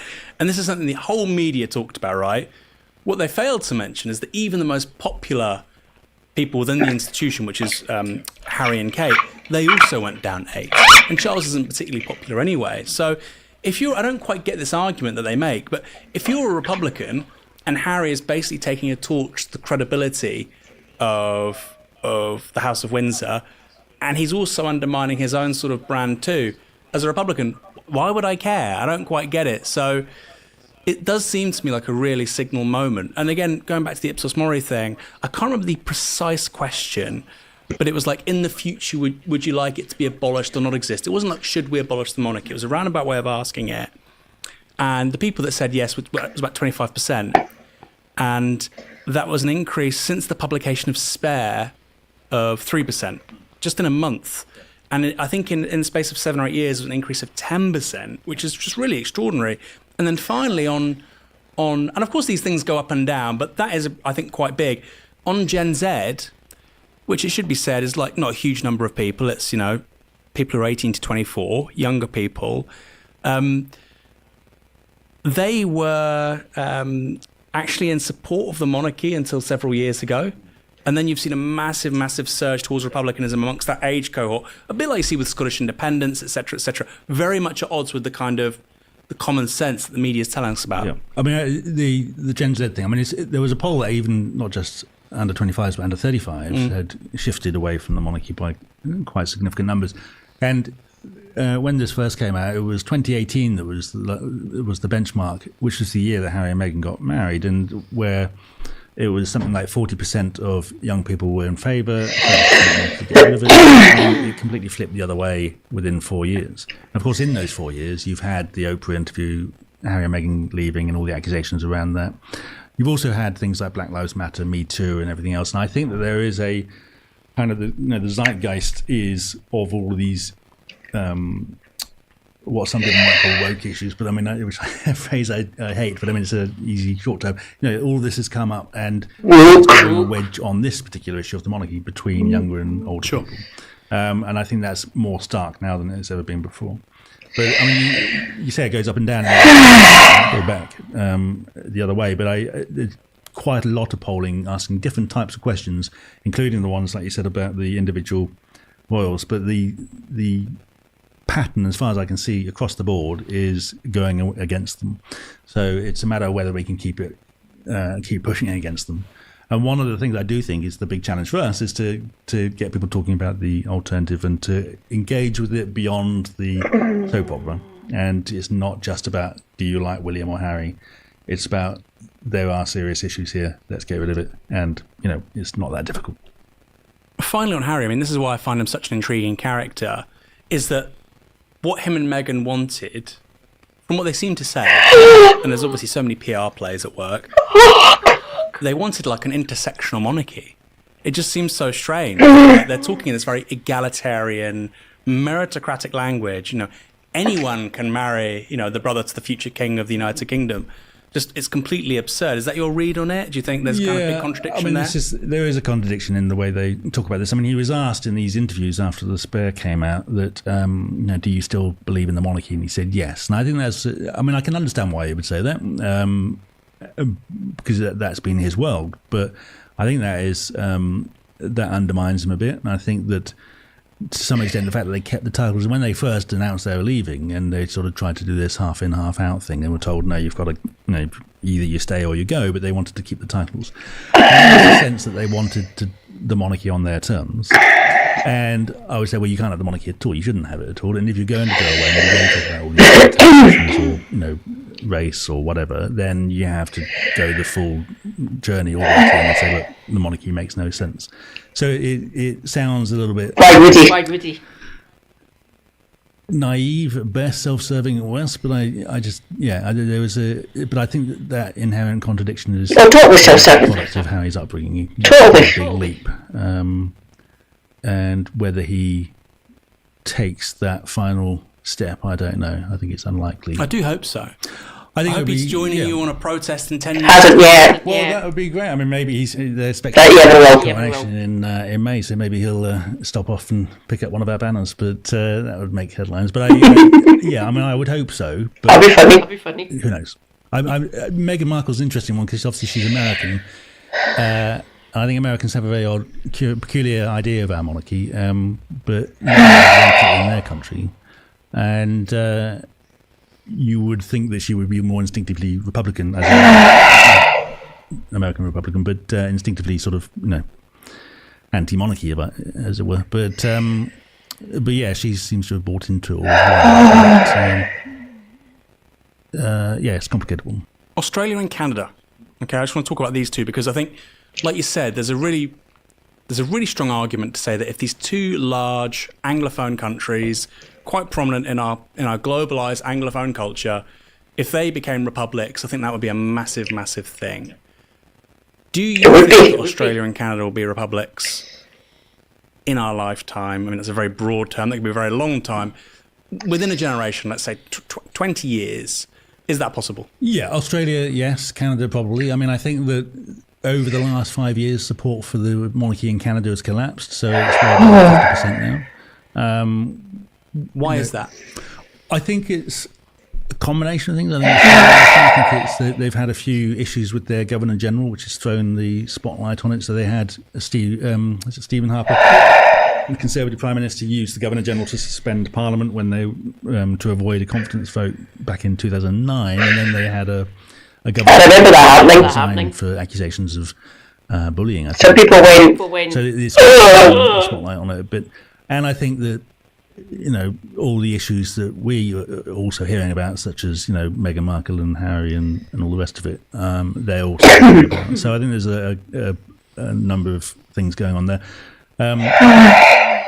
It's quite difficult for them to get rid of the monarchy, though, isn't it? Yes, I was going to say they have to have agreement of all of the provinces, but the Republican movement there say it's actually not as difficult as is made out, but there has to be a path to doing that, and I think they can get there.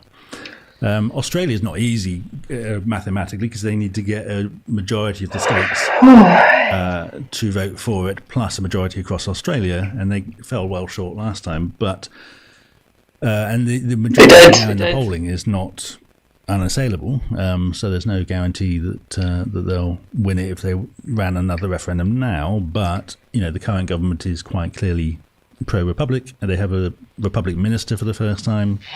This is Albanese is a Republican, right? He's a Republican, and he's very open and clear about that in a way that the previous two Labour prime ministers were not. I mean, they were Republican, but they sort of kicked it into the long grass and didn't want to do anything about it. But so he's been very clear about it, and they've appointed a minister of the Republic. And then, as you said, they've now introduced these new $5 notes without Charles on them.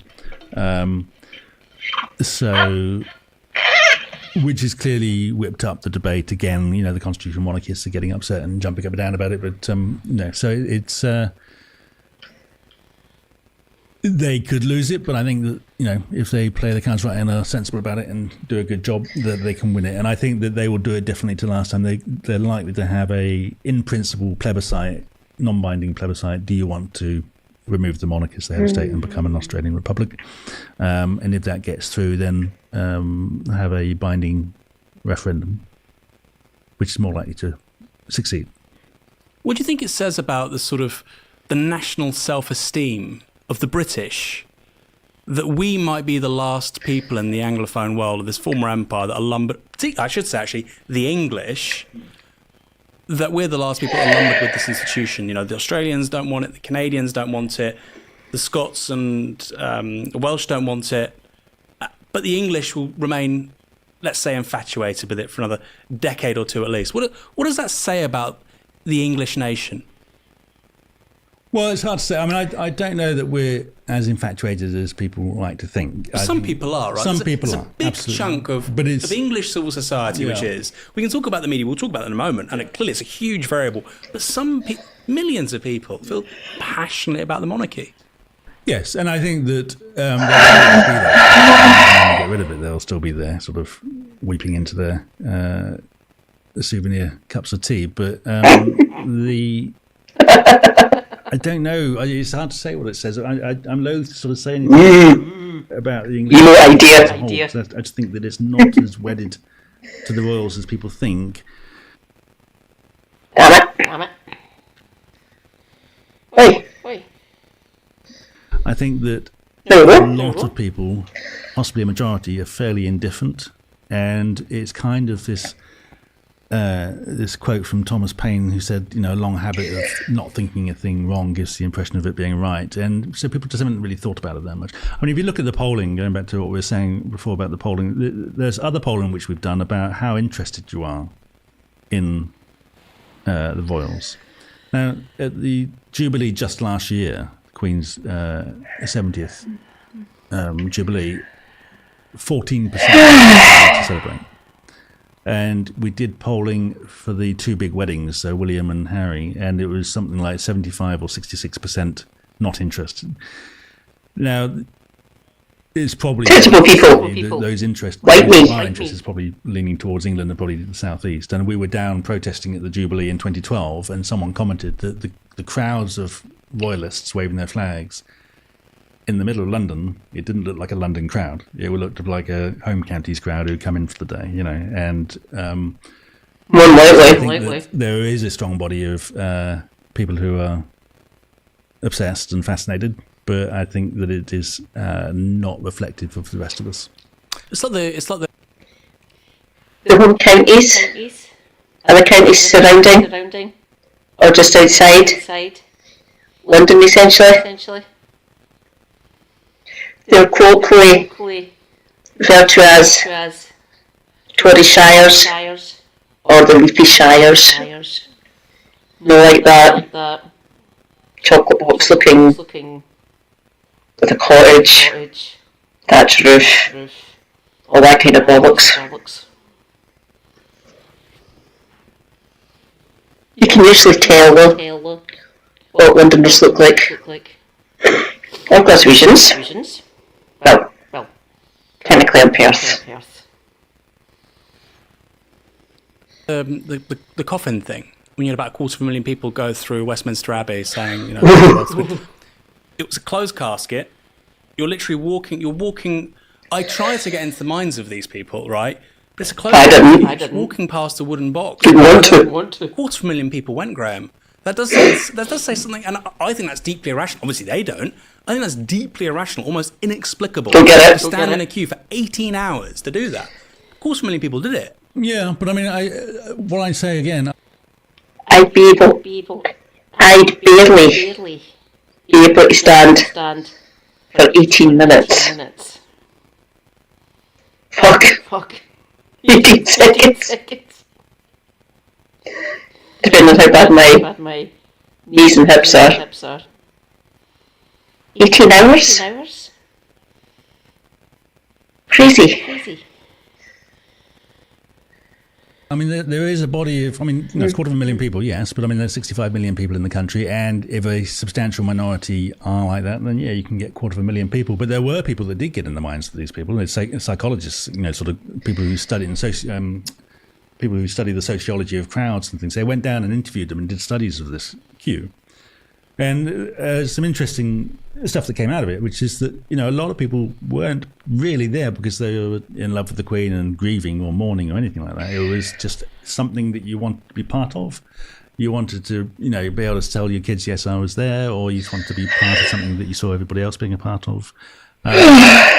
And it was to some extent manufactured as well, because there's lots of people, you know, in this day and age, you could just go online and sort of done a electronic queue where you know your phone sort of lights up and says, right, notification, it's now your turn to go in, you know. So there's a bit of manufactured queuing, but yeah, I'm not saying that there is a body of people that are like that, but again, those people represent a minority.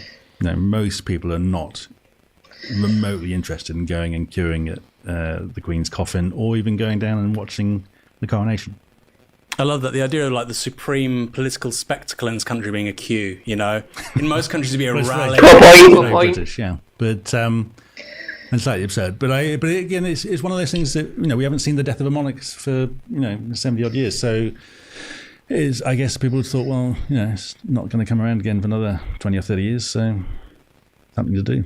So you touched upon the media and the role they play in manufacturing consent for what people... This is an important bit. I will be back momentarily.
people think they think. It's not often what people think because they haven't actually thought about it, but what people think they think about the monarchy and the implausibility of a republic or an alternative. How big a role does the media play in terms of the popularity of the monarchy? Well, I think obviously most of what everybody sees about the monarchy goes through the media, so quite a substantial role. There's an argument as to whether that is sort of deliberate on the part of the media, or to what extent there's collusion with the royals and all the rest of it. But of course, most people only see it through the lens of the way it's reported. And a lot of that is, the journalists themselves and the press and whatever are also repeating what they've heard, aren't really taking it that seriously because it's more interested in what dresses they wear, what charities they're visiting, and whatever. But they will. No, I met a former royal correspondent who was doing the job back in the 80s, and I told him what I did, and he said, "I wish you were around when I was doing it, because then we would have had other people to talk to about this and get some kind of conflict and more interesting stories." So there is an appetite for that kind of thing, but there is a unhealthy relationship between the institution of the monarchy and the media. And with the press, the press is free press; they can do what they want and say what they want if they want to support the monarchy. But there is still a carrot and stick relationship where they will give or refuse access, depending on what sort of coverage they get from the relevant paper, and that causes a degree of self-censorship. And then there is the BBC, to some extent the other broadcasters, but the BBC, who directly and continuously collude with them in terms of broadcasting their big events, who have been absolutely dreadful in terms of reflecting the diversity of opinion, who always project these big things as being universally liked and celebrated and all the rest of it. And they've been recently talking about their how they deal with bias on various other issues like the economy and so on. This is the one they need to deal with, in my view, more urgently than anything else, because they fail on it so completely and comprehensively. They just don't get it right at all. I suppose how can they? Because they operate with a charter. It's a royal charter. Like the BBC, it's like so many parts of the British apparatus, it literally can't exist without. It's a bit different to the economy, because I obviously agree with you, the misreporting around austerity and so on and so forth. And there's been, for whatever, I have many criticisms of the BBC. Clearly that shows it's at least capable of introspection and improvement, right? The thing about the economics reporting. I wonder, is that plausible with the monarchy stuff, just purely because of how it functions? The Royal Charter is a political thing. It's not it's something which is given by, it just means it's been agreed through the Privy Council, which is a council of ministers. So it doesn't really make a lot of difference. And in the same way, the government essentially decides the fate of the BBC, and yet they're expected to be impartial on political commentary and reporting, which, on the whole, I think they probably are. But they often get criticised for not being, and have been often criticised for being too timid in the face of whichever government happens to be. They had this accusation under Blair as well as under the current government. But the level of failure and collusion, I think, is far greater here. They just don't make much of an effort. You don't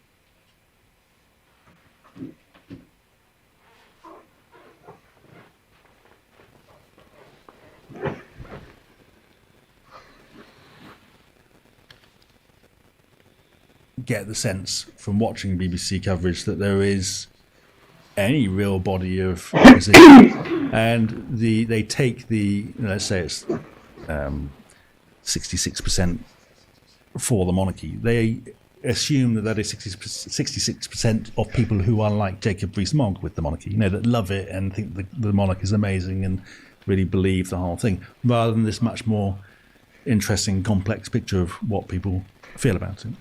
And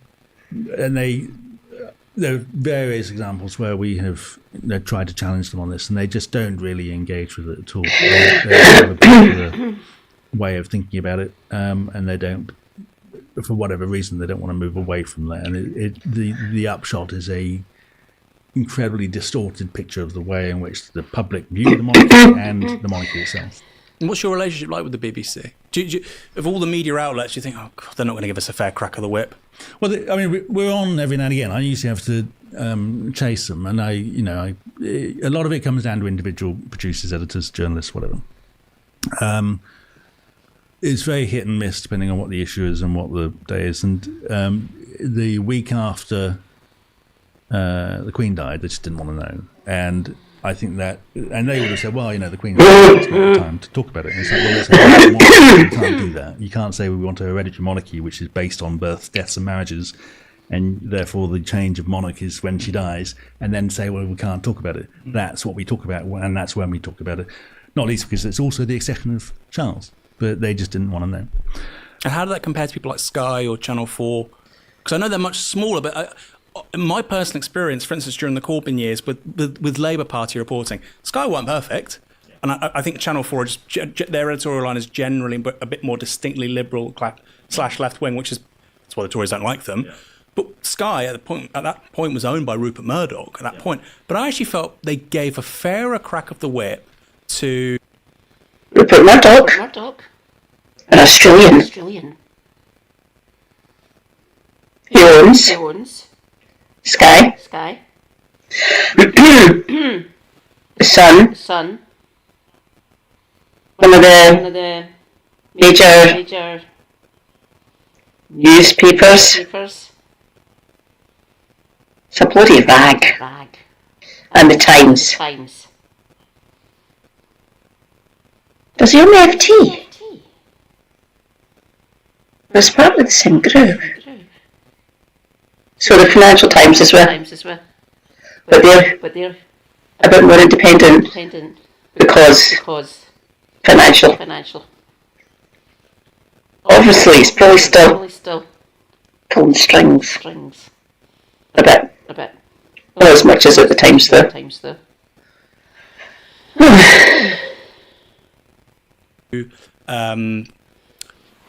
Arguments you wouldn't often hear. Yeah, I mean, I'd agree. I think that, I mean, even... God damn it. Stop doing that. To some extent, ITV, again, it comes down to the individual journalists and editors and producers, but I've often had an easier time of just getting the story right, or getting, sort of engaging with the journalists with Sky, ITV, Channel 5 News as well. And Channel 4 News tends not to get into the issue quite so much anyway, certainly on the trivial stuff. But yeah, there's something, I mean, back at the time, I think it was the Wedding 2011 Today programme phoned me up and said, can you come on and tell us about, we want to talk about how this is a really bad time for Republicans because everyone's celebrating the wedding. And I said, well, actually, it's a really good time for us because we're getting loads of interviews and we're getting thousands of pounds coming in, loads of new members, and the invitation was withdrawn because I wasn't prepared to do what they wanted. No. So instead, they went to Sue Townsend, who wrote something about sort of, this is really awful, just keep our heads down, and got an actor to read it out, which is not journalism, But that presented... That's propaganda. Yeah, indeed. So, and this is... They wrote to... And again, it's a vast network, a corporation, but they were doing a piece... But Today programme is their flagship radio show. Yeah, and it's... I mean, they've had... was it last year? I think about a year ago, they had... Unbelievable. Cash runners thing.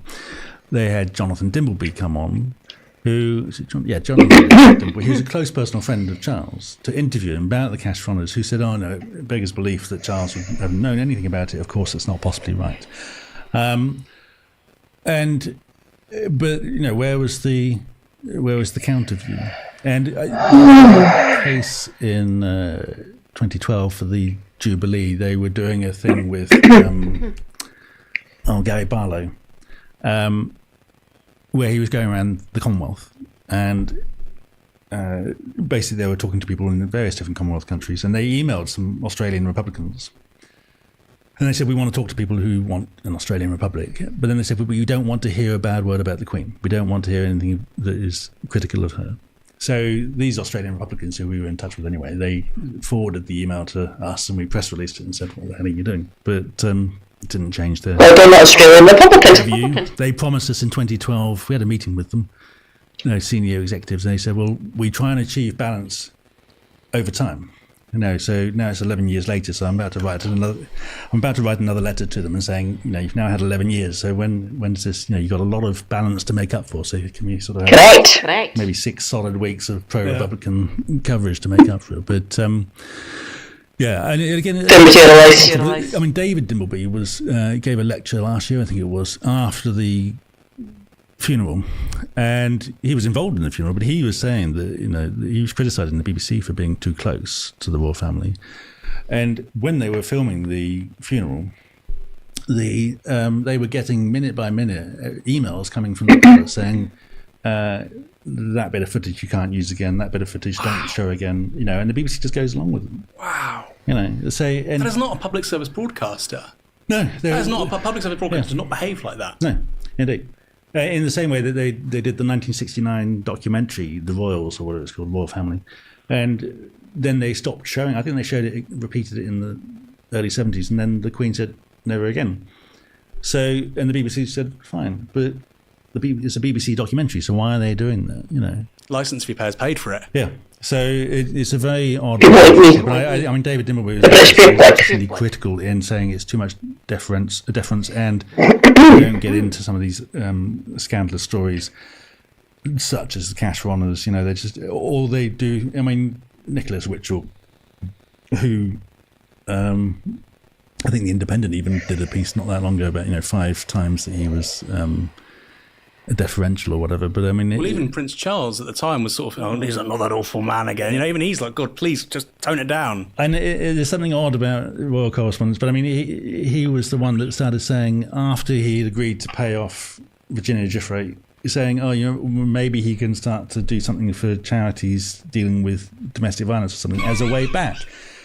And it was like promoting a way back from that's mental. It's like a press officer, basically. Yeah, and I was like, what charity in their right mind would want Andrew anywhere near them, particularly one that deals with vulnerable women? I mean, it's just such a weird thing to say.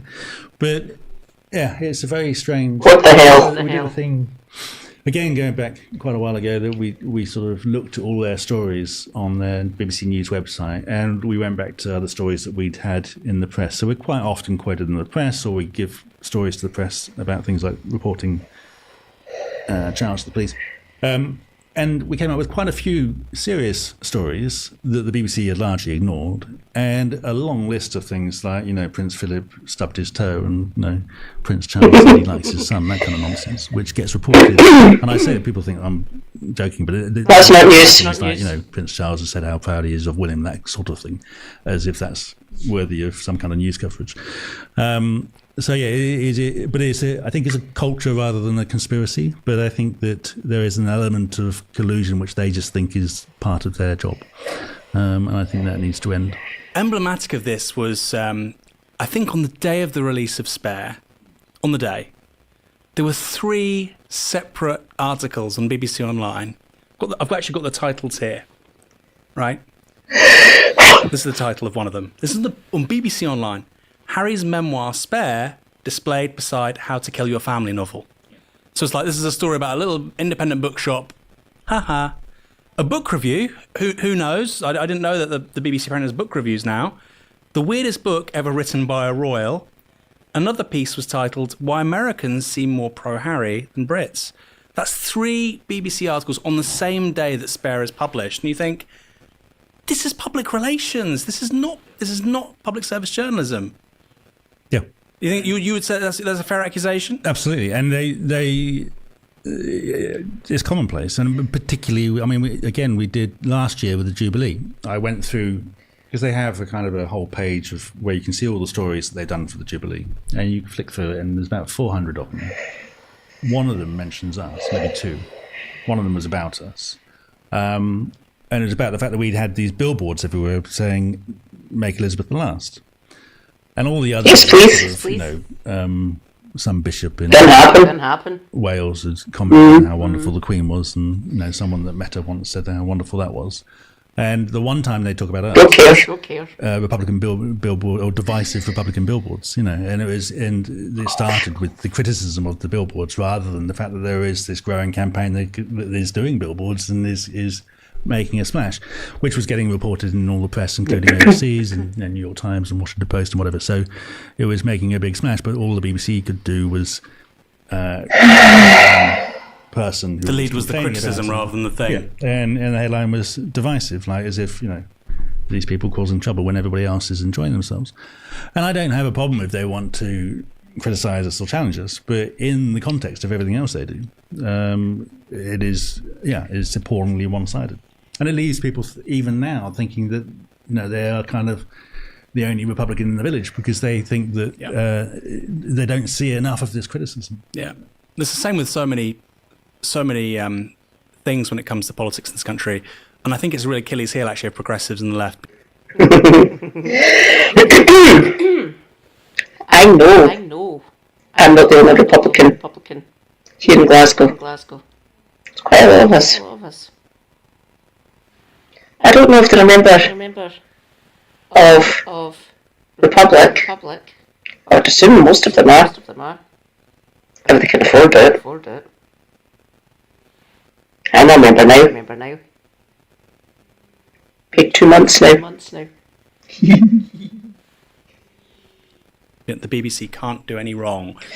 And I think it's an inbuilt weakness of any public service broadcaster when you have a huge amount of market share, you're trying to represent everybody and the institutions of the state, and that those two things can never disagree. The civil society and the institutions of the state can't disagree. Clearly they are. That's how change happens. And I think progressives are sleeping on it. Final question. So somebody could have watched all of this and they might think, this Graham chap's rather smart. I quite like Republic. I'll get in touch with them. I might set up a direct debit, follow them on Twitter. I like the arguments. You've convinced me. But look, the alternative is President Blair. What do you say to them? Well, I mean, certainly I wouldn't be President Blair. I've met one person in my whole life that would want him to be Tony. It wasn't Tony Blair, but but the alternative, firstly, is the implication behind that is America, France, something like that, and that's not what anybody is talking about. We're talking about taking a parliamentary democracy, which is sort of what we have now, not quite, but sort of, and making it genuinely democratic. So you have a written constitution which just sets down the fundamental sort of building blocks and principles. You have a fully elected parliament. You still have a prime minister in the lower house. The upper house has some degree of, sort of power to be a check and balance. And you have an elected head of state who is primarily an ambassador, but who has very limited constitutional reserve powers, who is elected by all of us. Now, they do this successfully in Ireland, in Iceland, indirectly elected in Germany, in the Baltic states. They've just done it in Austria. There's this very popular new president. They do it in places like Italy and Greece as well, which have had all sorts of political and economic problems over the last decade and a half, but their presidents have been quite useful in sort of keeping the ship of state afloat and keeping things going. So it's what we have, but democratic. And if you look at places like Ireland, for example, and Iceland and elsewhere, they not only are the systems good and more democratic, but they also elect some amazing heads of state, quite inspirational, interesting people. And I think that on that point alone, we would be spoiled for choice. And Blair wouldn't, come within a whisker of getting elected. He wouldn't even stand. So more Ireland than France. Absolutely, yeah. Ireland out of our same political they created something which is better. Correct. Certainly better. Yes, they have. Look at Michael D. Higgins, the current president of Ireland. He was a Labour politician. Labour in Ireland is quite a small party, but he was also a poet and an academic and an interesting thinker and very passionate. Oh God. Sorry if I butcher these. I can't remember what one Iraq was. Fianna Fáil? Or Fianna Fáil?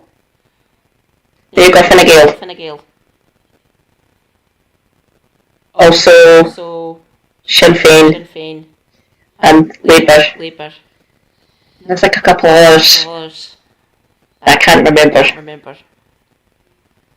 So got Fianna Fáil and Fine Gael.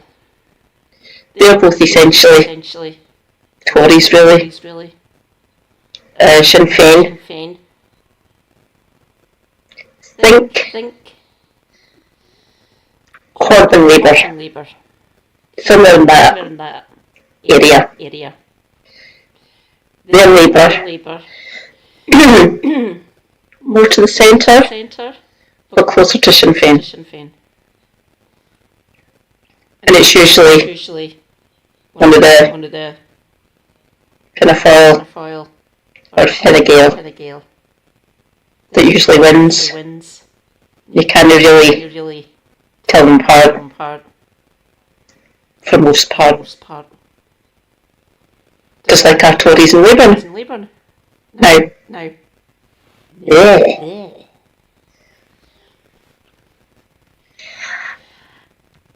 Could I say Sinn Féin? Maybe more like SNP maybe. Definitely more to the left than the other two. Obviously. On a whole host of social issues, and he has been hugely popular. And he was preceded by Mary McAleese, who was the second woman to be president of Ireland, but the first from Northern Ireland. Again, hugely popular. Mary Robinson was just before her in the 90s, first woman to be elected head of state, and her succession by Mary McAleese was the first time in the world, I think, that two women have succeeded one after another as head of state. That is correct. Iceland has had some brilliant heads of state. There's a woman called Vigdis Finnbogadóttir, who was the president from 1980 to 1996. Again, largely a ceremonial role, but a powerful symbolic role. And she was the first woman ever in the whole world to be elected as president, as head of state. Had a huge sort of social and cultural impact, particularly for women's rights and equality, gender equality.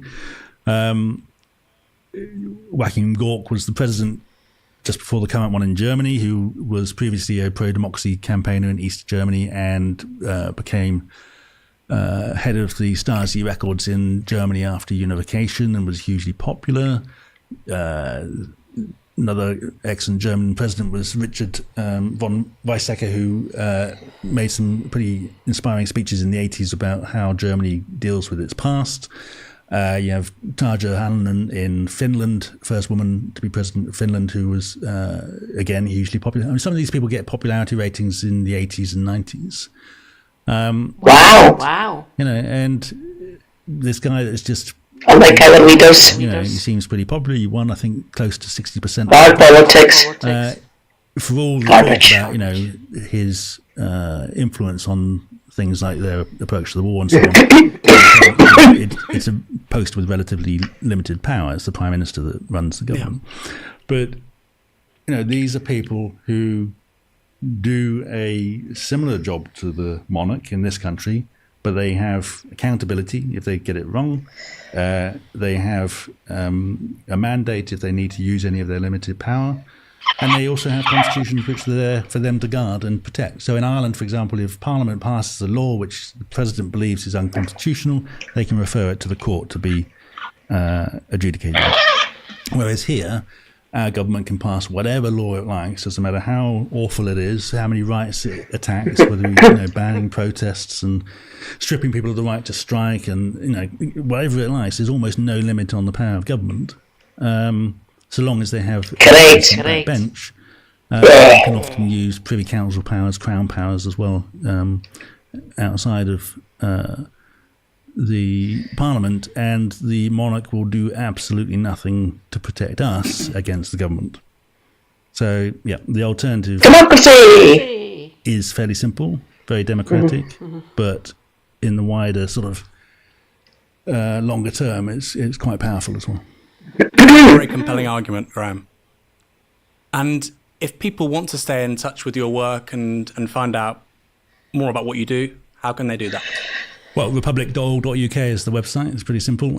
So, yeah, it's Republic. We do what it says on the tin. We are a single-issue campaign, and we have been growing enormously. So we're looking for a big protest, hundreds of people at the coronation.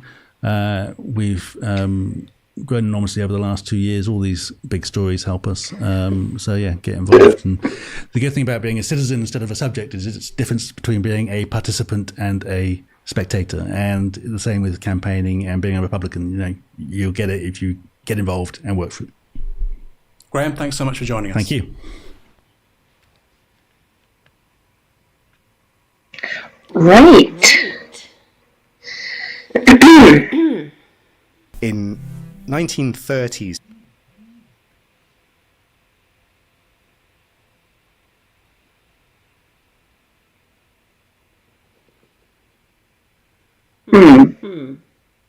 I think that was my phone. Back in a second.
Okay.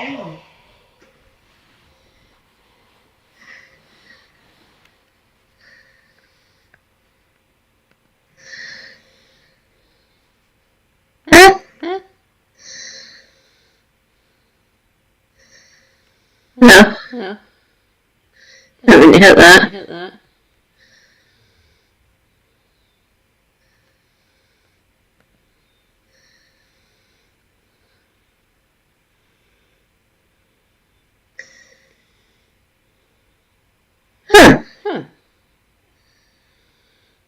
Oh. What are we?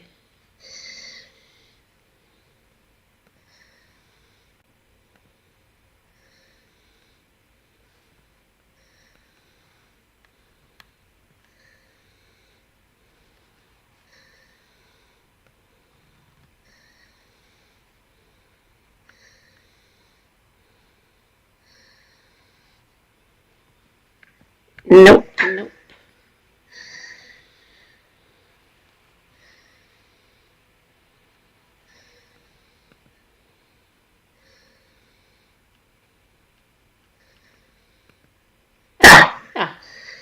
There we go.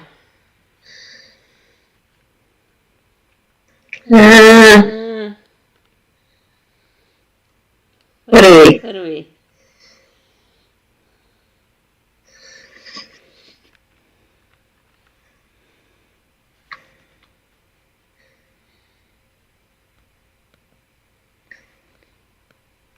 There we go.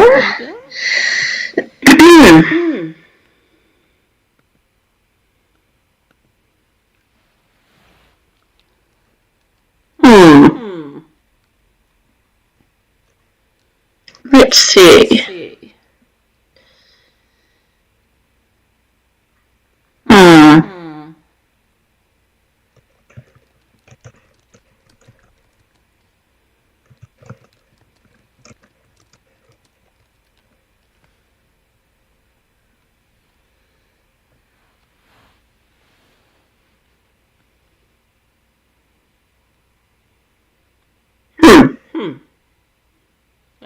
Thank you. Could go away.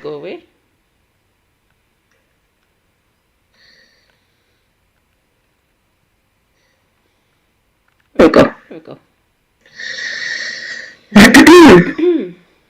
12 years old, this one.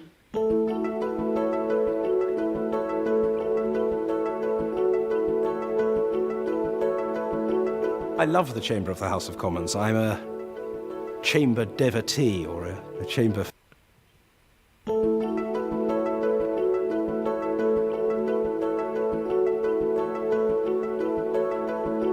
I love the chamber of the House of Commons. I'm a chamber devotee or a chamber fanatic. I suppose really I regard it as the cockpit of our... How? It is the heart of Parliament and the heart of democracy for this country, and it's a great example to the world. That's why the chamber is so important. The chamber is really the heart of our Parliament. It's the one place where members all gather together to ask questions, to debate, to legislate.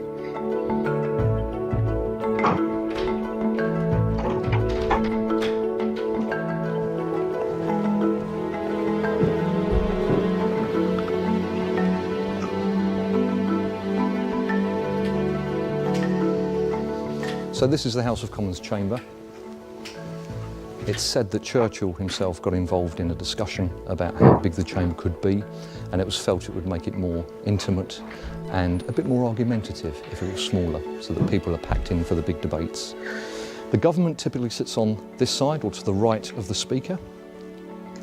The front bench is for government ministers, and on the left-hand side are the opposition, and the shadow ministers sit on these benches here too. I don't believe that millions of people are losing confidence in our legal system. I believe that they are concerned about the ability of the European Court. So if a member wants to reserve a seat for the day, other than the front benches which are reserved for ministers or shadow ministers, members would have to write their name on a prayer card, put it in the prayer card holder, and that would reserve their seat for the day as long as they're here for prayers, which is always the first business of the day. On Prime Minister's questions, it's amazing how many seats are reserved and how many people come in for prayers. So synonymous with the sitting of the House is the mace that is always present whenever the House is sitting.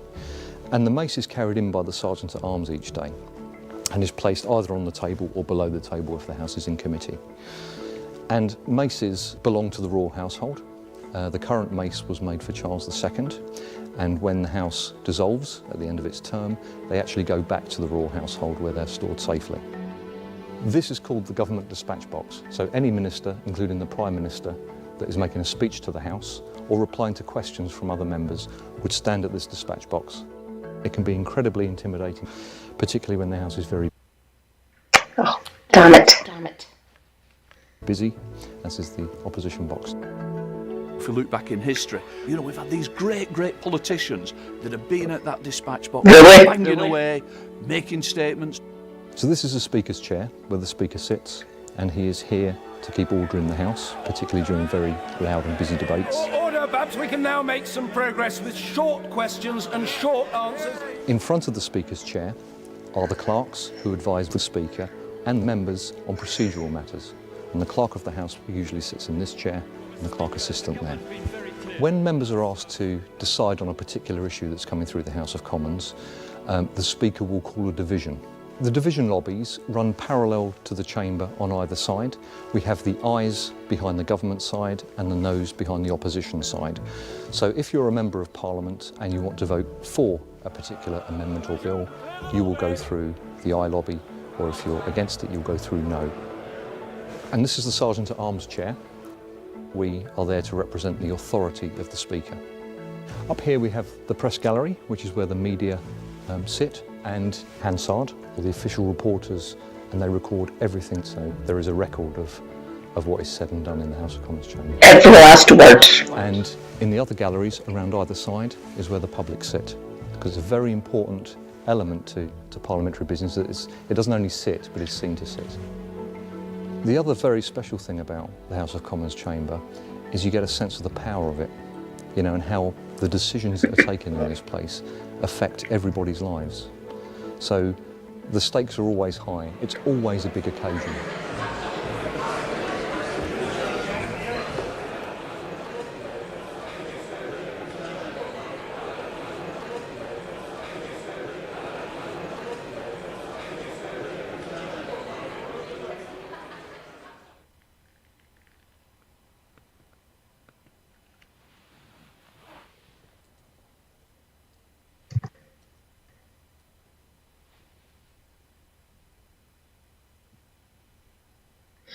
May as well do the other place. And it literally is called The other place.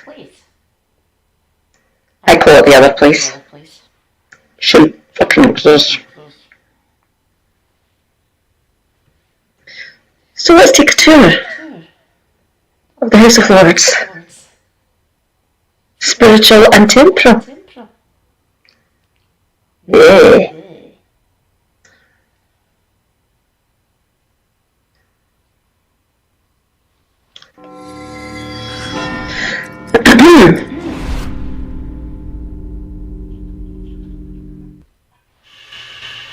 So here we are in Central Lobby. This is the heart of Parliament. Excellent time.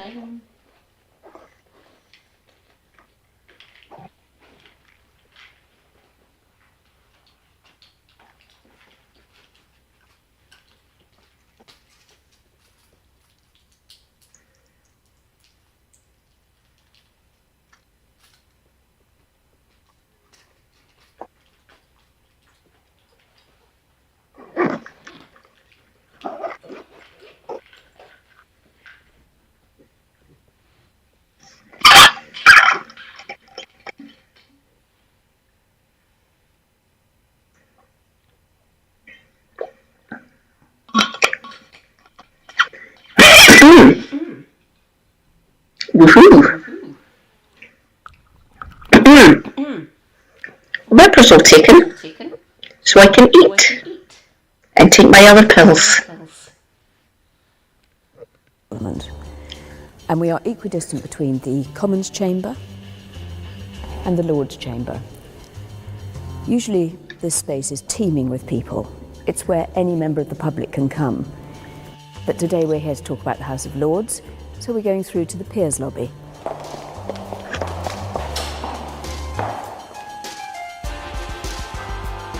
So here we are in the Peers Lobby. Again, this is usually teeming with people. They might be members of the public who have come to watch our proceedings, and they walk through here to go up to the gallery where they watch what's going on in the chamber. But through those gates is the chamber where, of course, most of our work is done, whether it's questions, debates, or part of the legislation. That is where it all happens. The press reports show how damaging that can be, but I shall indeed take all the noble lord's points on board. We're right at the heart of the House of Lords, the chamber, and it's in the chamber that we debate government policy, pass laws, and generally scrutinise the activities of the whole of what's going on in Britain today. It's in the chamber on board. We're right at the heart of the House of Lords, the chamber, and it's in the chamber that we debate government policy, pass laws, and generally scrutinise the activities of the whole of what's going on in Britain today. And despite the gold leaf, the carved wood, the heavily embossed leather, it's actually very much a working chamber.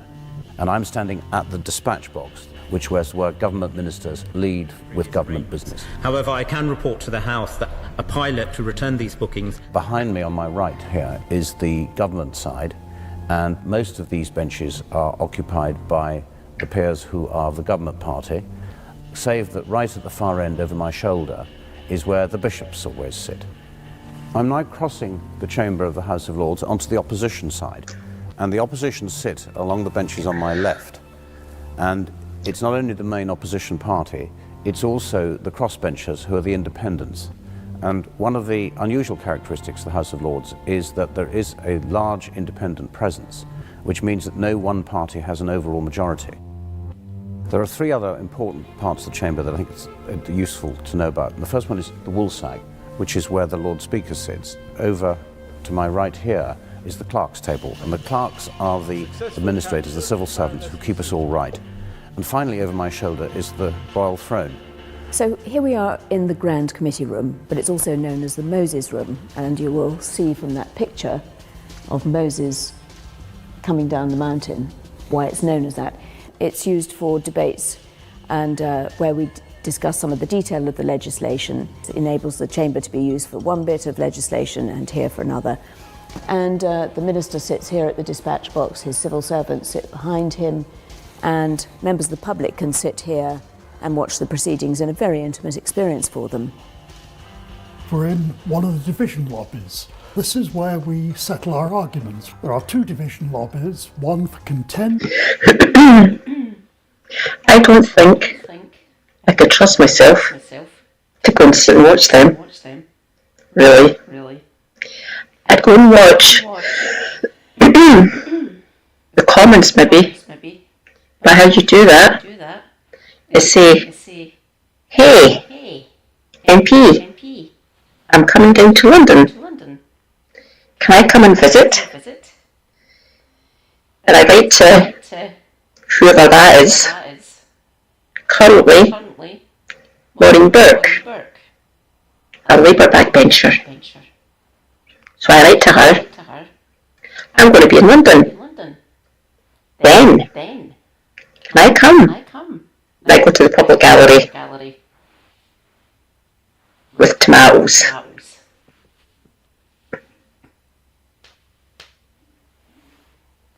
And I chuck a bunch of flowers towards P. Wishart. My MP from Perth.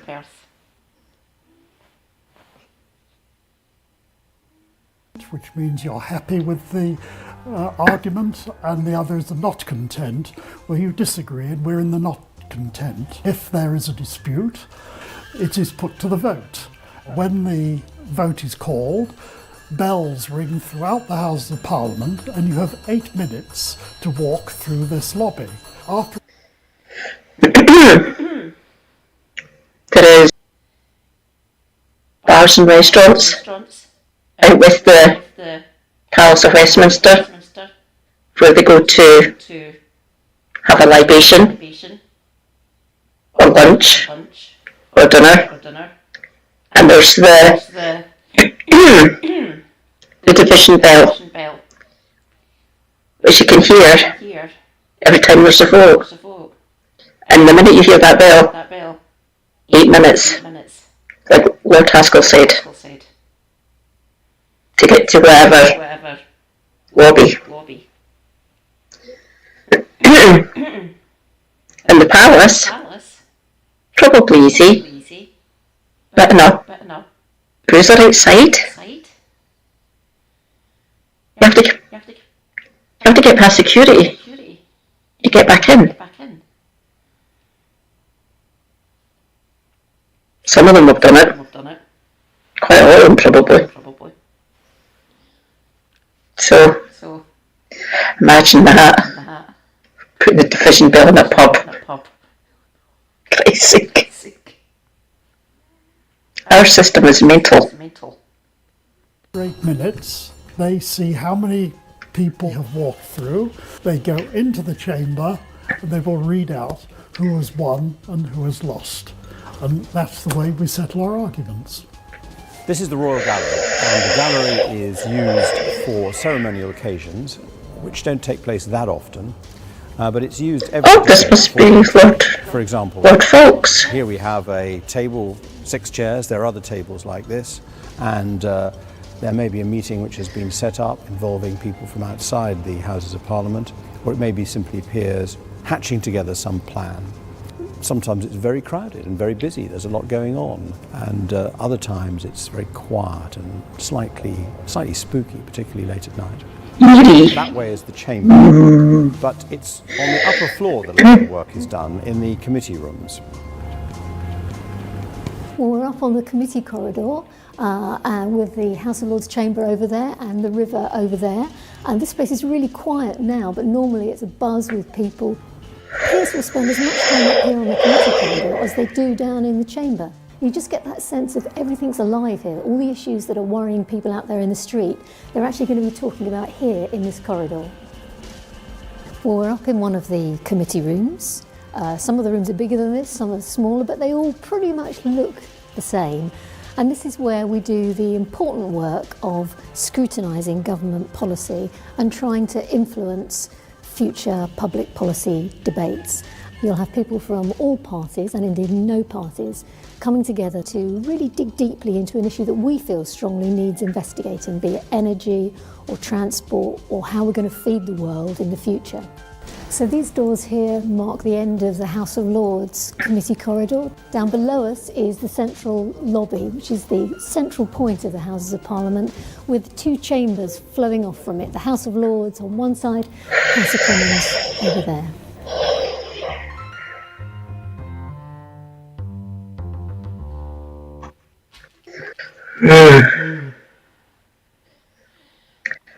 Right.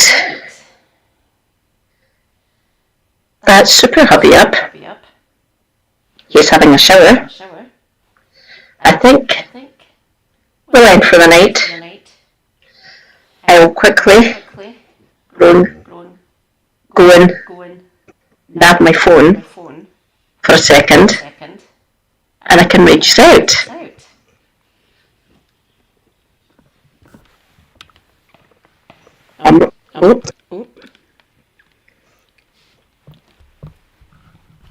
I'm not even going to bother to look at YouTube for who to read. There probably isn't anyone.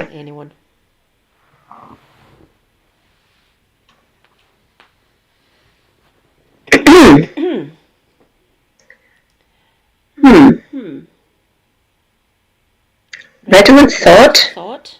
Anyone?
The lovely redolent.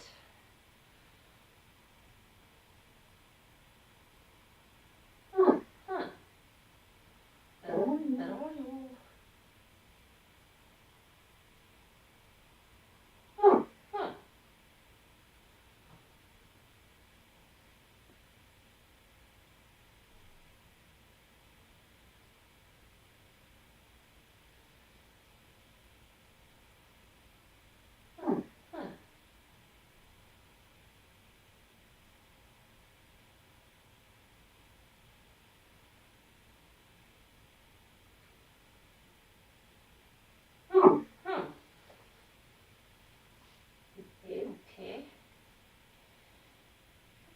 That's ventilators going. Let's see.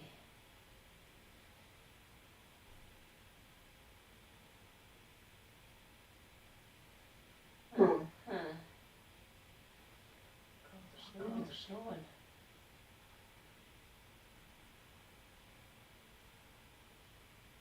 Ooh. I'm actually going to check.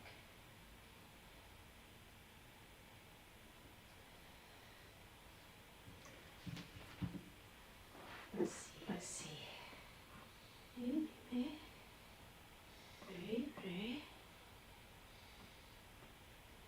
Nothing is going.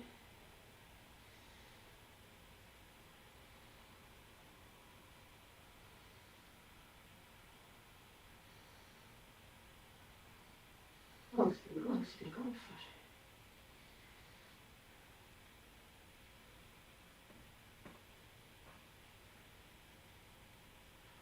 Hours. Maybe.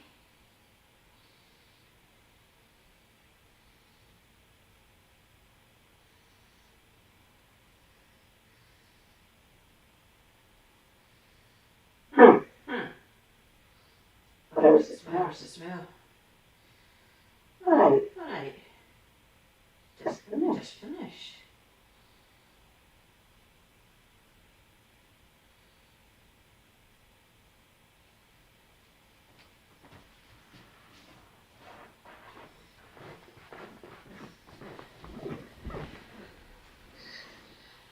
I'll just enter.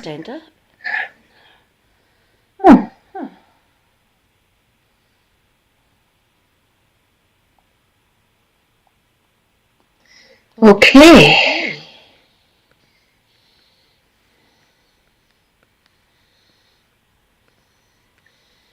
It has been awesome. I hope I educated you all. I will try and get this audio fixed. Try. Wish me luck. Good night. Wherever you be. Wherever you may be.